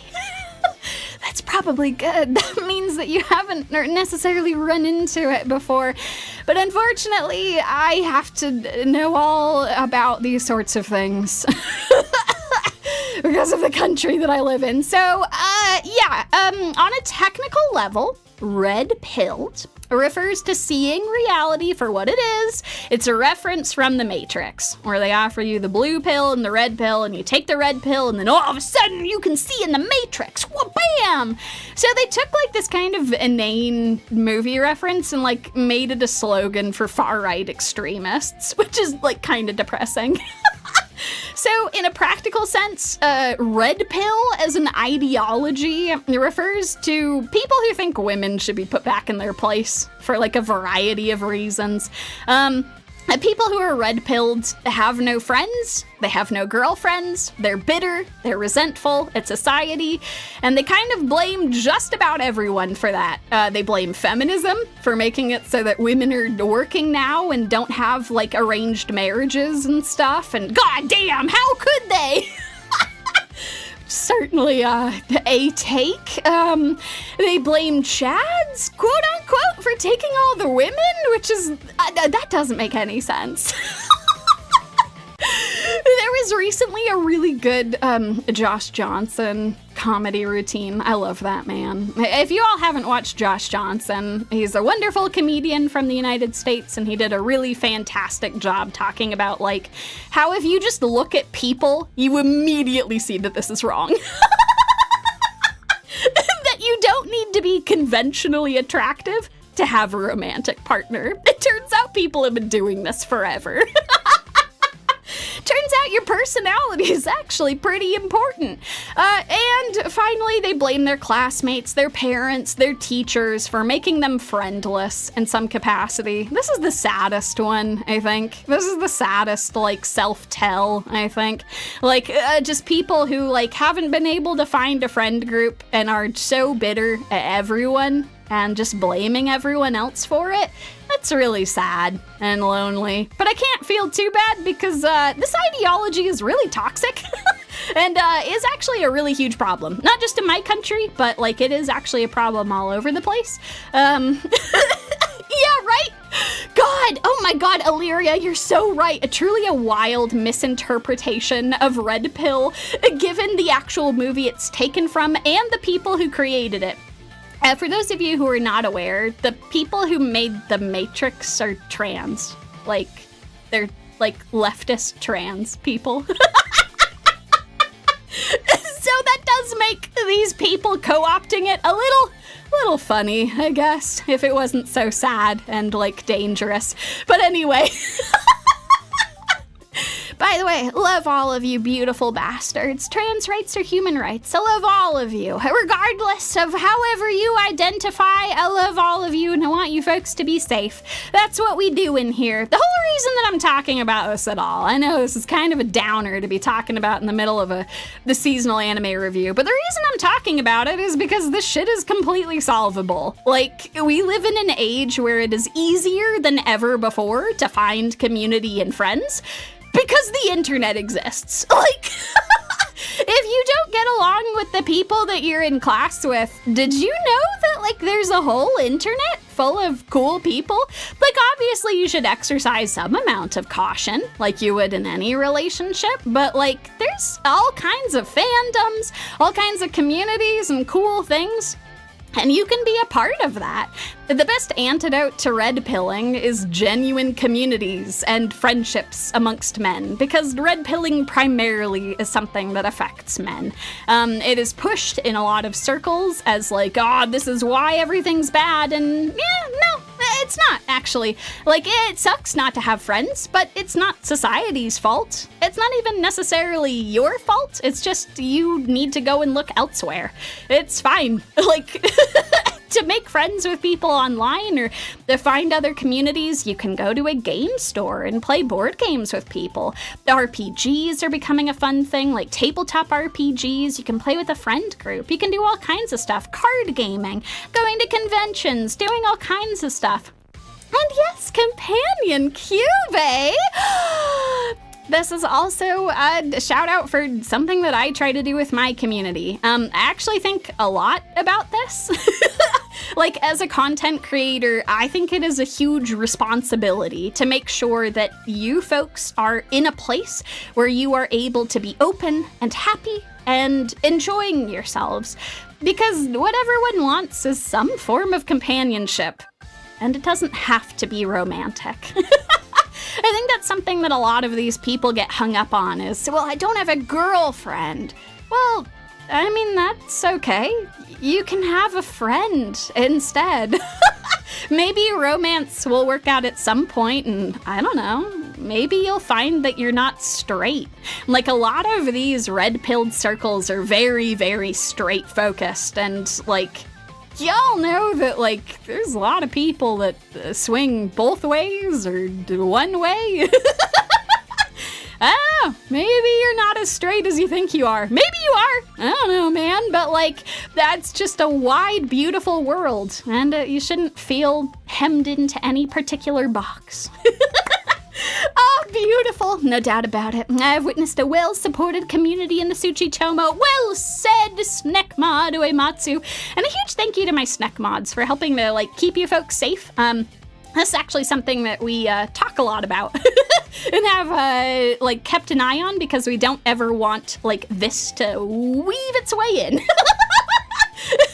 So yeah, keep an eye out for stuff in case we have to shoot people out of a cannon for trying to spread this bullshit. But I just want you all to know that, like, this is a community for you folks to feel like a part of.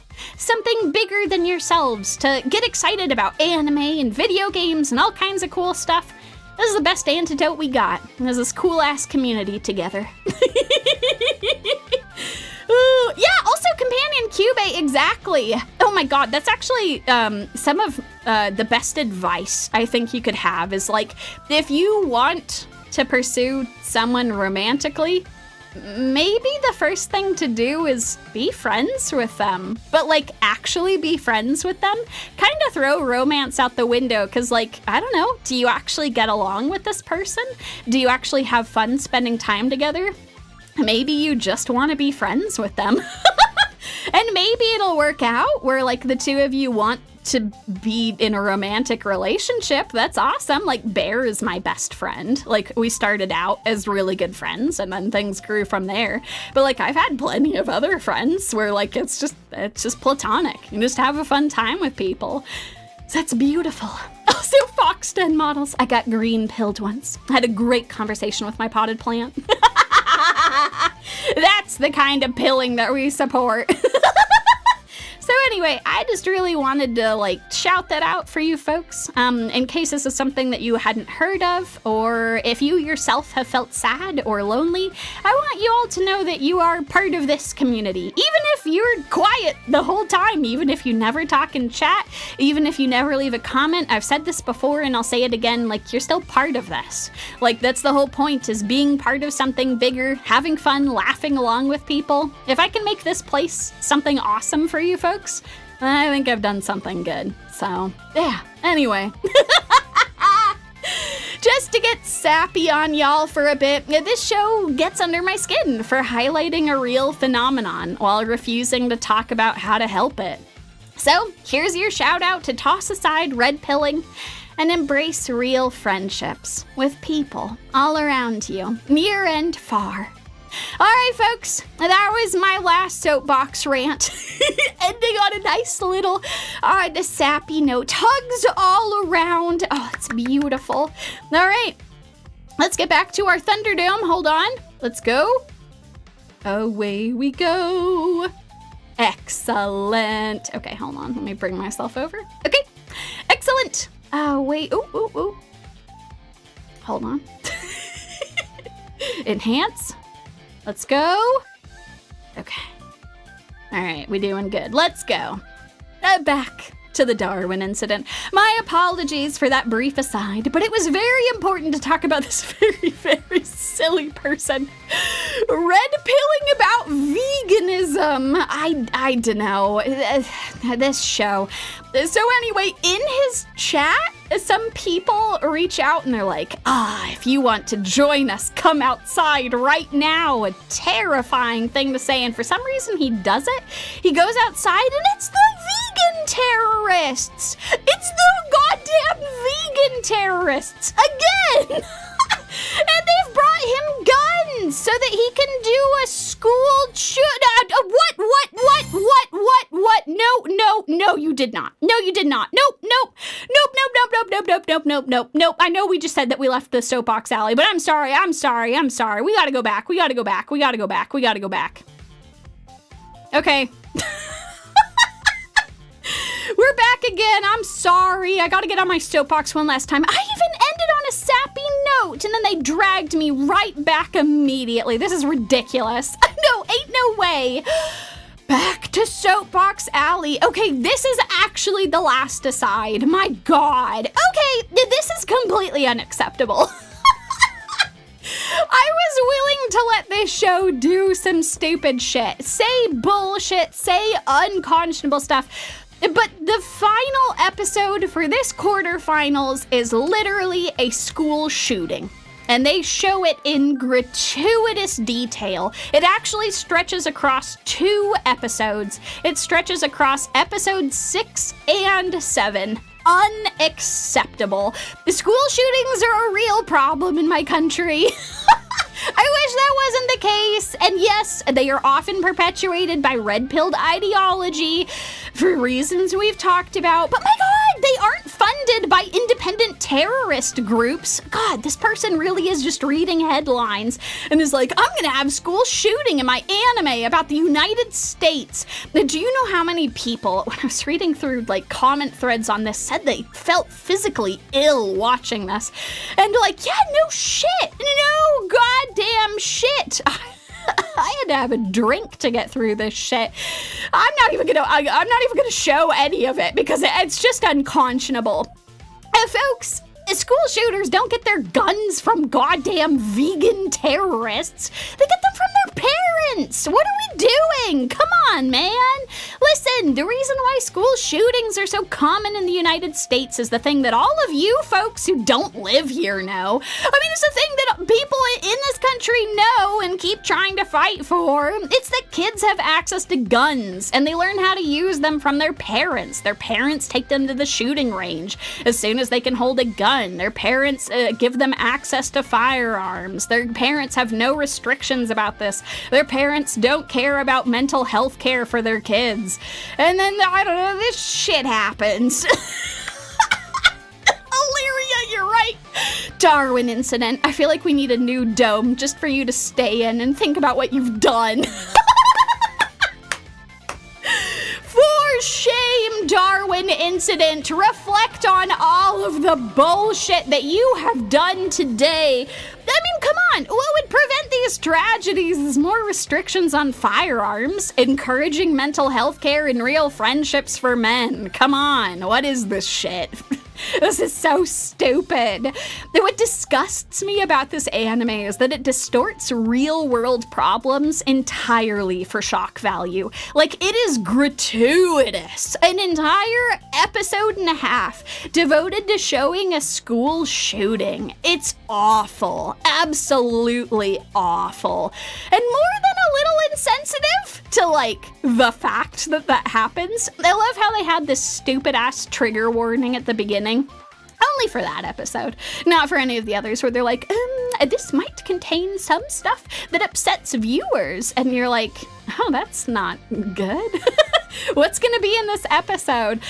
I mean, the sad thing is that a lot of people who were talking about this show, when they were first, like, watching it, correctly assessed that Gale/Gary was gonna be a school shooter.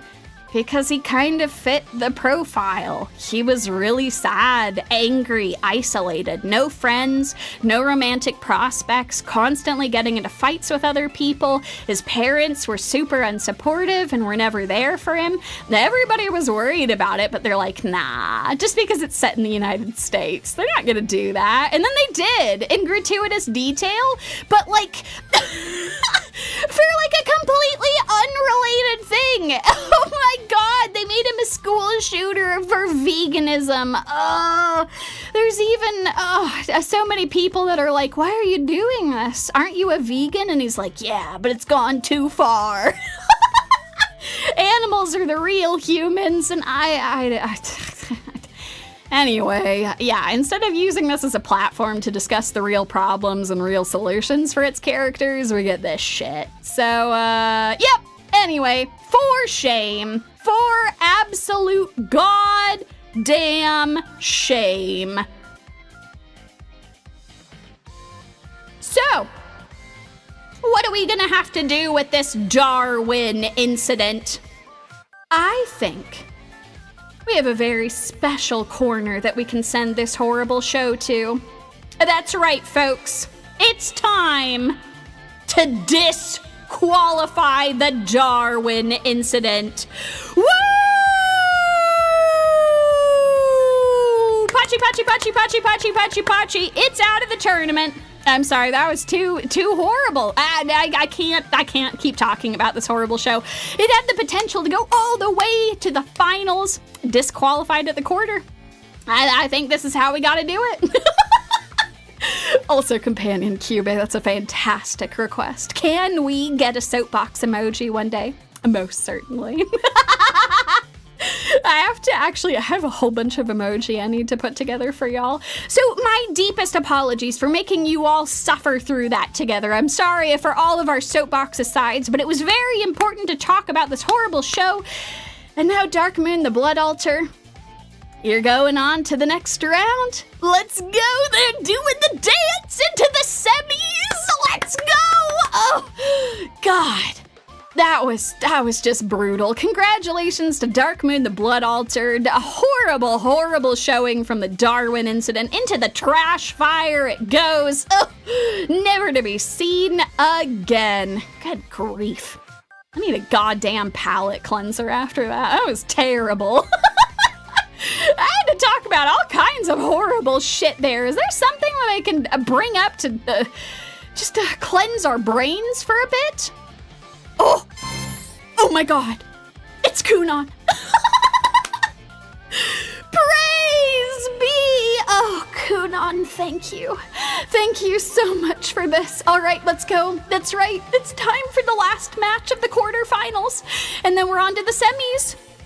Everyone, please put your hands together for our saviors, Kunon the Sorcerer and Champignon Witch. Oh, thank God they're here. We need some comedy right now.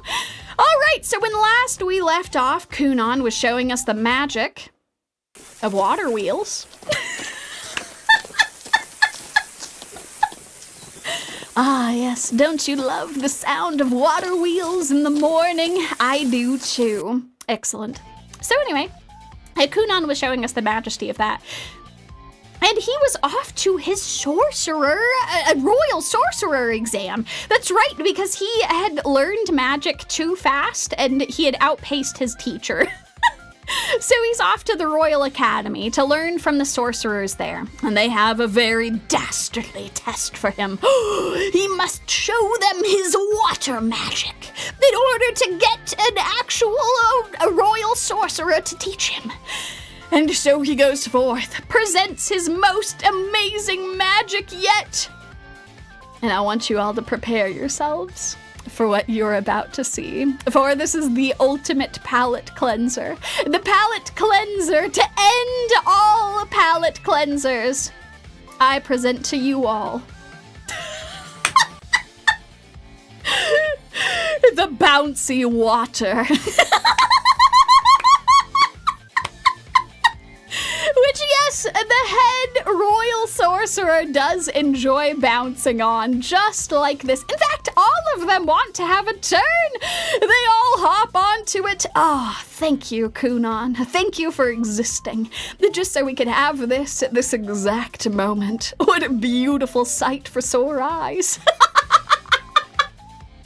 So anyway, he explains he's created a super soft body Aori, because Aori is the name of the spell, and I don't know, he's just making up shit now. I don't know what this is. He's just making up shit. Well, anyway, it looks like he's passed the test with, like, flying colors. He's doing super well. And all of the royal sorcerers are drooling over this new invention, and one of them suggests, what if you made a bed out of it? I mean, it's so nice and warm and very soft. I mean, you could also bounce on it for a little bit too, but it's such a good bed. So they decide to test it. They get one of the most unruly, one of the most choony sorcerers that they've got. And they're like, all right, here you go. Here's Kunon's waterbed. And he loves it. Oh, he loves it. The Chuny is overcome with emotion as he lays down and immediately falls asleep. He also agrees to become Kunon's master from that day forth. He's like, oh, wow. All right, you can make me a bed that I can instantly fall asleep in. All right, you're hired. Come on, let's go, Kunon. So Kunon is hired. He's going to become a royal sorcerer. And soon all of the royal sorcerers are falling asleep. To the sound of the water wheel. Beautiful. Beautiful, beautiful water wheel ASMR. As Kunon continues to proceed forward in his training, because remember, the whole reason why Kunon decided to do magic in the first place is so that he could create eyeballs, so that he could see. At this point, he practically can see. He can sense colors. He can hear people. He can, like, navigate around just fine. Like, he's fine. But whatever, he's got to have actual eyeballs now. We got to make it happen. And wouldn't you know it? Oh my God. He's done it! He's created eyeballs! With magic! I can't believe it, folks. I can't believe it. In the first 6 episodes of the anime, he has managed to make his own eyeballs. They're a bit odd looking, just a weird floating ball in the air, but that's okay. So what will he do first? Well, he's got to look at himself in the reflection. He's got to see what he actually looks like. So he looks out the window, catching his reflection there. And he sees, something strange looking back at him through the window. Huh, he thinks. Is that what the sky looks like? No, I can't see anything. And wait a second. Is that not behind me? Oh, something is in the room behind him. Something that has been there the entire time. What could it be? It's so big, it's obscuring sight. Is it some sort of pillow demon? Is it some sort of paper monstrosity? Maybe all of the magic he's been doing all this time has coalesced into some horrible water thing? He turns around, fixing his seeing eye for the first time on this thing, and he sees... It's a crab. It's a crab! It's a crab! It's a crab! It's a crab! It's a crab! It's a crab! It's a crab?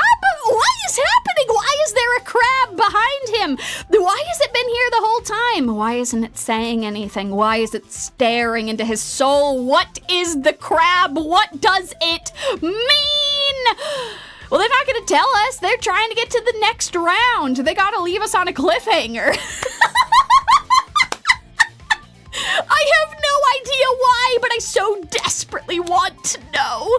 Kunon, you have enticed me so thoroughly. I need to know what that crab is. I don't understand. Yes, is that a zipper on its head? Is it a person within the crab suit? I don't know. Kunon certainly wants to get to the next round, so they're trying to dangle that in front of us. Oh, Champignon. The crab, it's staring me in the eyes. Surely we could just get this over with quickly, and then we can get to the bottom of whatever is happening with this crab. I mean, come on, Champignon. What can you possibly present after a literal crab? Oh, God, that's right. Oh, that's right. That's where we left off. Well, when last we left off with Champignon, she had managed to, like, wrestle this horrible thing out of this dying child's body. Well, he was a dying man at that point, but then, I don't know, she pulled out the death mushroom from him and purified it or something, and then... He shrunk to the size of a child. Doesn't matter. We're moving on. Okay, well, it turns out that the entire assembly of black witches and wizards has found out about this, and they're pissed. Because this child is the seed of the end of all things. And that's a very bad thing, right? The super duper bad. So, they go to be like, all right, we're gonna kill the child now. An insane statement. And Luna's like, no, you can't kill him. After all, I was once also destined to turn into the end of all things. And you're like, wait, what? Girl, are you saying that you were going to become this horrible amoeba thing? I don't know, she avoided turning into the end somehow? I have no idea how, and the show is certainly not interested in telling me. So now there's only 2 people in this entire world to have shared that particular curse. I don't know. So yeah, they're the only 2 people who will ever become the end of all things, I guess. So anyway, but then all of the Black Witch Assembly folks are just like, yeah, but like Luna's special. Like, I mean, come on. Have you seen how self-sacrificing she is? I mean, no one else could possibly be like that. So we have to kill this other child. After all, she's a uniquely impressive girl. She's not like those other girls. She's so much better than them. So yeah, they don't have any faith in the dying small child. So they decide to hold a vote just to be fair, and they're like, okay, all those in favor of death, say aye. All those in favor of life, say nay. Or actually the other way around, sorry. If the majority vote is negative, he'll be put to death. But what's this? I'm sorry, we have a tie-breaking vote that's coming in. A tiebreaker has emerged. Oh wait, is that a thing that Champignon can do? Wait, hold on. I thought that was only a thing the judges could do. Okay, the judges apparently have no control over this, and they have no idea who this person is. Okay, so some strange spirit has now appeared, and she's casting the tie-breaking vote. Oh wait, hold on, I'm just getting news. She is not alive? She's a spirit. Wait, how can spirits cast votes? Is that a thing that she can do? I don't know. I don't know how the rules of black witches work. Whatever. She's here now. She used to be Luna's friend, and she's like, I believe in you, girl. You totally got this. All right. I'm the spirit out. Woo, woo, woo, woo, woo, woo, woo, woo. And then, I don't know, the rest of the black witches are like, okay, whatever. He can live now. So yeah. He's alive now, I guess. Because her dead friend who died in the witch trials, which are a thing in this world, apparently. I don't know why they haven't tried her yet. She literally spreads poisonous mushrooms every time she goes into town, but nah, it was the cat witch who had to die, not the poison witch. So yeah, the cat witch who was dead came back to cast the tie-breaking vote to make it so the boy lived. I think I've got it so far. Okay, the boy is alive. He wakes up, he's in this strange place. They ask him who he is, and he says, my name is Liesel. And then an explosion happens. Because apparently he just said his true name, which is like a thing for white mages, I guess, which he is, apparently. They're like, oh, whoopsie doodle, you're from a different magic discipline, Lamau. Your true name is the key to unlocking your magic, and you just said that. You probably shouldn't say that name anymore, because, like, people could mad curse you all the time. And also, you can have, like, magic explosions. So, like, we gotta come up with a different name for you. Something other than Liesel. Okay, so it's name time. Let's come up with a great name for this boy. Should it be Liesella? What about Liesello? Or what about Lisa? Yeah, I think that his name is going to be Lisa. And we're just chopping off the extra L. That extra L was doing way too much legwork. It was the thing that was making it so all of the big boom magic was happening. His name is Lisa. Because it is, that is all. No questions asked. Yeah. This lady who managed to not become the end of all things, yep. It looks like her true weakness is names. So anyway, she's supposed to be the guardian for this child, and boy howdy, she's doing a bad job right off the bat. She's like really angry with him all the time, and is like, you must never touch me. And like, yeah, I get it. Like, he'll turn into ash and like die and stuff, but you could like be nicer about it. You could explain that if he touches you, he'll die. But she never does that, I guess. Like, he has to find that out from mushroom friends in the woods, and like, I don't know. Can you be honest with the child you've taken in? I guess not. Oh, the one person who is honest with him at all times is this horrible crow creature who just like says what he thinks, which is like, if you run away, I'll kill you. If you piss me off, I'll kill you. If you look at Luna wrong, I'll kill you. That's pretty consistent, I guess. So great parenting couple. Anyway. He gets up from his cat bed, which, yes, for those of you who have been keeping score, who are wondering what the big spooky cat was for, it's a bed. Yep. It's a bed. Why is a sentient creature a bed? I don't know. Anyway, even though this child no longer has any memory of who he is, because all of that was taken away from him, like all of his memories were taken. That's why he's shrunk so much. I don't know why he's not a baby, but like whatever. So like he doesn't remember who he is, and he's a small child in a strange place. Yeah, I don't blame you all for having questions. I have many questions, but he doesn't. He's really starting to enjoy it. He's learning a lot. He's so glad that he's here. What am I supposed to do with this? Kunon! You have such an appealing... We need another panel discussion. All right, urgent panel discussion. All right, we need to discuss which of these is moving forward to the semis. I mean, they can't both go. This is, oh God. I mean, I guess technically at this point we have sort of a decent number. Maybe we could make them both go, but we can't set a precedent of just automatically passing one thing to the next. We can't do this. Okay, all right. while our panelists are discussing which of them is going to move forward, we're going to return to a show that was eliminated last round. That's right, we're circling back around a childhood rom-com in a section that we like to call Where Are They Now? Alright, returning back to childhood friend rom-com, we're meeting our third childhood friend. Drumroll! What's she gonna be like? What particular trait is she going to have as a person?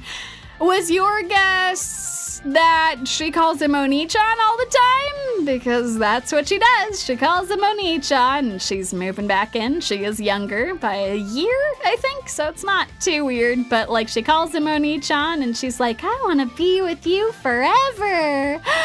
For here on out. And you're like, okay, that's probably fine. And she's like, I like you, Oni-chan. And he's like, okay, kiddo, that's great. That's so sweet. Thanks, kiddo. And she's like, no, I want to do naughty things with him. And the other two were like, oh God, all right, we gotta do something. This shit's getting too real. She's gonna make a move on him before we do. So they gotta step it up a notch. Okay. So first, what is Shio gonna do? All right, so Shio tries to come on to him in the library, and he's like, no, childhood friends are childhood friends, will always be the same. And then she's like, but what if I asked you out? And he's like, what? Are you asking me out? And she's like, no. What if I asked you out to get ice cream with me? Teehee. I can never be honest with my feelings. And so, oh God, just shooting herself in the foot again.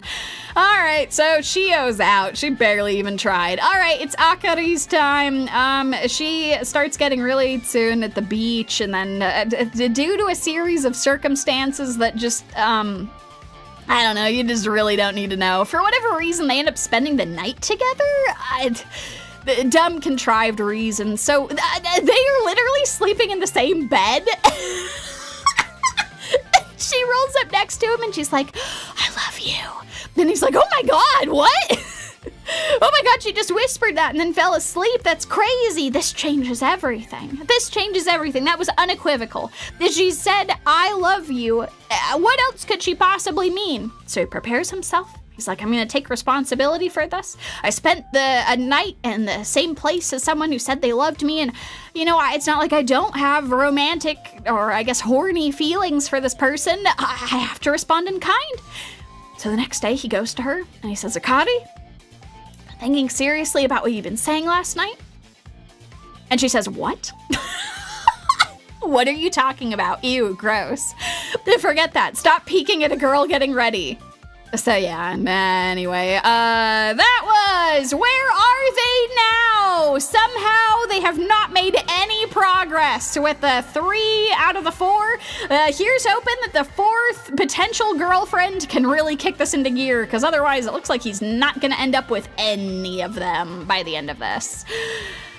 Okay, judges, do you have the final results for us? Oh, wait, they're sending over the results now, and oh no.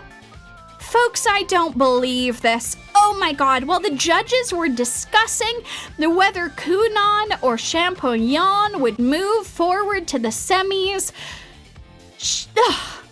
I can't believe this. Kunon wandered off around the academy, and he put reincarnated dragon to sleep with the waterbeds. No! What has he done? Oh God, not reincarnated dragon! Oh my God! Oh, well, I guess that makes things easy for the judges, because now both of them can continue forward. I guess we'll be checking in with reincarnated dragon in our recurring segment, Where Are They Now? Just to see how they're doing. I know, we can't leave them alone for any amount of time. They just wreak complete havoc. But this means that both Kunon and Champignon are off to the next round? But wait, math says there's only 3 contestants left. Can we really call that a semi-final? Folks, I think we're going to the finals. We're completely completely skipping the semis. Oh my god! It's a 3-way battle for the finals between Kunon, Champignon, and Dark Moon, the goddamn blood altar. This is a first. Oh my god. What do I do? All right. I guess pulling up slides for the next one. I think we're skipping right to the third PowerPoint. No way! It's the third PowerPoint. Oh god. The legendary third PowerPoint.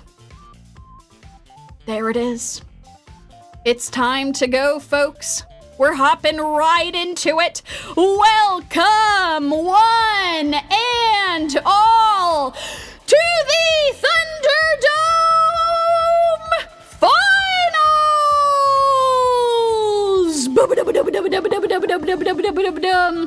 Introducing our contestants for the finals of the Thunderdome. We have Kunon, the sorcerer who can see the terrifying crabs. We have Champignon, which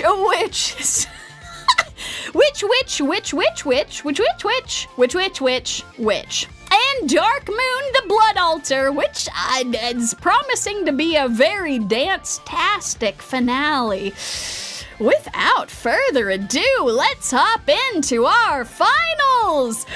3 shows go in. Only one will emerge! Take it away, Kunon! I can't believe it. Kunon has made it all the way to the finals, folks. God, all the way from our humble beginnings. All of the water wheels to where we currently are today, where he's made eyeballs with magic, and he's now seeing all sorts of terrifying things like this strange large crab, which has apparently been here the whole time. He tries to reach for it, and it's immaterial, which I guess makes sense, but does that not raise more questions? What is it exactly? He cannot touch it, but it is always there, and it is always following. All right, well, it's not just the crab. It turns out everyone has some sort of freaky characteristic. His maid, the one who has been trying for this entire season to make him just like the biggest player who's ever lived. Yeah, she's got a horn on her head. So yeah, that's pretty wild. Kunon's brother, his older brother, has wings, very fashionable wings. His mother is just a shonen protagonist. Like, look at her eyes. Was she isekai'd? Is that why she has the different colored eyes? We'll never know because his father is a horror. An unspeakable horror from God knows where. This is what Kunon sees when he looks upon his father's form. And I just have to say, man, Dad, you really... You really drew the short stick. Your sons have crazy-ass animal shit. One of your sons has wings. One of them has a giant sort of sentient crab. Your wife is a literal shonen protagonist, and you're just this horrible monster. Well, that's not all. Kunon's master is just a ball of light. Like, he's so bright that Kunon cannot look at him directly and has to, like, shield his water eye. So I have no idea what to make about that. And of course, his romantic love interest, his fiance, has a single feather popping out of her head.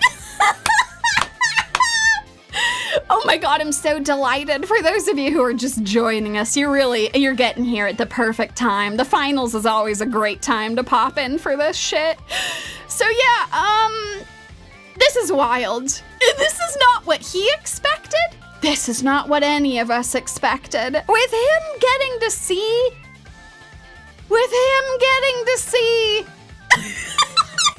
just all of this. Like, what does it mean? What does any of this mean? mean? Why do they have certain animal parts? What is the symbolism? Why are they immaterial? If they're immaterial, why do they exist at all? Are they a manifestation of their personalities, their magic? And what is this crab? Why is there a crab? I need goddamn answers. So Kunon, you're in the finals. It's time to it's time to actually put everything on the table. What's with the crab? And we are about to find out. I'm being told in 3, 2, 1.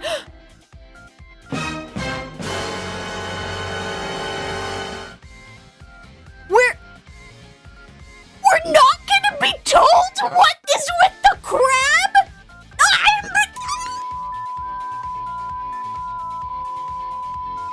Sorry? All of that build-up, all of those episodes that we watched together, all of the goddamn cliffhangers, only to be told, nah, he's going to magic school now. Bye-bye, audience. Bye-bye, parents. He's going to goddamn magic school. Kunon. And here I thought we raised you right. Here I thought having you get all the way to the goddamn finals. Oh, the disrespect. And after we had all of the goddamn water wheels too. No, of course, he's going to goddamn magic school because he gets to be a player there. He wants to be surrounded by a bunch of women. And so that's what he does for 6 episodes. 6 episodes. 6 episodes. He's just a player for 6 episodes. Half of this goddamn show is just him messing around at magic school, coming on to everyone around him, making everyone uncomfortable, causing all kinds of problems, even amongst the waterbeds. The waterbeds are not a place of solace anymore because he has caused discord. He has caused problems. He has caused chaos with his lack of crab knowledge. Because of him, 3 factions are about to get into a fight, and all 3 of those factions are me, I, and you, and we demand answers, Kunon! Well, anyway, the end of the goddamn season, I should say. I'm sure there's more beyond this, but I've been goddamn around enough by this. Anyway, he writes to his fiancé, and he's like, oh, I'm always thinking of you. By the way, I've made a few dozen more female friends at school. And she's like, what? Wait, what? Isn't that kind of a lot? Do you have any male friends? Wait, are you hitting on a bunch of people while I'm gone? Nope, I can't believe this. Kunon has thrown the finals. Kunon, we believed in you. You are welcome to throw your boos at this show. Boo! Boo! Kunon, how dare you not tell us about the goddamn crabs? I demanded answers and you didn't give it to me. So anyway, this is just absolutely ridiculous. I demand justice. Justice for the crab monstrosity. Boo! Boo! Boo! Well, with Kunon making a very ungracious exit from the competition, that just leaves us with the last 2 shows. And you know what?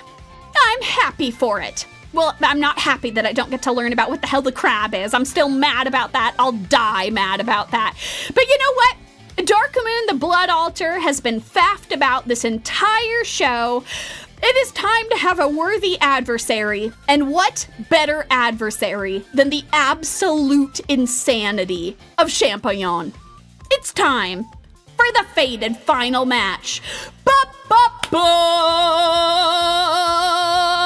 Let's go.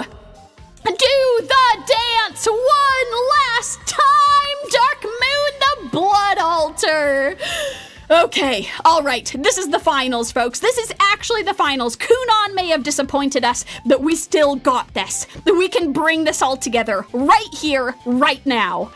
It's time. When last we left off. That's right! Oh, God! When last we left off, we had just found Chris. That's right. Chris had suddenly appeared, and he was telling Suha that he would be there forever. She would be his princess forever. But thankfully, Suha has some amount of sense because she's like, whoa, wait, what? What princess? What are you talking about? You're not Chris. And you know what? Fantastic work. You get an A+, Sherlock Suha. And anyway, then he ominously gets closer, saying, "Who do you think, Suha?" And suddenly the memories all come flooding back. Woo! Memories of her past life.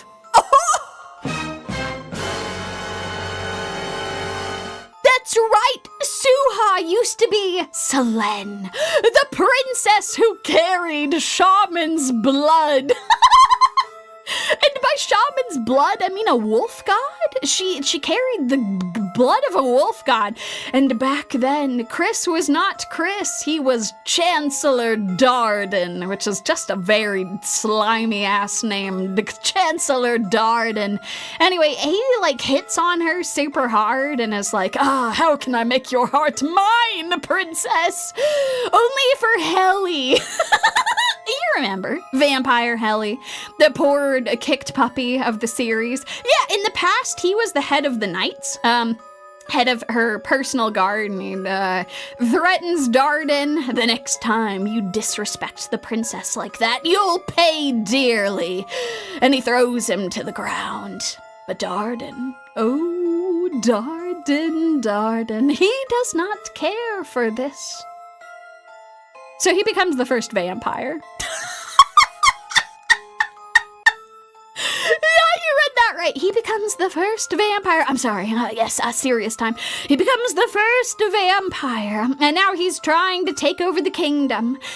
And so Suha, who is Selene, she carries the spirit of this wolf god. Then she distributes her blood to all of her followers to create new vampire lords. Wait, hold on. Wait, what? Wait, I thought she had the blood of a wolf god. Wait, why is she creating vampire lords? What the hell is going on? Okay, sorry, back to the presentation. Anyway, she creates new vampire lords. Ooh, don't ask how it works. It just does. But they're superior vampires because, I don't know, they don't go crazy attacking people and stuff, so whatever. Anyway, they all manage to gang up on Darden and they have this very dramatic fight where they stab him to death, but he does not die. You cannot simply stab Darden once. No, you must stab him at least 5 or 6 times. He just doesn't die. So he slaughters all of them, all of the vampire lords, and as they lie dying, he aims for Helly. Helly, the one who was always in his way. Helly, the one who was always closest to the princess. And as he sweeps down to land the final blow,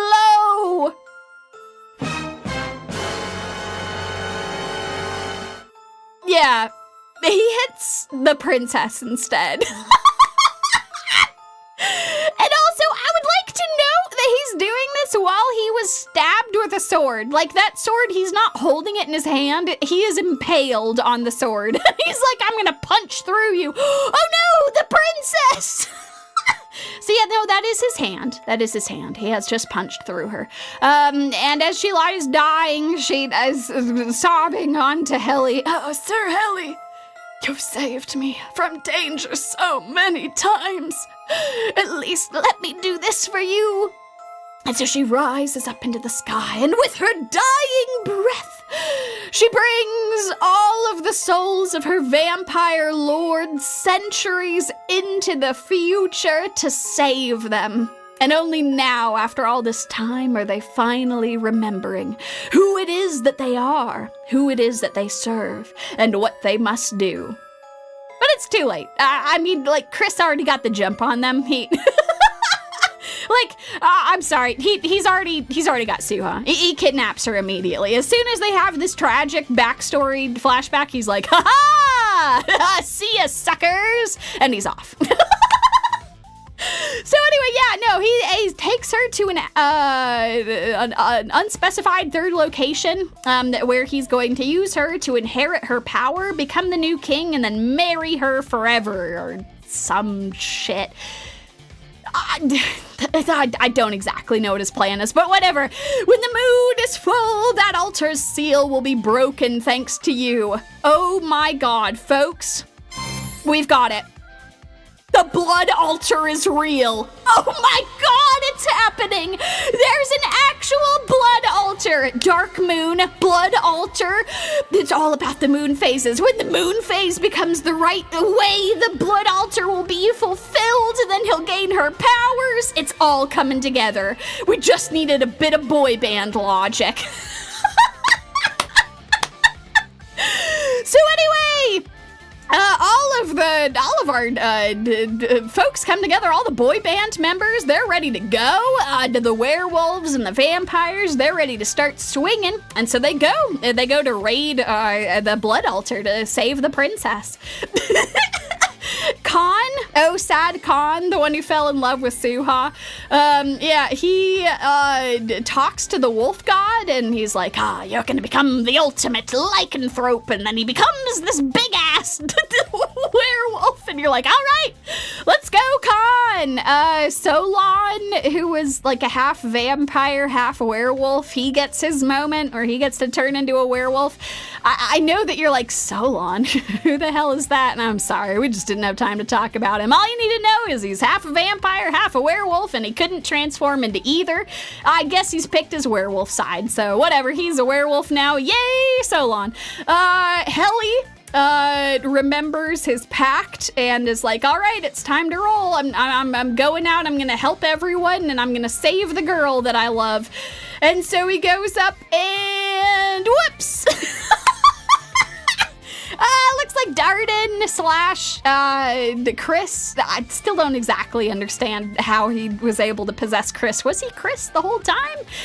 Did he take over Chris? I think he took over Chris. I don't know. That's weird. Anyway, he is much stronger than Helly because, you know, that's what they were warning him about. He's a power comparable to Suha. Well, whatever. He, like, kicks the shit out of Helly for a while.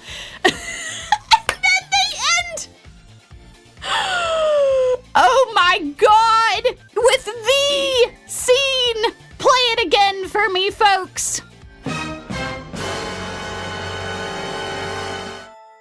Yep, that's right. You remember how, in the past, the last time they defeated Darden, they stabbed him with a sword and then he, like, stabbed Suha? Well, that just happens again. It just happens again, but like, I don't know, for some reason they didn't expect anything different. Yeah, no, full circle again. Chris does have a firm handshake.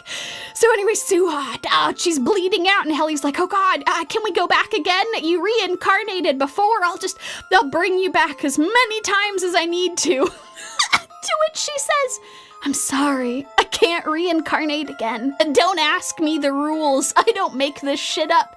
Ask the author. And then she cries to him, I love you, Helly. Oh, thank you for everything you've done for me. And he says, I love her back.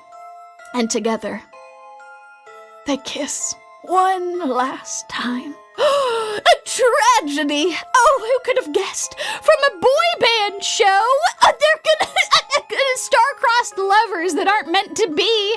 I guess whatever sells the albums, I don't know, but like that's pretty crazy. But then, as they kiss, something strange begins to happen. All of a sudden, she starts floating in the sky? Wait, is the show still going? wait, hold on. Are you telling me that she's not dead? Oh my god. Nani? What's happening? She can't reincarnate, but she's becoming a god? Folks, I don't believe it. She can't reincarnate, but she finished the blood altar ceremony. Instead of Darden picking up her power, she takes it instead. The ceremony is complete. She is the ultimate queen of all of the Halloween monsters. And as she stares down from her queenly throne, looking down at Darden, who is still alive for some reason. This dude, this is what I'm telling you. You just have to stab him like 5 or 6 times. He doesn't die otherwise. He's like, oh, this is the princess's power. It's almost within my grasp. And she's like, Darden, now that I've regained all my power, I cannot forgive you. And she smites him. She makes it so that when he's stabbed, he'll actually die. And then he dies for real this time. No reincarnation, no anything. He's dead. He's dead. Also, for those of you at home who are like, wait, how the hell did he reincarnate? Or was he alive the whole time? What was Darden? What was a Chris? Well, he's dead now, so it's not our problem. Anyway, all of the vampires, and half vampire, half werewolf, and all of the werewolves, they all bow down to their new queen, who has arisen like a phoenix from the ashes, here to rule them forevermore. But actually not. Because you see, she doesn't want to be a queen. She just wants to be a regular girl. So she gets rid of all of the fancy attire, and she's like, hey guys, I'm not dying anymore. Thanks. Thanks for coming to save me. And they're all like, anytime, Suha. She's like, please don't treat me like a queen anymore. I'm just a high school student. That's what I want this time around. And you're like, okay, girl, I guess you do you. Anyway. But what about Kon? What about Kon? Well, he says that he'll love her forever, but he wants her to be happy, so he'll just be sad, pining for her. Thankfully, we don't get an ending where he's like pining after her unborn child, but one can only imagine that's what would happen. So yeah, anyway, yeah. So, it's a surprisingly happy ending for everything, all things considered. They defeat Darden, she becomes a queen and then relinquishes the throne. Everyone is saved, no one died except for Darden and like some of his shitty vampires. And now she gets to be a shitty high schooler for like the rest of her life, I guess. I don't know, is she gonna age? Maybe. I don't know. I guess the other vampires were aging too, so maybe they'll grow old together. God knows. I wish them happiness. So that is the incredible Dark Moon, the Blood Altar. Honestly, pretty satisfying, especially after coming after the absolute disappointment of goddamn Kunon. I'm happy we actually got to see all the pieces come together. Did they make sense? Did they fit together nicely? God, no. But hey, it was a crazy, psychically damaging ride the whole while. Okay, that only leaves one more show for us to talk about. It's time for Champignon. You're right, that was some kind of amazing. So Champignon, it's your time to shine. Give us the conclusion that we all crave. Show us whether or not you have what it takes to win the bad anime Thunderdome. So, just to start us off, just as a reminder, the young child, the child who's been brought in, the child who's the narrator of the Champignon Witch, the child. Yes, the child, the end of all things. Anyway, yeah, so it turns out that he is just constantly, like, upset all the time. You know how I said he was happy before? Yeah, it turns out he was, like, suppressing all of his bad emotions. because he's in a new situation and he's kind of terrified all the time. So he's just like really stressed out. And so constantly Luna has to pull out these memory shrooms from him. And then any progress that he's made just reverses. So he'll grow up a little bit, get upset, and then she'll pull a shroom out of him, and then he'll go back to being a child, not remembering anything, and it's just a terrible cycle. So anyway, the crow points this out to her after she's done this like 4 times, and he's like, each time you use mushrooms to draw the poison out like that, you're sucking out the memories the mushrooms fed on. Like, we're making negative progress. You can't do this for this child forever. He has to grow up. Let him be a real boy. The only reasonable thing this crow bastard has said this entire show.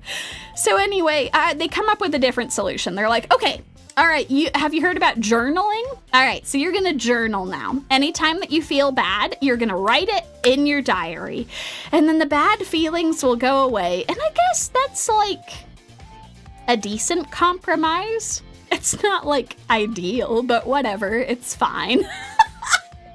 So the boy starts to grow up and he's actually remembering things. But as he lies awake on his horrible cat bed at night, a thought begins to plague him.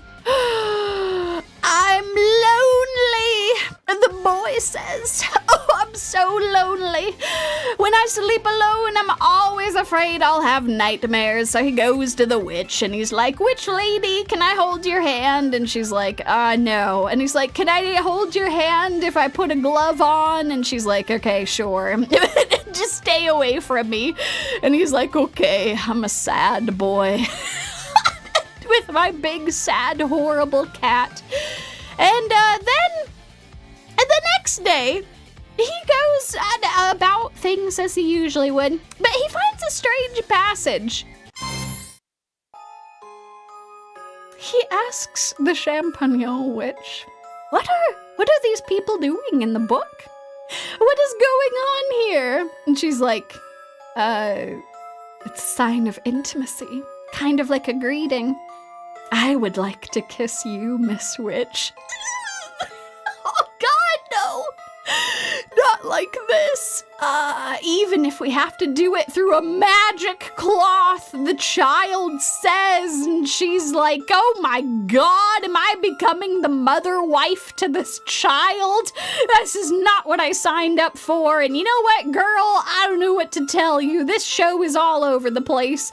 So yeah, she holds out her hand and she's like, okay, you can kiss my hand. And don't make this weird, kid. And the kid's like, aw, but even strangers kiss each other's hands. I heard that's just being polite. I hope that someday you let me place one on your lips, Miss Witch. And so off he rolls. And the crow is like, what the hell did I just watch? Oh my God, you don't know what a kiss is, huh? Laying it on a little thick, huh? Am I becoming the mother wife is the question of all time. This is what this horrible dome does to us. We have to ask these difficult questions. Maybe we memory mushroom this. Yeah. I think that would be a smart decision, but she's like, if I memory mushroom this, I don't know, he'll lose too much progress. Anyway, he discovers the power of love, and because he's a white mage, I guess that's what fuels him, so he starts doing magic, but not like the explosion kind where he was using his true name. He's doing like regular ass magic, with less explosions this time, so that's good. And he gathers these horrible, horrible nightmare fuel fairies who are like, yes, yes. Cultivate the white witch powers, yes. And you're like, oh God, get them away from me. So anyway, all of this is to say his progress is briefly interrupted by the crow man saying the end of all things showed up near the border recently. And wait, what? I'm sorry, what did he just say? What? Nani? What do you mean the end of all things? Hold on, I have a working memory. You said that only Luna and the weird child, that they're the only two people in the world to be the end of all things. And now you're just saying, like, all of this counseling that happened where they're like, we have to decide what to do with him. Should we send him off to die? All of that was pointless because someone else became the end of all things? And now refugees are pouring into the city? What the hell are we doing here? Okay, sorry, I'll collect myself. All right, so whatever. The end of all things should really just be called the end of a couple of towns, I guess. And actually, it's not that rare. A bunch of people have it.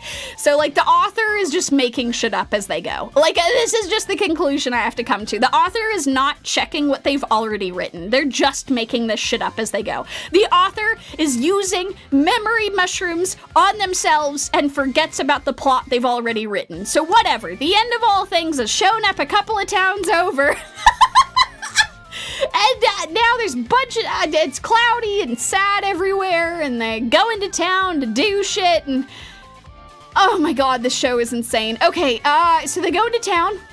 The villagers are very upset. They're like, it's all you black mage's fault. And you're like, wow, man, cool it, I guess. And they throw rocks at her, and it's fine. She's got mushroom powers. She has a big mushroom hand that pops up and catches the rocks, and Lisa's like, wow, Miss Witch, oh god, what do we do? And she's like, all right, you stay here, brat. I've had enough about you. You're trying to kiss me at every opportunity. You're gonna stay safe under this hat. You and this oxen. So yeah, they're just under the hat now. Then she's like, all right, bye. Lisa's like, no, it's too dangerous. Please don't go. But she's gone. And oh my god, wait, hold on! Is that who I think it is? Oh my god. I told you all to throw this out of your memories earlier, but it's coming back again. She has just run into her former goon note.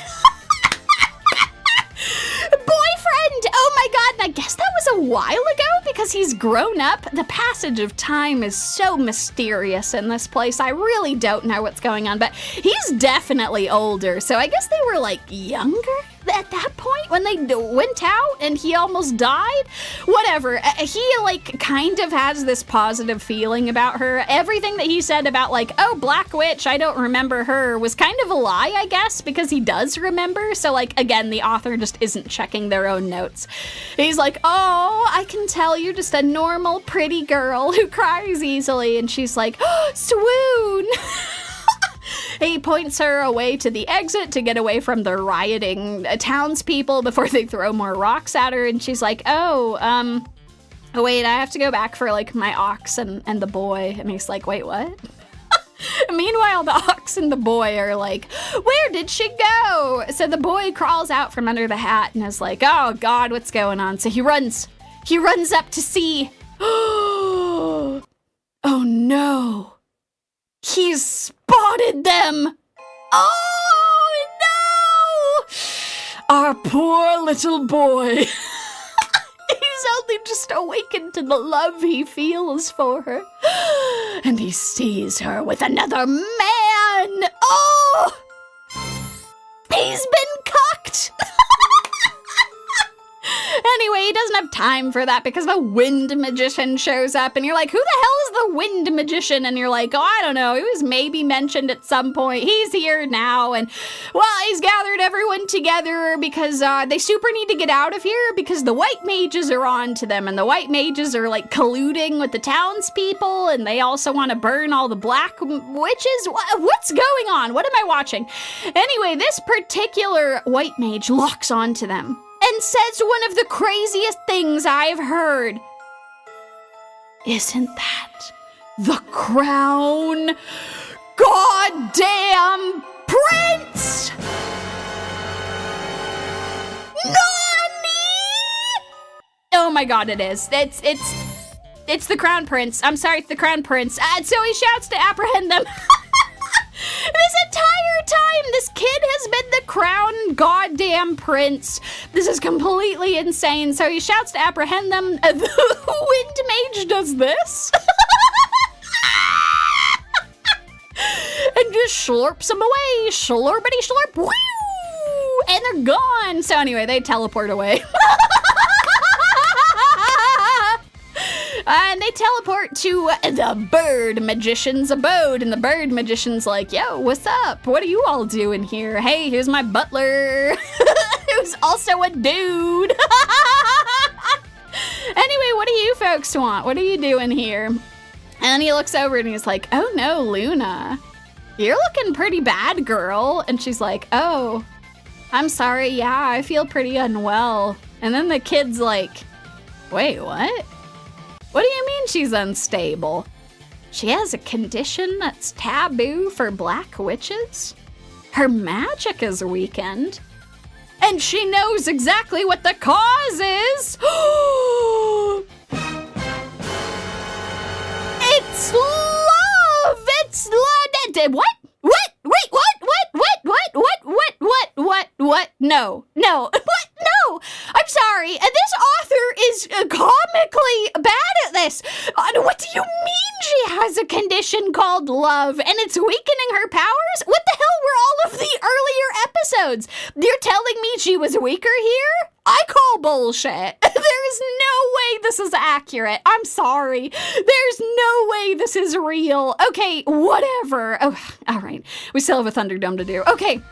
For the purposes of our presentation, apparently now the author has decided that black witches, love is a poison that weakens their magic, even though she was able to keep drawing all of those drawings and she seemed totally fine, whatever. We're supposed to forget that because the author forgot it. Okay, so they're like, all right, pretty boy, you gotta go. Your presence is literally making her weaker. And he's like, okay, farewell. My love, I very much enjoyed meeting you. And she's like, swoon. And then as soon as he's gone, she feels better. And you're like, what are we even doing here? So as soon as he leaves, she's finally able to help out. She's supposed to be good with poisons. Actually, speaking of, it's time to get some poisons out of people.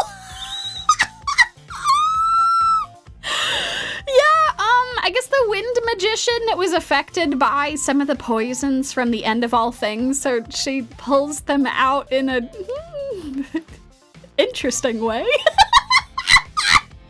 I don't know, decisions. And so she pulls out a bunch of these poisonous shrooms, and then the wind magician is feeling all better.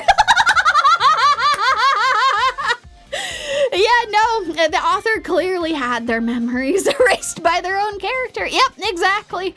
So yeah, now the wind magician is doing good. Luna's back to normal, and she turns to the boy, and she's like, okay, Lisa, don't run. I've got to get the poison out of you. And he's like, no, I don't want the witch to take my memories. I have to grow strong and big so I can become her boyfriend. To which the wind magician says, just accept my judgment and die for me. He has just been healed, and he's like, all right, I'm in fighting shape now. It's time to die, boy.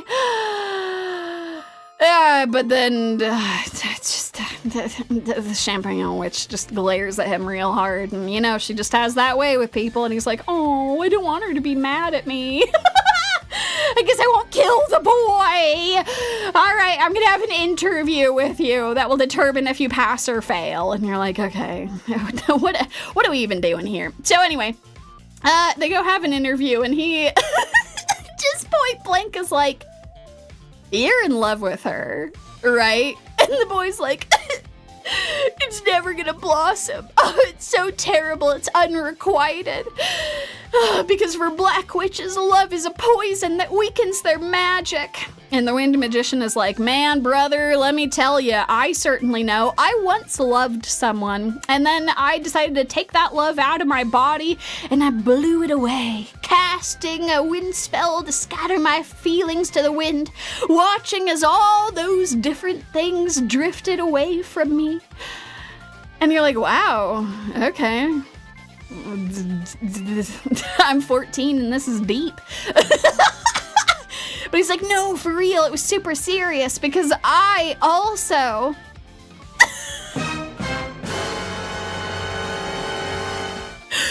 loved the Champignon witch! Oh my god, who doesn't love her at this point? Good grief, he used to have a huge crush on her, so he scattered his feelings to the wind so he wouldn't be as bad of a wind magician. My god. So anyways, like, alright, so yeah, you're in good hands, buddy boy. And the kid's like, oh god, I can't change the way I feel. And he's like, it's okay, we're partners in crime. So what does the boy do? What does the boy do in such a situation? He does the only thing he can do. That's right, folks. He lets go of his feelings. Forever. Everything that he loves about the Champignon witch. He can't stop feeling this way. So he decides that if he truly loves her, he's got to let her go. But not really let her go, because he still wants to be her student. But he's got to let his memories go. So, his final act in the entire series is to say that he's done obsessing over things that he's lost, and letting himself drown in grief. He doesn't care if this love is never fulfilled. Now, he will make peace with his hardship here in this forest of gentle mushrooms. The end. Oh, it just brings a tear to your eye. I don't know. I didn't expect it to end so tragically. It really was so sad. But wait, no, there's more. Actually, you don't, because I've never shown it to you. Yeah, this entire time he had a transforming little mushroom friend who was able to telepathically remember everything for him. So every time he had the Champignon witch make his memories go away and become younger, he would just keep a journal, which was a mushroom friend, which was actually a pin that he could hold on to forever. Of course. So anyway, that's the conclusion of Champignon. What have we learned? That this child will go to absolutely psychotic lengths in order to preserve his love for this person who apparently will, like, become weaker if she loves anything. He wants to protect her. He wants to become a strong magician. After all, he has to beat his romantic rival. He will carry this burden with him always, and all I can say is goddamn incredible. Okay, so to be fair, all of that shit about the memory mushroom, they actually only dropped that in the last episode. They're like, yeah, you know the mushroom he's had with him the whole time? Yeah, it's been holding on to his memories. So yeah, anyway. Protect her from what? His love? Oh, God. Dohi Wario. One of my favorite stories is kind of like this, but like more cohesive, better. In every way. Psychotic show I actually need to watch now. You know, that is the wonderful thing about these domes, is that if you decide to hurt yourself with this psychic damage, there is so much I had to skip over. You will be delighted with all of the things that I simply did not have time to talk about. These were just the biggest highlights, but man, oh man, this is all nightmare fuel. So folks, we've had dancing vampires serenading us into queendom and back. We've had cuck-maxing princes holding on to their memories even once they have turned back into a child over and over and over again. But only one of them can be crowned the victor. Oh, what a cruel choice. I can only pick one. This is the worst choice of all. The last Thunderdome was already so brutal. Why must we only pick one of these shows? All right. Oh, hold on. Wait, the panel is already met? Whoa, wait, the panel is actually unanimously in agreement right off the bat. Wow. All right. Well, let me read their press statement. All of the panel members have unanimously decided that the only way to solve this, the only way to resolve this particular conundrum equitably, is to have you all cast the final vote. That's right, beautiful viewers. If you have made it all the way to the end, as a special treat to you folks who are watching this along live, you all get to decide which of these is gonna win. And for all of you watching this as a beautiful VOD later, enjoy what your comrades will put together for whichever one they pick. They're both winners in my heart. So, let me prepare that poll. All right.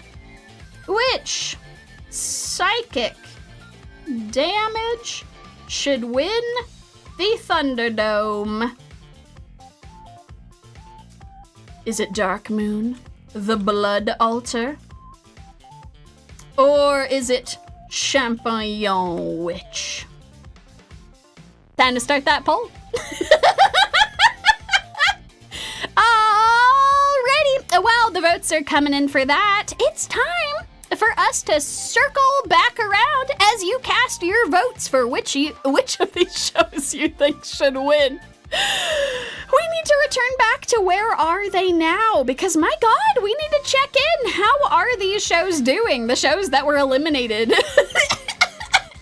prior in this competition. Starting with Reincarnated Dragon Hatchling. Reincarnated Dragon Hatchling. Well, when last we left off, he had discovered that turning into a human did not go as planned. He was this horrible flesh monster of a thing.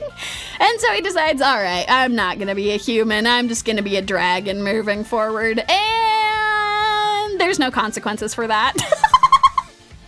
Because apparently just getting the human transformation skill makes it so that he can now understand human speech. And so he's able to actually communicate with the lady who finds him. And they're able to understand and communicate. So whatever, he apologizes to his venom lizard not wife, saying that he wants to be a demi-human instead. And yeah, so the lady gives him a name. It means hero, Elusia. And they ride off into battle together to go and save the village. What are they saving the village from? A rock dragon, I think? The same thing that terrorized them before. So they have a big old battle with the rock dragon, but Elusia, oh no, Elusia has to evolve even further, and he becomes like an actual fully fledged plague dragon, and now he can't spend any time around her without poisoning her. The tragedy at the end of all of this. Oh, just when things were going so well. So he goes off in a blazing ball of fire to take out the last of their opponents, dropping from the sky into the river, never to be seen again.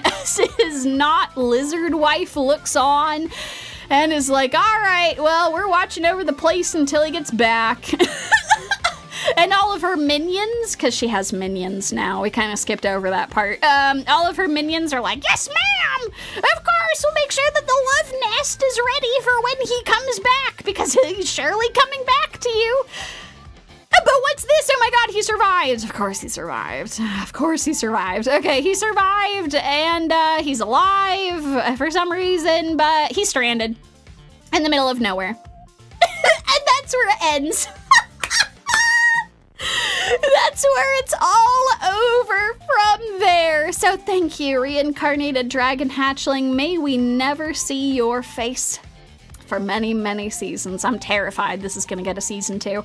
Absolutely terrified. But let's just pretend that it doesn't. Let's pretend that he's still wandering those sand dunes to this day. Meanwhile, back over with childhood friend rom-com, I know that you all are very concerned about how this one turned out. Okay, so here's how everything goes. We finally have met the final childhood friend, and she's best girl. Like, it's not even close. Like, she's the most chill. She's like the perfect amount of actual genuine flirty, but like not apologizing for it. She'll flirt and be like, oh yeah, no, like I'm actually doing this. Then she's like, you know what? I want to be your wingman instead. Well, let's do this. I'm going to help you do a rom-com with all your other childhood friends because my God, of course, is best girl. She can't win. God damn it. So she goes and she asks the others what they think about AU, and she starts pressing them to get together with him, and they're like, oh my God, actual progress. But we can't have that.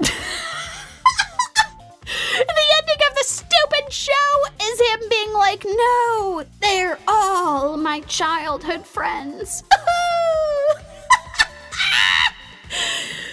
Boo! At least pick them all as romantic interests, my God. But no, he's like, I'm a friend zone all of you. Good grief. So there you have it. That's the conclusion of goddamn childhood friend rom-com. Well, it looks like the votes are coming in, and a huge congratulations to a drum roll.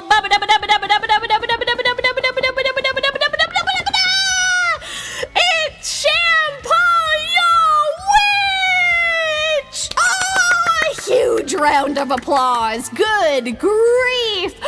You know what? This is actually fantastic because Dark Moon the Blood Altar this entire time did not have a worthwhile adversary until the finals. What a fantastic way to go out. Oh my God, Champignon Witch, a huge congratulations for winning the most the most psychically damaging show of winter 2026. Oh, folks. It's been almost 6 hours. This was a crazy show to put together, so thank you for joining me. I had entirely too much fun putting together all the gifts, all of the cutaways, hopping between Soapbox Alley and the Thunderdome, doing all kinds of crazy stuff. I had an absolute blast with you folks. I completely agree. A lot of rom-coms would be better if they ended with polyamory. I mean, come on, that's what 100 Girlfriends does. Come on, cowards. Good grief. So, a huge round of applause, patchy, patchy, patchy, patchy, patchy, to all of our wonderful contestants. Good grief, they really gave it their all. And until we meet again, dearest viewers, whether in this universe or in the next, I've one last beautiful thing for you all. Are you ready? It's time. One last time to listen to that water wheel.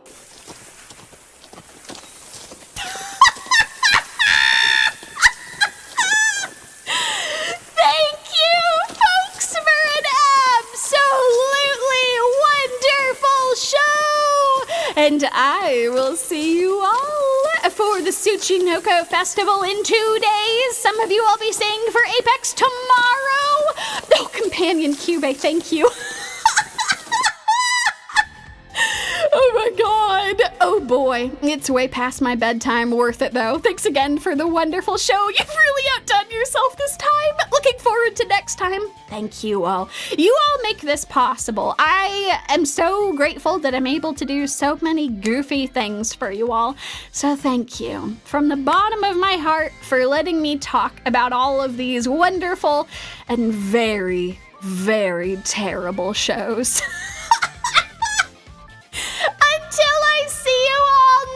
Have a wonderful rest of your days, and may your evenings be serenaded with the most peaceful of sounds. I can still hear it. Farewell!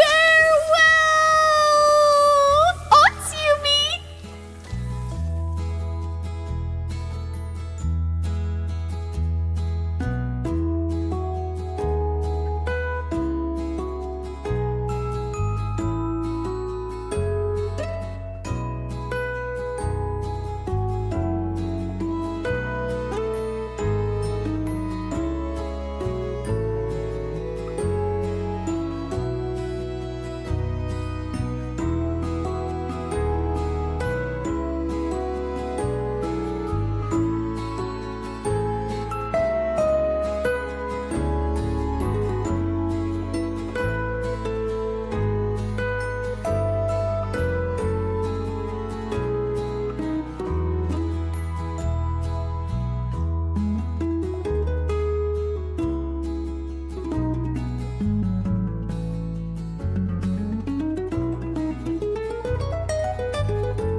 my God, I can't believe that was 6 hours again. You know, I was thinking to myself, like, oh, I know I've got a third PowerPoint, but I was able to trim a lot of things for this one. I didn't have the lightning rounds. I didn't have all this stuff.